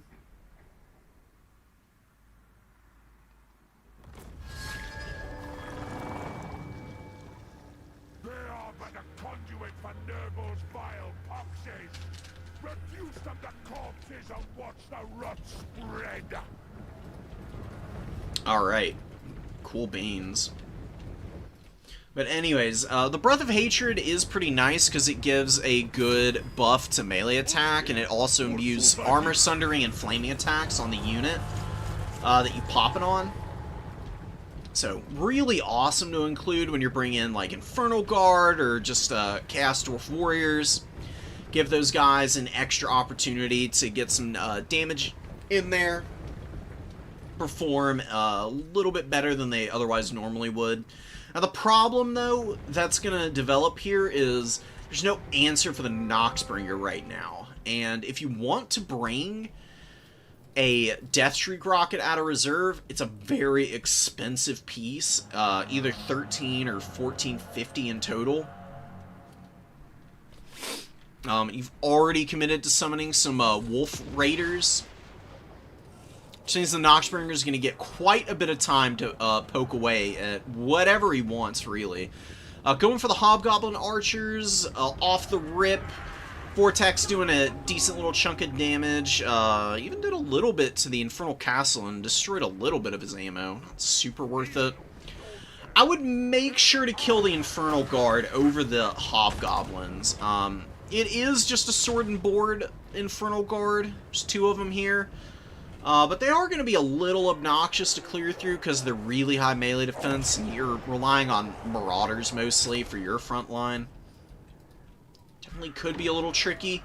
Do like this over here with the Hobgoblin Sneaky Gets coming out of the Vanguard, rushing up to go pummel the Pestigores, getting some good flanking shots on them as well. You can see these little Sneaky Gets actually chewing through the Pestigores very efficiently right now. Excellent unit after the recent updates. They got a little bit more ammo, and I think they got a slight increase to their bonus versus infantry and more melee attack. It's made all the difference for their efficiency. Good shots onto the Hobgoblin Archers. That was a fireball from the Sorcerer Prophet. Doesn't really do anything except kill some Hobgoblin Wolf Raiders here. Chaos Sorcerers have too much armor for Fireball to be effective against him. It's very inefficient hitting armored units, so I wouldn't even bother bringing it against Nurgle, honestly. I mean, if your opponent brings... I don't even know what Nurgle Lord it would really be effective against, except for the Exalted Plague Bear, or the Exalted Great Unclean one, and God, what the hell is the Plague Herald, or Plague Ridden, I guess? I think it's a Plague Herald of Nurgle. But you never really see those guys, so, if you're gonna bring a caster versus Nurgle, I think for, the Chaos Dwarves, they probably want to go with a Flames of Asgore caster. Or maybe just go with a standard Burning Head. It does have Burning Head. I just don't know why the Fireball was included. Maybe it can do damage to the Angels of Decay or something. See about it. We're going to get a Burning Head here. It's going to do a lot of damage to the Marauders. Oh, man. Brutal stuff in the Wibble Wobble of the Burning Head actually clips the back of another unit. Does miss the other side of the formation, but this is a bunch of Chaos Warriors anyways. They wouldn't really be all that frustrated by the damage there regardless. Pestigor's punching back against the Sneaky Gets here. Both Sneaky Get units are routing away. Getting hammered by the Noxbringer is part of the reason why. Noxbringer with not amazing value up to this point. Doing respectably for himself. We get another Fireball just bouncing off of Chaos Warriors here. A huge head-up engagement for the Nurgle forces now, which should favor them outside of the Marauders. Trying to chip away in here. They're not going to do a whole lot. But the Chaos Warriors should be able to feast here pretty decently. That was a beautiful volley from the Noxbringer. Massive damage going down on the Infernal Guard and the Chaos Dowie Warriors. Way too blobbed up here. This is the kind of stuff you can't let happen. You have to be so cautious of these kind of situations developing. Very lucky that the Noxbringer was shooting over here, instead of into the heart of this formation, because you can see just how many Chaos Dwarves are bunched up around this Nurgle Lord.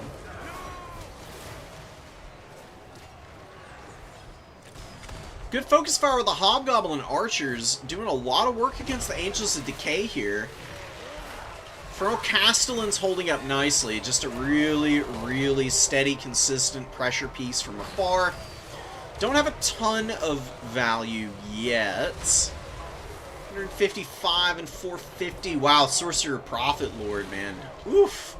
Down to 300 HP, and I think the Angels of Decay are going to kill him here. They're accurate enough to hit these foot characters. Just a few more shots will definitely have them dropping here. Couple of whiffs, though. Very unfortunate for those guys. Getting a last couple shots in. If they can get that kill, then I think that Nurgle will be very well in hand here. They've got a lot of bodies on the field still. They've suffered pretty bad damage in some respects, but the Chaos Warriors are looking pretty healthy, all things considered. A little bit more than half HP on most of them. Pestigors have been clearing out some of these bodies, and we get a nice terror out here with the Noxbringer rushing in and terrifying away the Chaos Dowie Warriors and the Infernal Guard. Value on the Infernal Guard not looking good at all. Oh my god. Oh, it's just so painful to have these elite infantry come out onto the field, and your opponent just has like the right kinds of tools to take them down. If you want to go with some Infernal Guard with the shields, you really do need to bring Death Shrieker, especially against Nurgle, just to make sure the Noxbringer doesn't get freebies. Excuse me. Maybe with some slightly better Hobgoblin Wolf Raider Archer play, you can do the same thing, but I think you're better off with the artillery piece. The Death Shrieks are just really hard to kill, and they can force a lot of very risky dives out of your opponent also.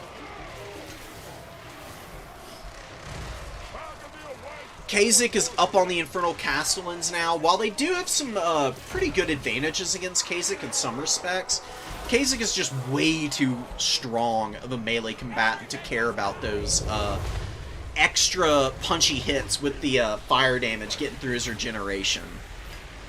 He's got a great bonus versus infantry with a very high amount of base melee attack to begin with, so he's more than a match for these guys, as long as it's not just a 2v1. And you can see both of the Infernal Castellans pushed back. One Infernal Guard doing okay here, but I don't see this going too well in the later stages of this game. Nurgle has the value lead, and they've had some pretty solid heals with the Fleshy Abundances, and the Chaos Lord is just a meaty fella himself. Another really good combatant. Probably brought Kha'Zix and the Chaos Lord more for controlling Iron Demons than anything else. The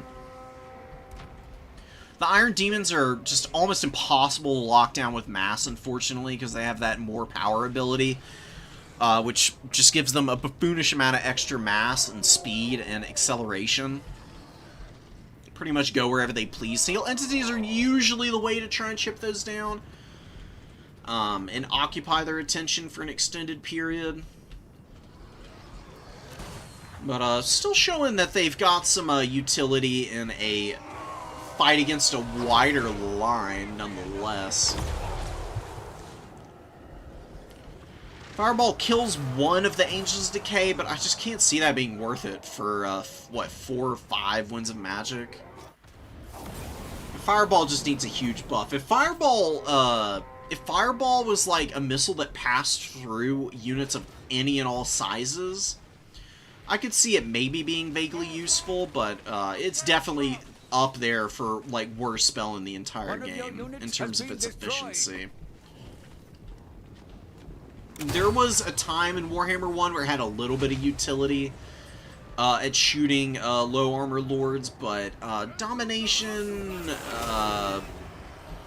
just doesn't really give a lot of opportunities for you to really take advantage of low armor characters. If your opponent sees that you have Fireball and they've got something that doesn't have a lot of armor, they can just hide it behind a pillar or terrain feature or something. make it impossible for you to shoot them, or even if you do kill them, your opponent can always summon in their lord again later. And it'll take them ages to chip them down anyways, because if this did like 700-800 damage, then you'd be talking about something significant. 500 is just too far on the lower end of the spectrum. Father of Blades gets popped on the Sorcerer Prophet. Not that he was going to be doing a whole lot of damage to these heavily armored characters to begin with, but makes the fight even more hopeless for him. And the Chaos Lord finally getting some acceptable value for himself with the 1v1 here. And Kasich is just kind of cheering him on. He's like, let's go, buddy.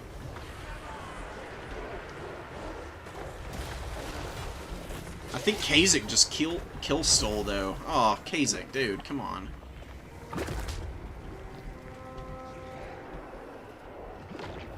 Infernal Castellan back out. Nurgle kind of all over this game, though. Chaos Dowie did a few things well. They did push the pressure on their #1 objective back pretty well early, but their middle objective fight was just so hopeless. I mean, the Nurgle forces just kept swarming them with bodies, and all the time spent fighting out here with the Chaos Dwarf mobility didn't really get them any advantage when they did rally to the middle. Nurgle still had too many armored infantry over there. And the Chaos Dwarves still didn't have enough answers for clearing through them. That's typically why you see Iron Demons. Iron Demon would have been the best option here for clearing out the Chaos Warriors. Deathstreak could have also been a nice unit for hedging against the presence of both big Noxbringer and mass amounts of infantry, since it does have very effective airburst shots for the anti-infantry profile, and then the tracking demo rocket, which just does insane amounts of damage to large targets. I'm pretty sure the demo rocket for the Deathstreak has like 500 for a bonus versus large, which is just wacky. Not a whole lot else comes even close to that kind of effective damage output. Kasich is heal capped. He's got 1600 value. The Chaos Lord with 1993. You have the foe's victory. Got the Noxbringer with about 2100.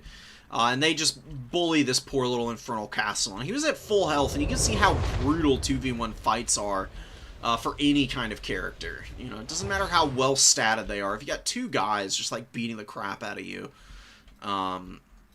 you're probably not going to be doing too well overall. Sneaky gets rushing in from the Vanguard. Not doing too hot with the Marauder Horsemen, just blocking their path, hitting them with throwing axes, chunking down quite a bit of their HP. Now their low leadership just does them in, as there's too many units around, so they take leadership debuffs from that. Their Lord is dead, it's another -10, and when your base leadership is 45 and you're losing about half your HP, or half your leadership in one fell swoop, you're not going to be able to do anything at all, hardly.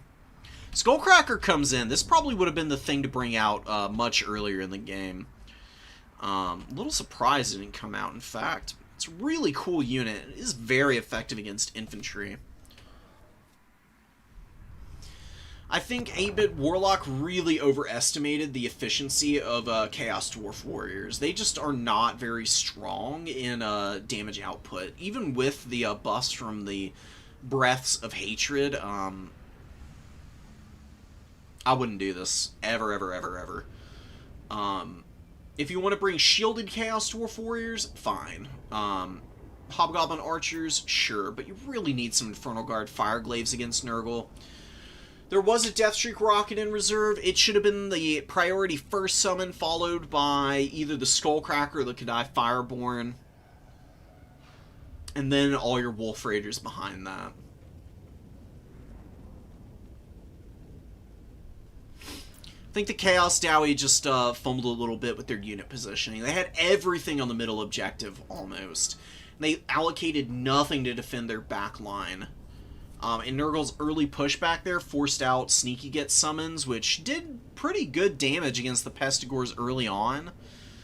But that flipped around pretty quickly when the Noxbringer got a couple of good shots in against them, and those Hobgoblins just started running for their lives, and then it was just a matter of having all these Wolf Raiders out on the field who got some decent value, but just weren't a critical mass to hammer down all of the infantry that was advancing up to grind through all the bodies on the middle.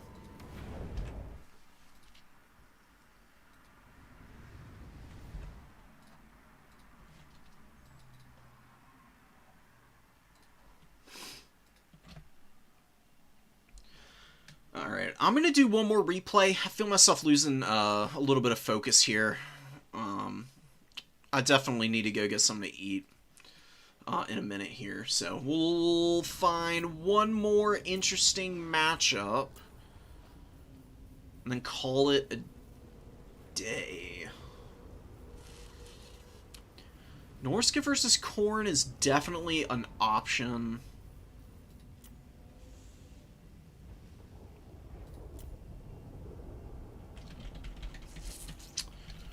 Norska Slaanesh is pretty appealing too, though. We didn't really watch any Slaanesh today.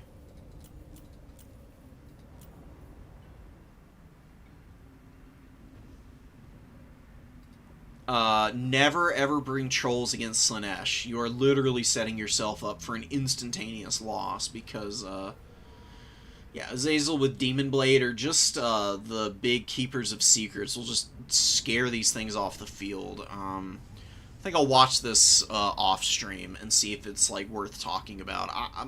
From a build perspective, this Norscan build should never work against Slaanesh. Slaanesh cannot be countered by fire magic, guys. Even if you're trying to hit their low armor stuff and not their Chaos Warriors, it's got 100 speed, and they'll just pull right out of the radius of that, and you'll be crying because you won't have a way to kill all the warriors.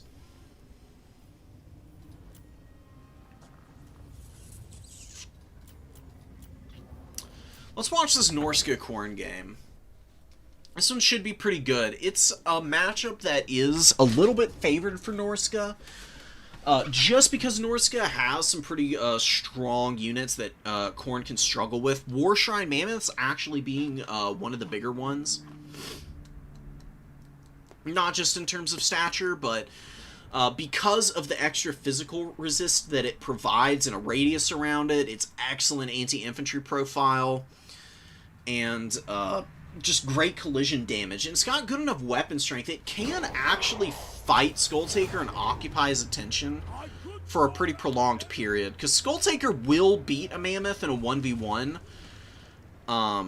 It's going to take him a while, though, and he will take some pretty ruinous damage in the process for all of the pressure it can put down with the 525 weapon strength. If he had the Slayer Sword, he'd be able to do it a lot easier, but without it, he's going to be a little bit more vulnerable than you'd like. So Marauder Horsemen of Norska just wrecking the Khorne Horsemen. Khorne Horsemen want to get in melee here, so Death Pancakes making the absolute right call, pulling these guys back and just keeping them on the run. They will slowly outvalue the throwing axes. With the javelins just being much more accurate and longer range, so they have a better like accuracy profile. We have a victory point. Keep it from... Beast of Tashnar come in. Good pullback from Malden. Good control on the horsemen. We gotta see if the infantry positioning is improved, because that's been the biggest problem for Malden in all of the games that I've seen from him today. He's done pretty well. I will give him this. He is excellent at pressuring backlines with Furies and Warhounds. It's just playing in tandem around his infantry that has been the big struggle. And you can see here another instance of overlapping infantry too heavily. I know that you have spell resistance on these Khorne units and they're heavily armored, and it's really good to be able to protect the flanks of your buddies, but What you could do here to just improve the efficiency of this fight is just have the Chosen attack this Berserker, and then you just have the Warriors posted up here, facing out to the side, and allow the Chosen to have a protected flank, so that Berserkers can't get in on the edges of this fight either. And Skulltaker can just rush up in there, and he can have the buffs from his throne applied onto both these units, provided they're within, you know, a decently tight radius, but they're not bundled up on top of one another. They'll be fighting more efficiently, you'll do more damage, you'll take a lot less damage. And that's really been one of the bigger things that has held Malden back from being able to dominate these games. Fleshhounds are retreating away from the Beasts of Tashnar. You don't really need to respect that, though, actually. The Beasts of Tashnar, if you just leave Fleshhounds engaged against the Beasts, they actually do beat them in a one-on-one, and fairly handily, too.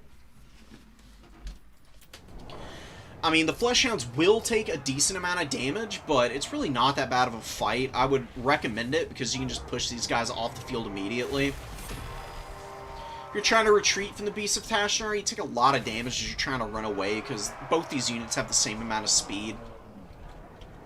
Norscan Ice Wolves fighting against the Fleshhounds. Fleshhounds can do pretty good against them. Fleshhounds are surprisingly good in this matchup.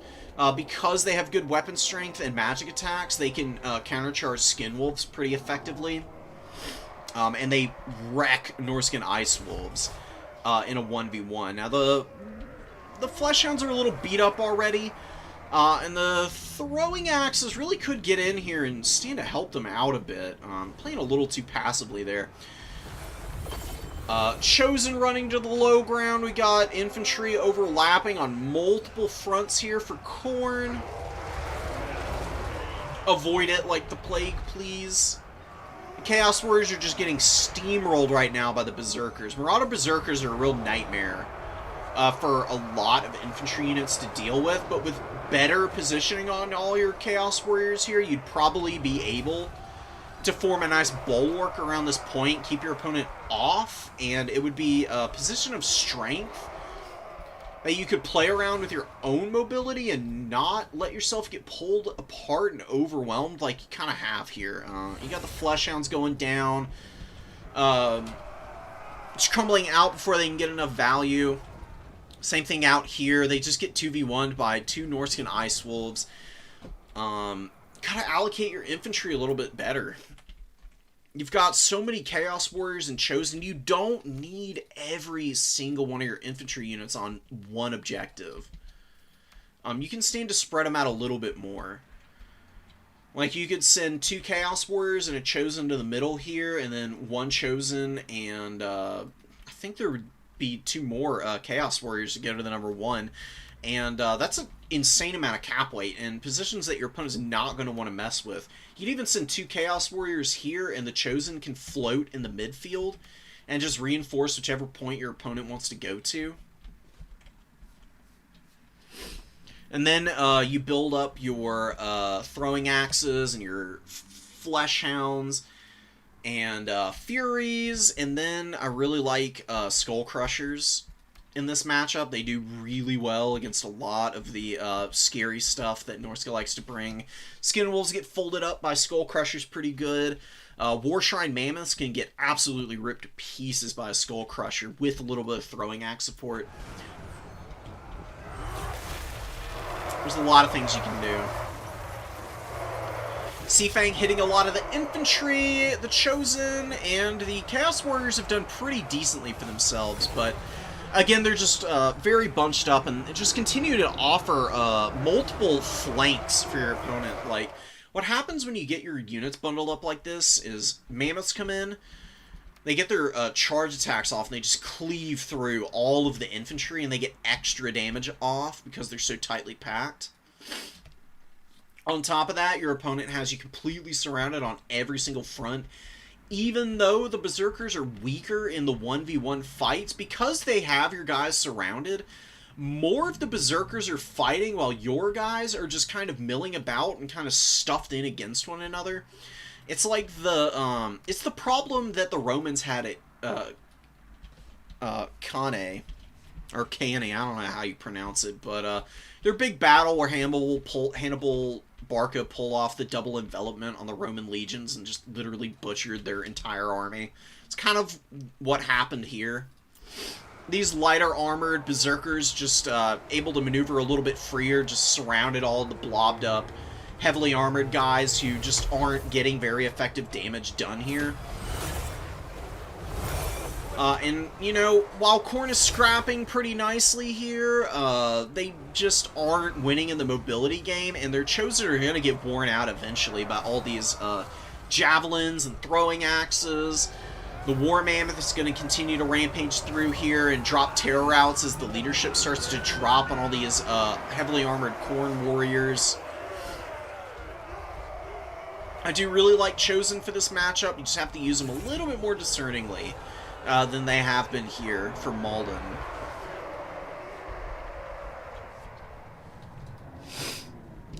Bloodletters out in the open field, gonna get sandwiched by some Norscan Ice Wolves. Gonna be a nice little charge here for Death Pancakes. Marauder Horsemen, just a couple tattered guys going to try and cap that up. See the Berserkers losing out finally, but in the process they have dragged down almost all of the Chaos Warriors and the Chosen here on the middle point.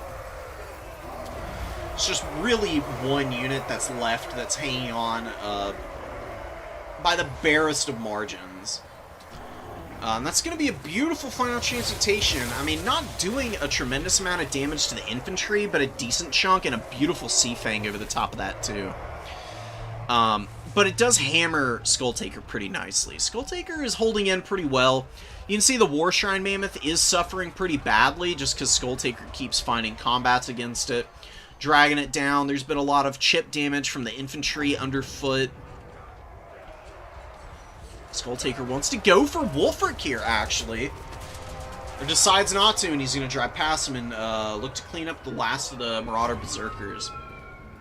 Going to pull him down. Miststalker's excellent unit for taking down Chosen. Would be nice to have some infantry support for the Fimir here. Need to stay away from the Khorne Gores that are on the way through, but they will be an excellent tool for not just lowering the armor for other units to do extra damage to these guys, but just killing them outright. And you can see that the terror attribute on the Miststalkers causes a pretty early break on the Chosen. Chosen are best when they get to just last through any and all fights with their high leadership. This is why the Slaaneshi armies are so terrifying, because you would never have to worry about your unit breaking early like Khorne does. It just seems so ironic, right? I mean, Slaanesh has better holding power than the actual, like, Chaos God of War and Martial Prowess. Are you actually serious right now? But I digress. More Fimir Warriors coming up. They're going to do well against the Bloodletters as well. A lot of Bloodletters in the field. A lot of infantry. It's been a very grindy, attritional fight. The objectives are still being held by Khorne fairly well, but they're starting to lose a little bit of space to work with. You can see Skulltaker is just about on his last legs. He gets a really nice Relentless Rage. And Wulfric is getting pummeled a little bit here, but this is going to be a really good Searing Doom to kind of free him up. The spell damage is going to be mitigated a little bit, but still going to be fairly juicy. Wulfric just able to get out. Skulltaker at 900 HP. As long as you deny Skulltaker easy targets to sit and grind on top of, he should be fairly killable with this Manticore and the Fimir on top of him. See, though, that healing really adds up for just how strong of a combatant he is. But he gets slapped in the face by the Manticore. Oh, and a beautiful use of Hunter of Champions on Skulltaker now. 2100 value on our big boy here, but his leadership breaks, and he's going to be going down. Actually gets thrown clear, and man, he disappeared back in the warp in record time there. Khorne put out some kind of recall vote on him. Great switch here. So the Khorne Gores got this #1 objective, and Death Pancakes pulled the Miststalkers off the point really heads-up play and then brought in a Berserker to just clean up the Khorne Gores. Excellent choice. Berserkers, more than a match for the Halberd Infantry. Chosen have rallied. They're going to get back in here. They'll probably end up with about 800 value, even with 1600 HP remaining. These Chosen will be a bit of a fight for the Berserkers. You actually see a Horn of Khorne going down with both of these guys engaged. It is a way to flip the momentum of fights, even in unfavorable situations for Khorne. I think this one is just a little too much to ask for those two guys to grind that out.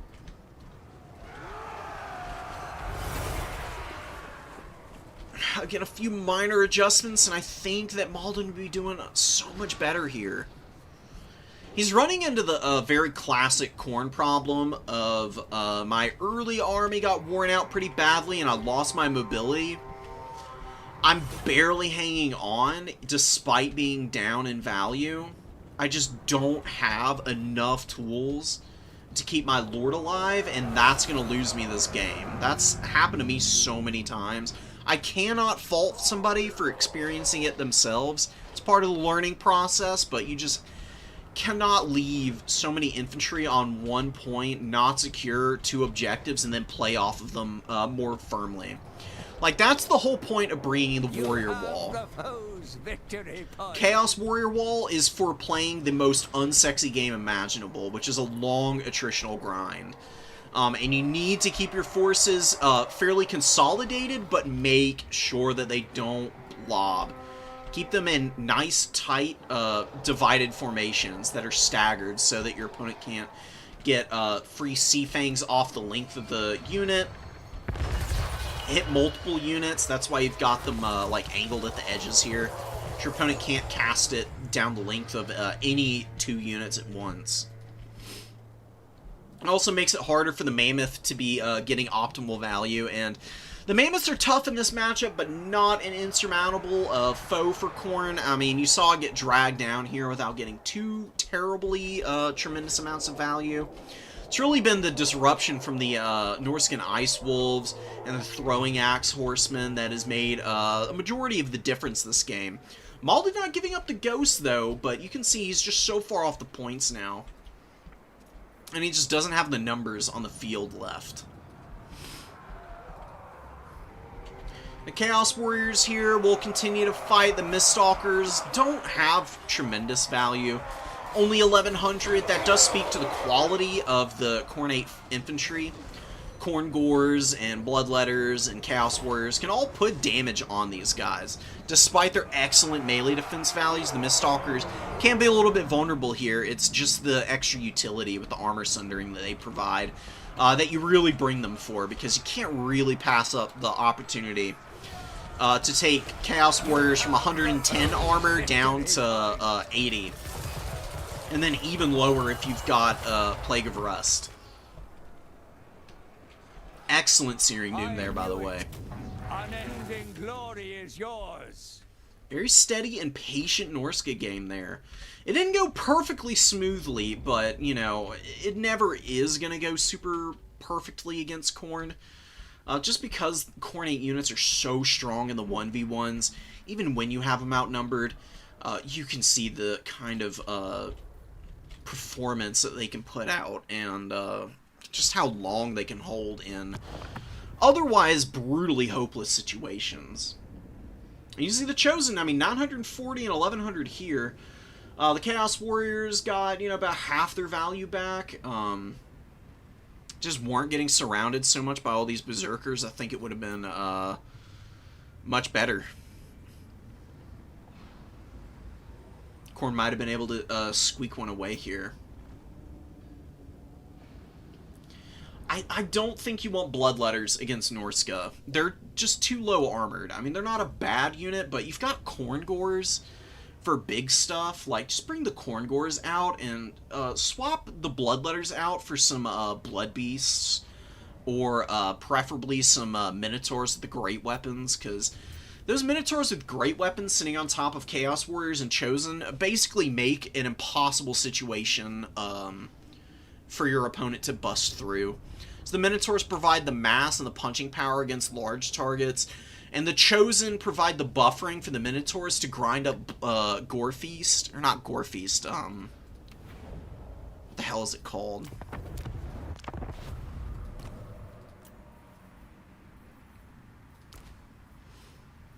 Blood Greed. Okay. It allows the Minotaurs to grind Blood Greed out against infantry targets when they're sitting on top of a Chosen or a Chaos Warrior. I really love the Chosen in that build. Chosen, excellent against Norska because the flaming attacks, the crazy high leadership, crazy armor. Slow, but they get the extra cap weight now, so they can be a real strong line holder, and they beat the brakes off of Berserkers. In a vacuum, of course. Norska getting double teams and maneuvering effectively is how they beat Khorne, and they did a great job of it that game.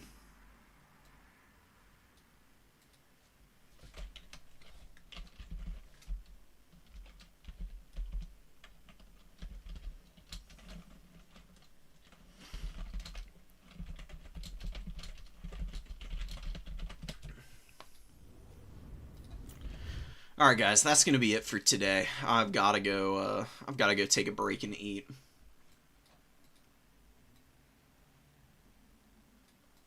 You should play Cornbird. I'm telling you, dude. Go back on my channel as well and watch my my faction breakdown videos on Khorne. I mean, it's been like almost a year since I made those, I think, at this point. Maybe closer to 8 months or so, but Khorne really hasn't changed too much as a faction. The only thing that's changed from those builds is that I believe Skull Crushers are a much better unit than I gave them credit for then. Everything else is stayed about the same. You can watch those videos and get a pretty good idea of the ins and outs of the factions, because I spent a lot of time breaking down each category. So I went through all the lords, all the heroes. I talked about the strengths of the infantry corps and like what they do and where they function best. Talked about the monsters and how bad they are and a whole bunch of other stuff. Just go check it out. It was pre-Omens, so I don't talk about Blood Beasts or anything like that. But Blood Beasts are a really nice mid-tier unit for core. If I had to like lump Blood Beasts into the faction, actually it did come out after the Omens DLC, so I did talk about them. Never mind. Just go watch it. You'll see. It's worth checking out because it'll give you a nice insider perspective on the faction. Because this is by far my most played faction. I can talk about Khorne for days. We'll do that another time, though.